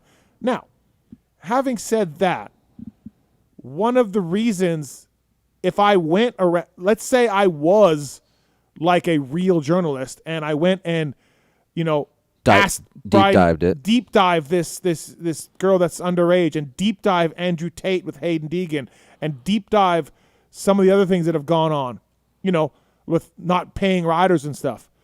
Well, eventually this show may not be that good because no one's coming on because they're like, why the fuck would I come on with Mathis? Like, look, when riders don't get paid, I ask them, do you want to come on the air and tell people you don't get paid? No. Okay. Well, I can't force you to. Hey, team owner, are you paying this guy? Yeah. Well, I don't have a lie detector or access to your bank statements, so I have no proof of anything. It's like the people that yell about performance-enhancing drugs. Like, Do I actually have any proof to say anything? I don't. Do I think there were guys doing them? Yeah, sure, I do. I've said that many times. But I'm not going to run around and start accusing people of things that I don't have proof of. Or I'm not going to run around and do deep dives on things I don't fucking care about. Well, not even that. Let's say if you start deep diving all these things that have nothing to do with motocross in general, this show will suffer because you'll be dedicating too much time to this other shit that doesn't really matter to what the show is based upon. Yeah, again, here's my thing. If I have these people on the air and I call them and we talk and we have conversations, and I like to think I ask some hard questions when it pertains to the sport of Correct. motocross. That's what I was about to say. But the questions that you're going to ask the deep dive are going to be something about what's going on within our industry and the sport and what's going with that person. I don't have a great thing about being offended at what somebody says or is doing in their private life that I'm not walking in their shoes. I have opinions about it. Sure, opinions are great. That's one thing. I give them a lot of them out, as everybody knows. But being actually offended by stuff, I don't really care. It's like, whatever, man. And I think in our world of social media and all these things that are out there and these, crazy takes that people have, not everything has to be like, let's get involved. What's deep? Some of these media guys, and I'm the first guy to stand up against media. One of the things I don't like about Donald Trump is his treatment of real journalists and the things that they are supposed to do to keep politicians honest. And he doesn't like it. And those journalists went to school and they're professional, and I hate the way that he acts towards them. Anyways, having said that, there's some shitty media in the world. Like, you watch some of these sports press conferences with LeBron James. Yeah. And they'll be like, hey, LeBron, what did you think of the play that Andrew Davis did? Andrew Davis? Is that the center? I don't know. Oh. Okay. Andrew Davis, the center? Fuck. I don't know. What's his name? Anyway. No, let's go this. Let's apply it to hockey. Okay. So, hey, Sheldon Keefe, what did you think of, why did you bench Austin Matthews tonight? And he comes in and goes, I didn't like what I was seeing. We benched him. He wasn't playing up to our level. Next reporter. So when you benched him, what did you say to him?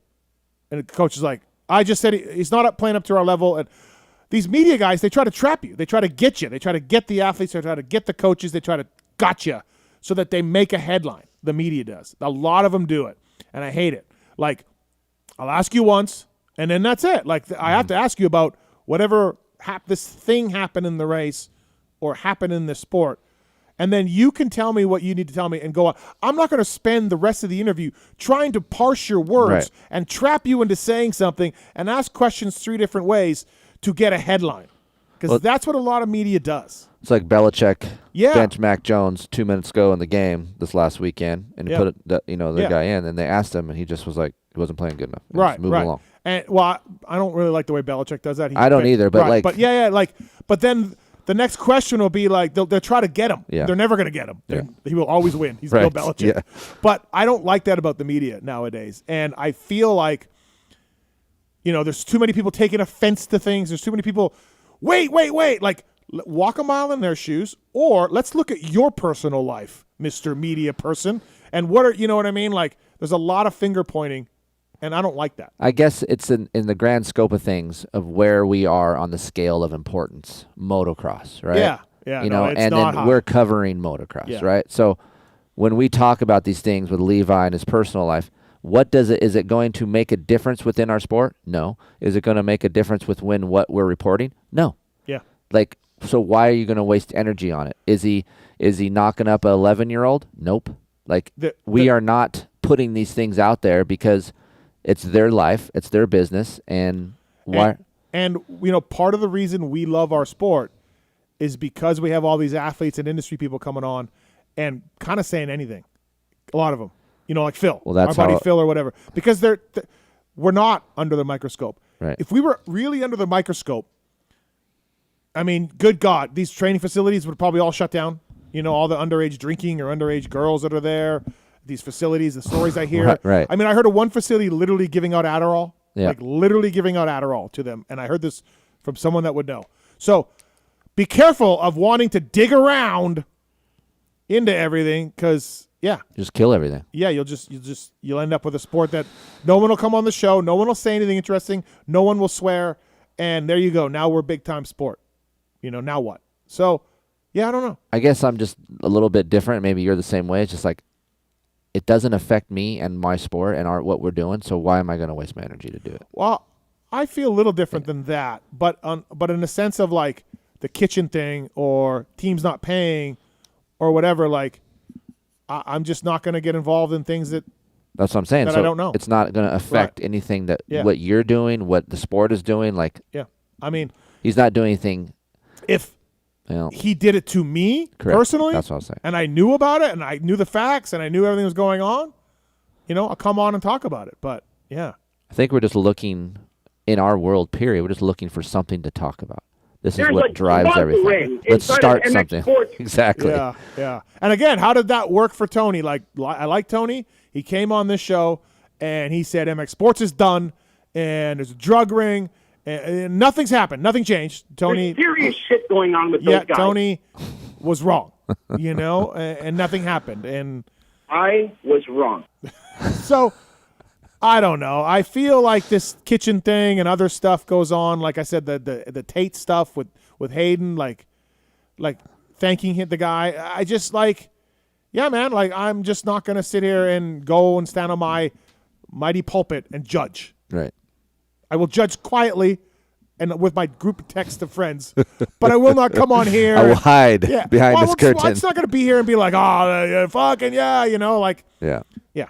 So that was a long answer. And the guy, and the way he talked about it, he wasn't pissed. He just was curious to know, right? So yeah, and I understand. I mean, honestly, I talk a lot more, but Marks tells me not to. And look I'm sure I love football, and I would love to know all the nuances that goes on with the players. I mean, I guess as a fan, I'd like to know this stuff, but I'm not emailing the reporter. Hey, you need to find out what happened here. Like, yeah, I know. If it's out there, I'm interested. If it's not, hey, I'm moving on. And some of the things that have the politicians cheating, politicians stealing, corporations dumping waste into rivers, all this bad shit in the world has been dug up by journalists doing their job, asking questions, getting to the truth, subpoena people, looking at records, all of that has been done by journalists.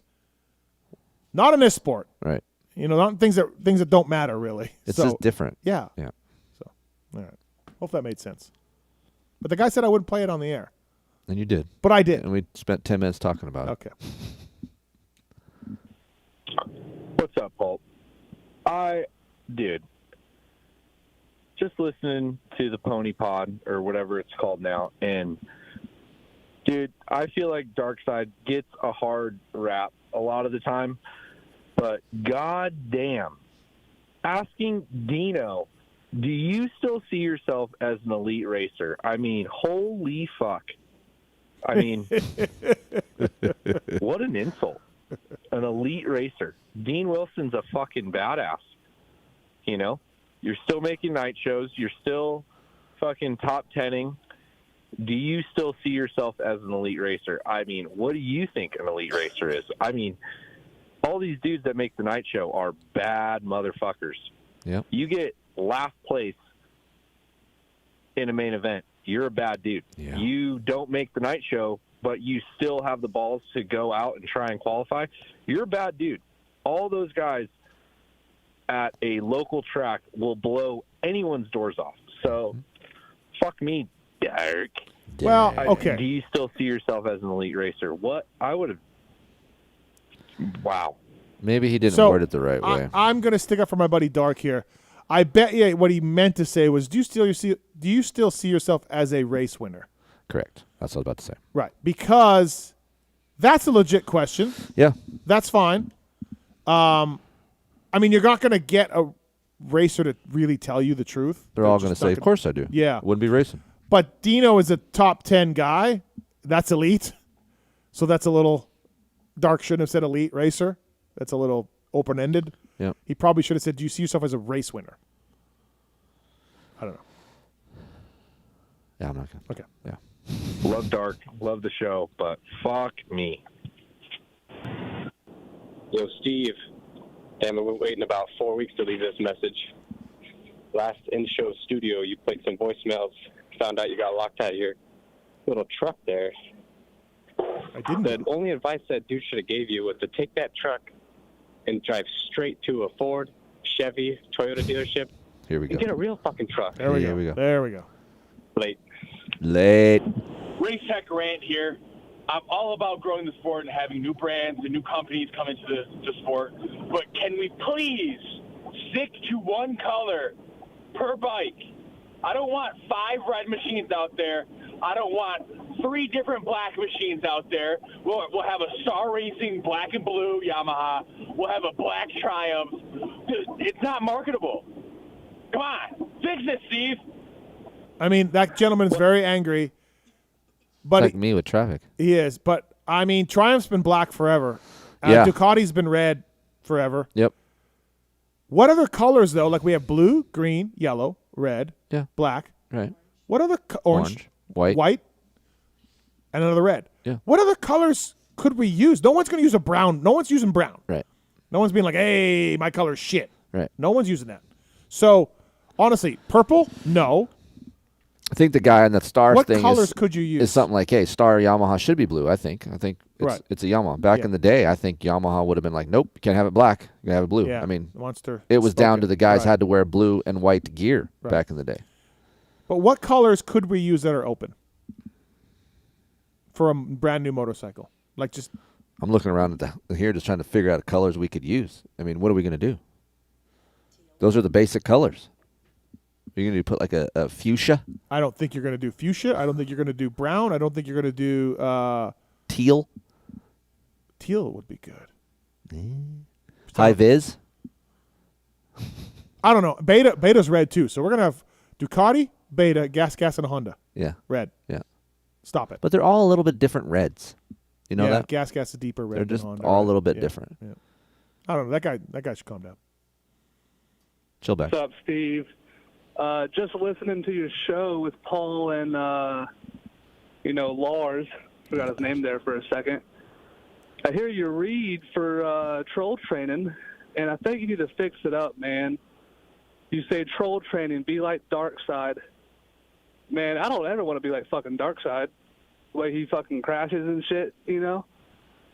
I mean, I hate to bring it to you. That's just a bad read, man. Troll training needs to either have you do something different or you need to figure something out, man. Anyways, love the show, and y'all have a good one. My only point to that was I raced Darkside the World Vets and kicked his ass. Never saw him all day, all weekend. Fucking No. worked him. You go to Millville. Then he gets on troll training. Then we go to Millville, and he straight up passes me, and I can't catch him. I mean, we've been talking about Dark a little bit. He has been training. He's been doing a great job. He's sticking to it. You know, it holds you accountable. You have it right in front of you on your phone. Like, it's great. like I mean, I get what this guy's saying. You don't want to be Dark Side with the greasy pony and the greasy. That guy's bandana. gone. That guy's gone. Yeah, the new Dark still needs to work on communication. Correct. But he's training. He's responsible. He does good work. Yeah. He's an honest guy. He's a good dude. Has a good heart. Racers, Yep. right? Yeah.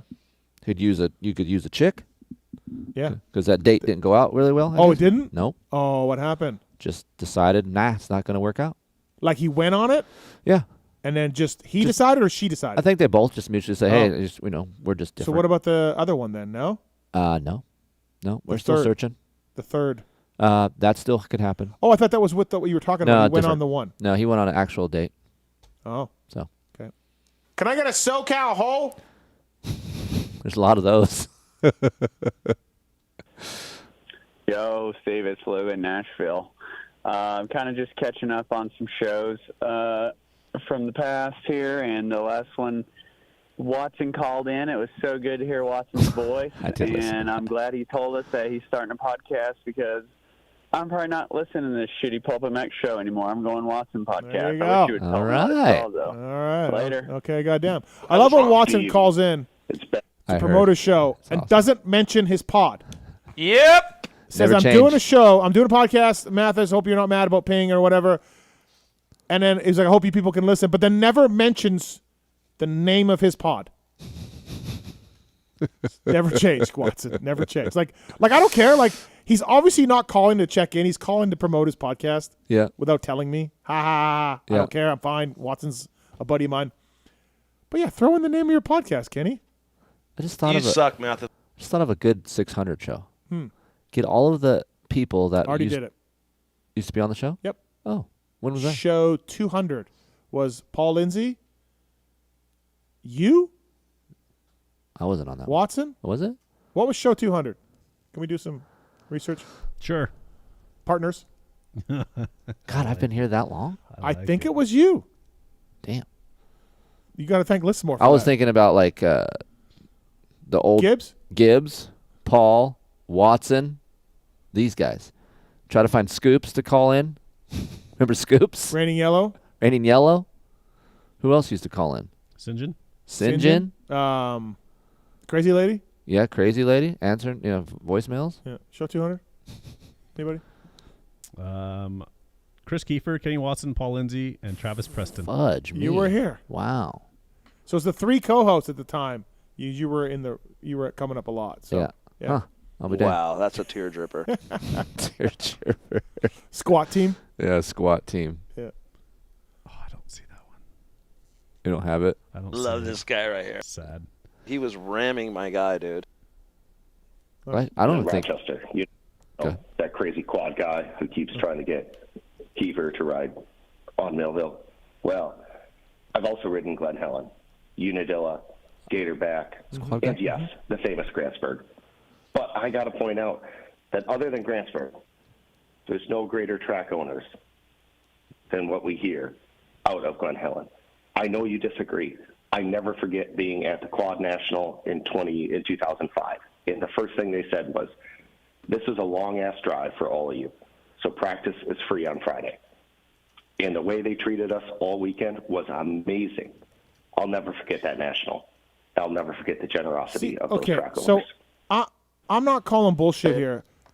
Glen Helen gave them a free practice day. It's 2005. Different times. Dude. So many different times. Glen Helen ain't giving anybody free anything. I mean, when you sign up for the Vet Nationals, you pay for Friday practice. Oh, yeah. Like, hey, we're going to have a practice on Friday, even though you've paid to enter, and you must pay for that also. Like, yeah. So, and that air you're breathing, pay us. So they did do a typo on the 50 Pro class for Vet National. For $5,000. Said $5,000 when I think it was only $1,500. So it's a little coaxing from John Anderson. Glen Helen honored their screw-up. Wow. So it's there. And they're nice people. Did you say that the doctor and the king got into it? I guess the doctor and the king, got into. I guess from what I've heard, 125 class stuff? 125, like Pasha 50, whatever. Yeah. Doug kind of took him up high or did something, and at the end, Doug, got motherfucked a little bit from the king. I don't even have words for that. Doug was like, "Hey man, you know me. I'm not going to do that to you." MC was fired up. Was not having it. Dude, catch the fever, Vet Nats. Get the tea going. When McGrath gets in your face at a World Vet I wouldn't say race. he's in your face. Oh, okay. But he was vocal Yeah. to Doug like, "Hey, I didn't appreciate that in a more profane manner." Listen, Doug was aggressive, so I mean, I don't know if I think I side with the king. Oh, well, I'm a Dubot guy. I know. So I know. You took his front brake idea and then tried to pass it off as your own. No, I didn't ever say that. I always said Dubot. But I will say Doug is not a dirty rider. I mean, he never really has been.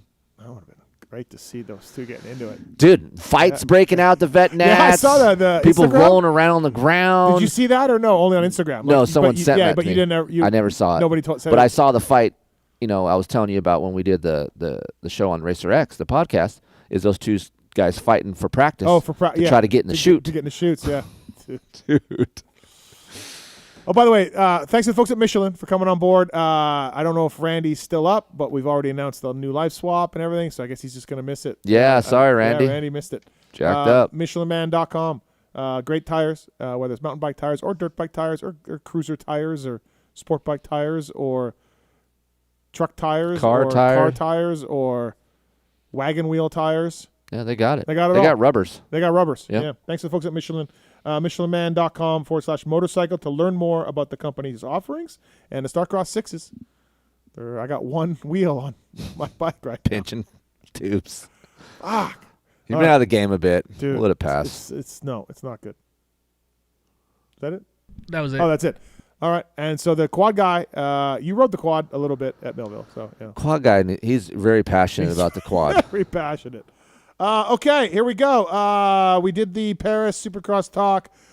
We did the World Supercross talk on the PulpMX right now. Kris Keefer tested 250 motocross baseline suspension settings. Yep. So check that out if you have a 250. 2024. 250. 2024 if you have that. New Cowie 450 coming out. Yep. So tonight was the presentation at Kawasaki headquarters. So the new KX450 is out. Sometimes, us media get the bike a little bit late. This was one of the cases. I think the KX450 has been out 2 weeks, dealerships. Yep. We get to ride it on Wednesday. So is it much change outside of body work? Oh, yeah. It's all new. It is. Yeah. Motor, frame, everything. Okay, frame. I didn't know. I saw photos. It looks good, but I didn't know what they did. So. All new. So what was their goal with the bike, do you think? Try to keep stability. Yep. And get some more front end feel. Okay. And then try to have just more real traction. Did they need that? So for me, I felt like I was towing a trailer every time I rode the Kawasaki. Very stable, but just didn't have a lot of front end bite. And the engine was kind of like snappy and then lazy, so it didn't really make sense. All right. So the frame is one of the best frame, out there. It blows the Yamaha ways for frame flex. No, it does. No, it does. So I think they want to keep that and maybe get a little bit better cornering. So in the world of motocross, it's very hard to do. Mm-hmm. Just coming from a testing background. So we'll see. Wednesday, we're going to ride at Glen Helen. Hopefully we have a little bit of moisture in Southern California, make the dirt really good. But I've been excited about this bike for a long time. Yeah, new bikes. Yeah. You're going to get one right away? Yeah, Wednesday I'll be able to take it home and, just start picking it apart. Cool. Alex Ray, Cade Clason, Weston Peick. Best interview tonight. Do we have no tweet it? Oh, yeah, we do. Fuck. Okay. Motorsport.com, tweet it, Tallon. We only had like 2. No, that's my mom. Good job. Yeah. It's the motorsport.com tweets at Tallon segment. My partners are supposed to let me know, but no one spoke up, so that's what happened. They're sounding like, hey, we're getting the hell out of here. I saw an opportunity for a real short show, and I was going to let Motorsport.com. Go through the banner to help us out. They got their new Rideco company out there as well. The new stuff launched from those guys. Great prices. The number one spot in online ordering is motorsport.com. OEM and aftermarket parts. Free shipping and everything over $79. You heard Alex Ray there working away, ordering things from motorsport.com. Great return policy from everybody but Tallon over there at motorsport.com. I got A-Rays done already. Engine settings. I think the motor package, because you think about making a bike for 100-degree weather, deep sand, deep mud, whatever, and temperature, all that. I mean, that's a lot, and you can't really replicate that on a test bike.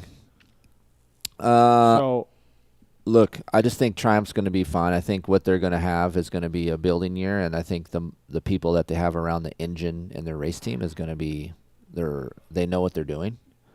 When all this is done and over with, I want to have a whole thing about all this. So when I get the green light, we're going to talk about all of this stuff. Oh, okay. Why would you need a green light? Just need a green light. Oh, that's odd. Why you would need a green light, though? I know. Just saying when it's time. Yeah. We'll get there when it's time. But when it's time. But the green light you speak of. Like when they start racing. Yeah, but who would that be from? I'm just saying, when we see the Triumph out there racing, I'll be able to talk about it. We saw it at the Coliseum. So nah, it's not racing. Oh, okay. Nah. So I'm just curious about the green light. Just where are you seeing lights at night? Is this an alien thing? I just feel like once we see it in race form. Okay, because you said once we get the green light, meaning someone has to tell you, and that would be odd. No. I'm not.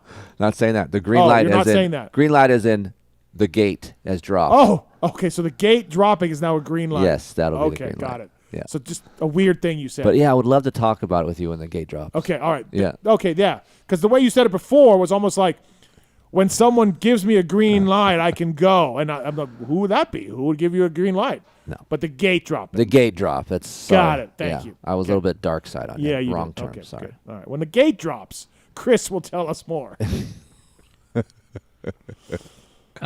From Curzon Wheels, Over the years, we've seen cool bike upgrades at the factory level like ECU fine-tuning, data acquisition, water pumps, radiator fans, and Star's clutch perch. What's the biggest potential bike improvement we'll see at the factory level in 2024? Oh, 2024. I don't know. Bike level improvements? Yeah. Do you ever think that in the future we'll see, electronic suspension, where you come out of a corner, you're coming, whoops, hit a button, stiffens everything up, hit the button again when you get through the whoops? God, I just don't see that in our sport. Okay. No, I think there's too much that can go wrong. There's too much G-forces and things, and I think it's going to add weight to the bikes. I don't see it happening in the next 5 years. All right. So, I mean, who knows in 20 years, right? From Jimmy G. He's a 160-pound vet C rider on a 2020 KTM XCF. Is there anything I can do to reduce fork harshness without spending a shitload of money? He's 19 clicks out on rebound and dampening. Yeah, it's... How much does he weigh? 160. C rider. He shouldn't be that out on a production bike, right? 160? Yeah, but it depends on how you ride, too, like and what level you ride. He said C rider, so... Okay. You just did a pod on, was it the KYB conversion versus the... Yeah. The 6500? He said XCF. He didn't say what size bike, right? No. Right. So this is the kind of things I get on the emails. People don't really give me a lot of description. So it's like I'm shooting in the dark. Is it a 250? Is it 350? Is it 450? Like, give you a green light? No gate droppings. Okay. No gate drops. Right. But fork harshness on a KTM. I mean, you got it. Some general. Yeah, it's an air fork, right? XCF 19. 20. Oh, Same 20. Yeah, you're going to have to, if you want to get rid of some of the harshness on any kind of air fork technology, you're going to have to go to a spring fork. The newer XCFs have the spring fork in them now, which is what they're going to for the off-road world. So they understand that you guys are riding longer distances, so they're putting a spring fork in there. They probably will not do that with the moto version. But for me, harshness is always just go to a spring fork. So if you're 19 clicks out, you gotta change something. You got problems. Yeah. I mean, just get them serviced, right? Send them to race tech to get them serviced. Yeah, but that might make them stiffer, just because you got new bushings and everything in them. I mean, if you want a soft, just let that oil break down. Sounds like that's what he's doing. Right. And you know, there is a point where you're so soft, you know, you think you're harsh and you're hard, but you're actually riding in the middle part of the stroke. So you got to know the difference. Brop Crew, when do you recommend changing out a bike because of hours or years if you're comfortable riding on it? If money isn't a deciding factor, do you have a rule of thumb on this for your average weekend warrior? So me, like if you ride average weekend warrior and you have the money, he said he had the money or no? He said money's not, not an issue. Money's not the issue. Yeah, I would say every 4 years. If you're just a weekend warrior guy, you don't need to bike every year, and you're just having a good time. Every 4 years is a good plan. Is it worth selling the bike after 2 for like resale value? If you're worried about money, but he said he wasn't. So if you want to try to spend as less money as you can, then yeah, for me, I would roll over it every year.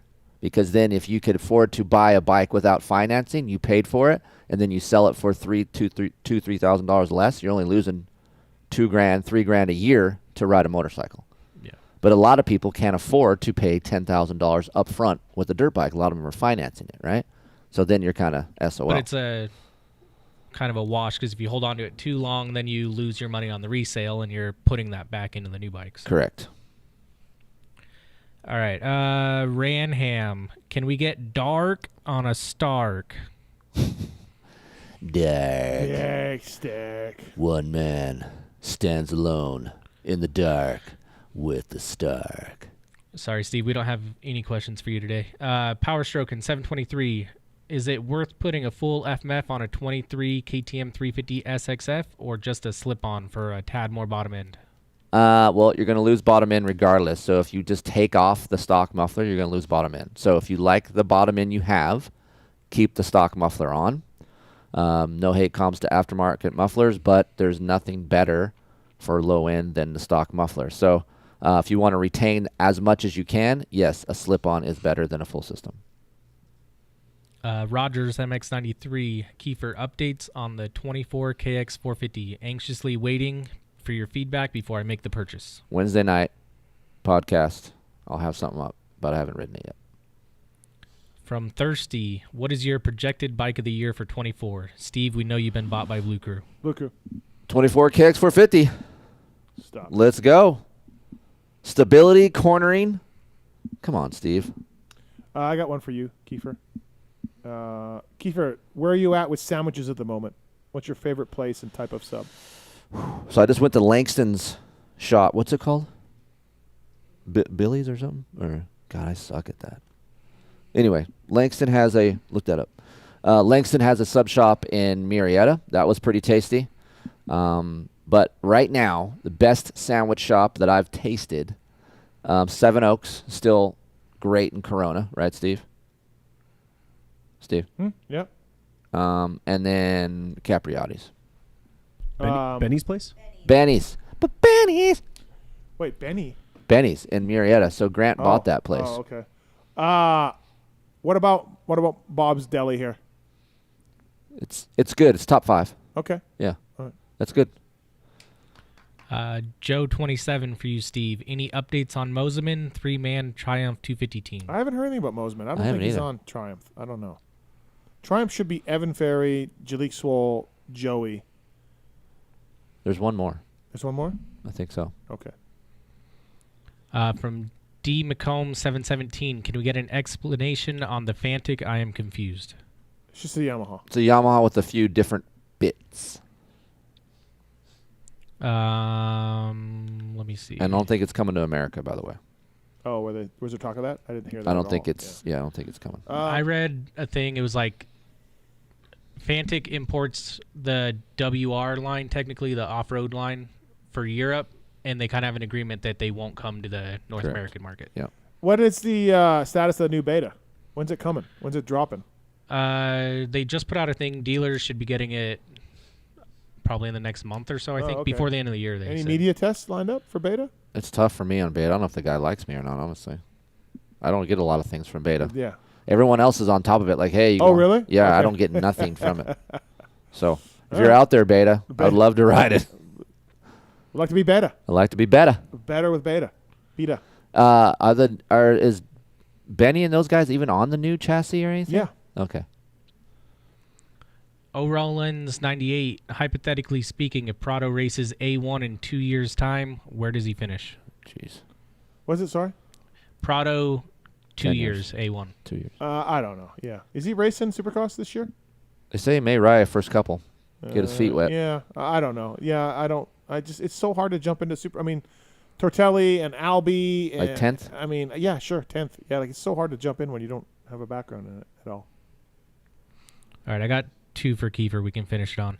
Dieter Lissat, if all electric bikes would populate a racetrack, how would this affect the shaping of the track, braking bumps, ruts, etc.?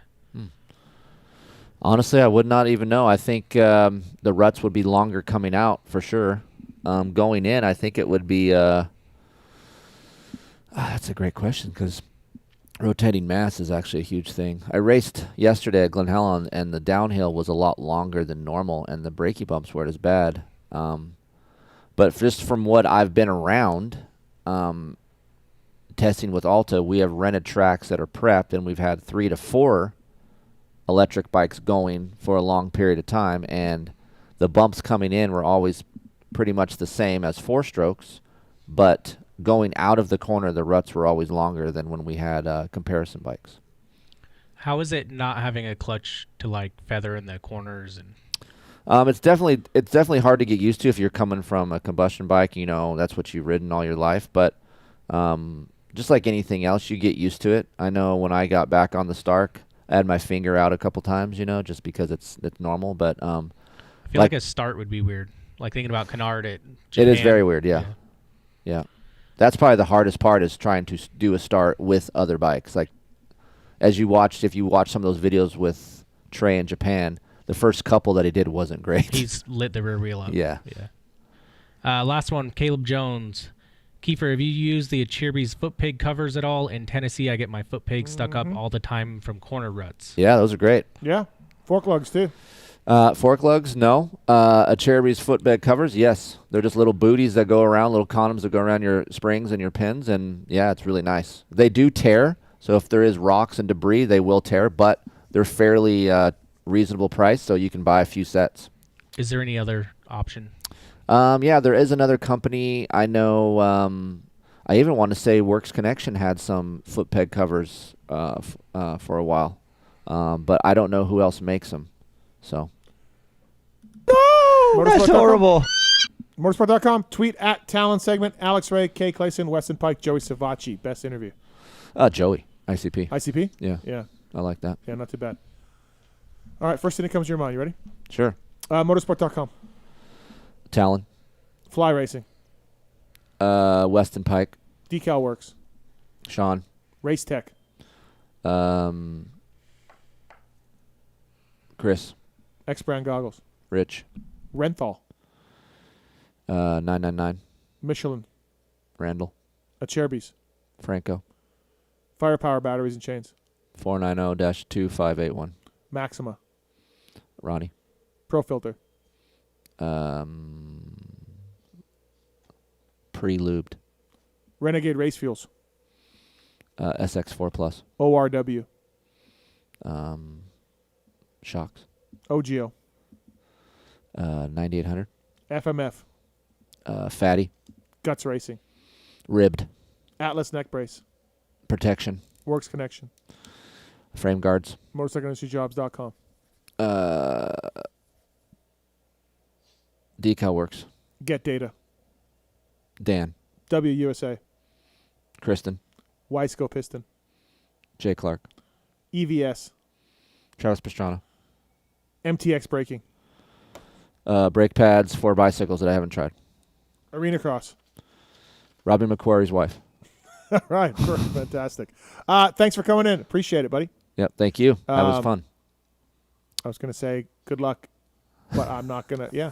I'm traveling to Spain. Oh. That's as far as we're going. I'm traveling to Spain. Oh, you're going to Spain? Yep. Oh, what for?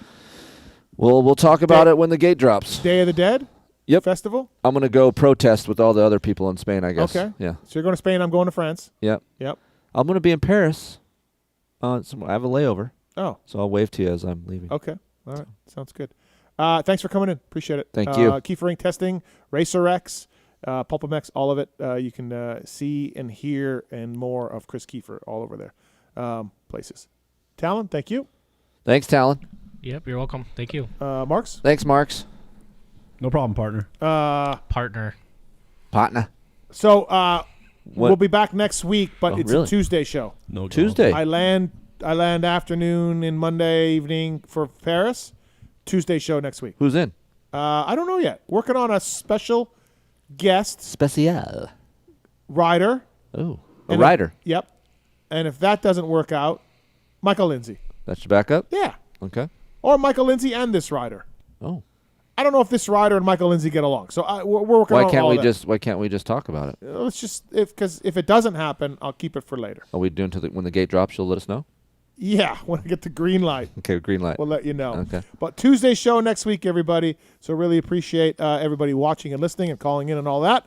Thanks to Roto. Thanks to Swisscore. Thanks to Moser. Thanks to Pookie. Thank you. Thanks to JT, of course, as well. Thanks to Weege for making us laugh at him. Do the laugh before we leave.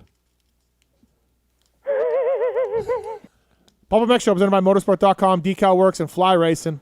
We're out of here. See you next week. Bye-bye. Don't eat that dick. There's something I want to get off my chest. And it's about that summer when you went away to community college. I got an offer to do Playgirl magazine. And I did it.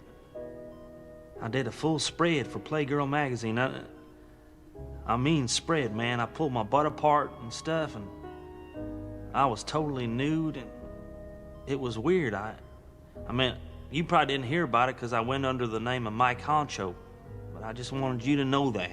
If you could hear me, if it got into your brain somehow, that I spread my butt cheeks as Mike Honcho.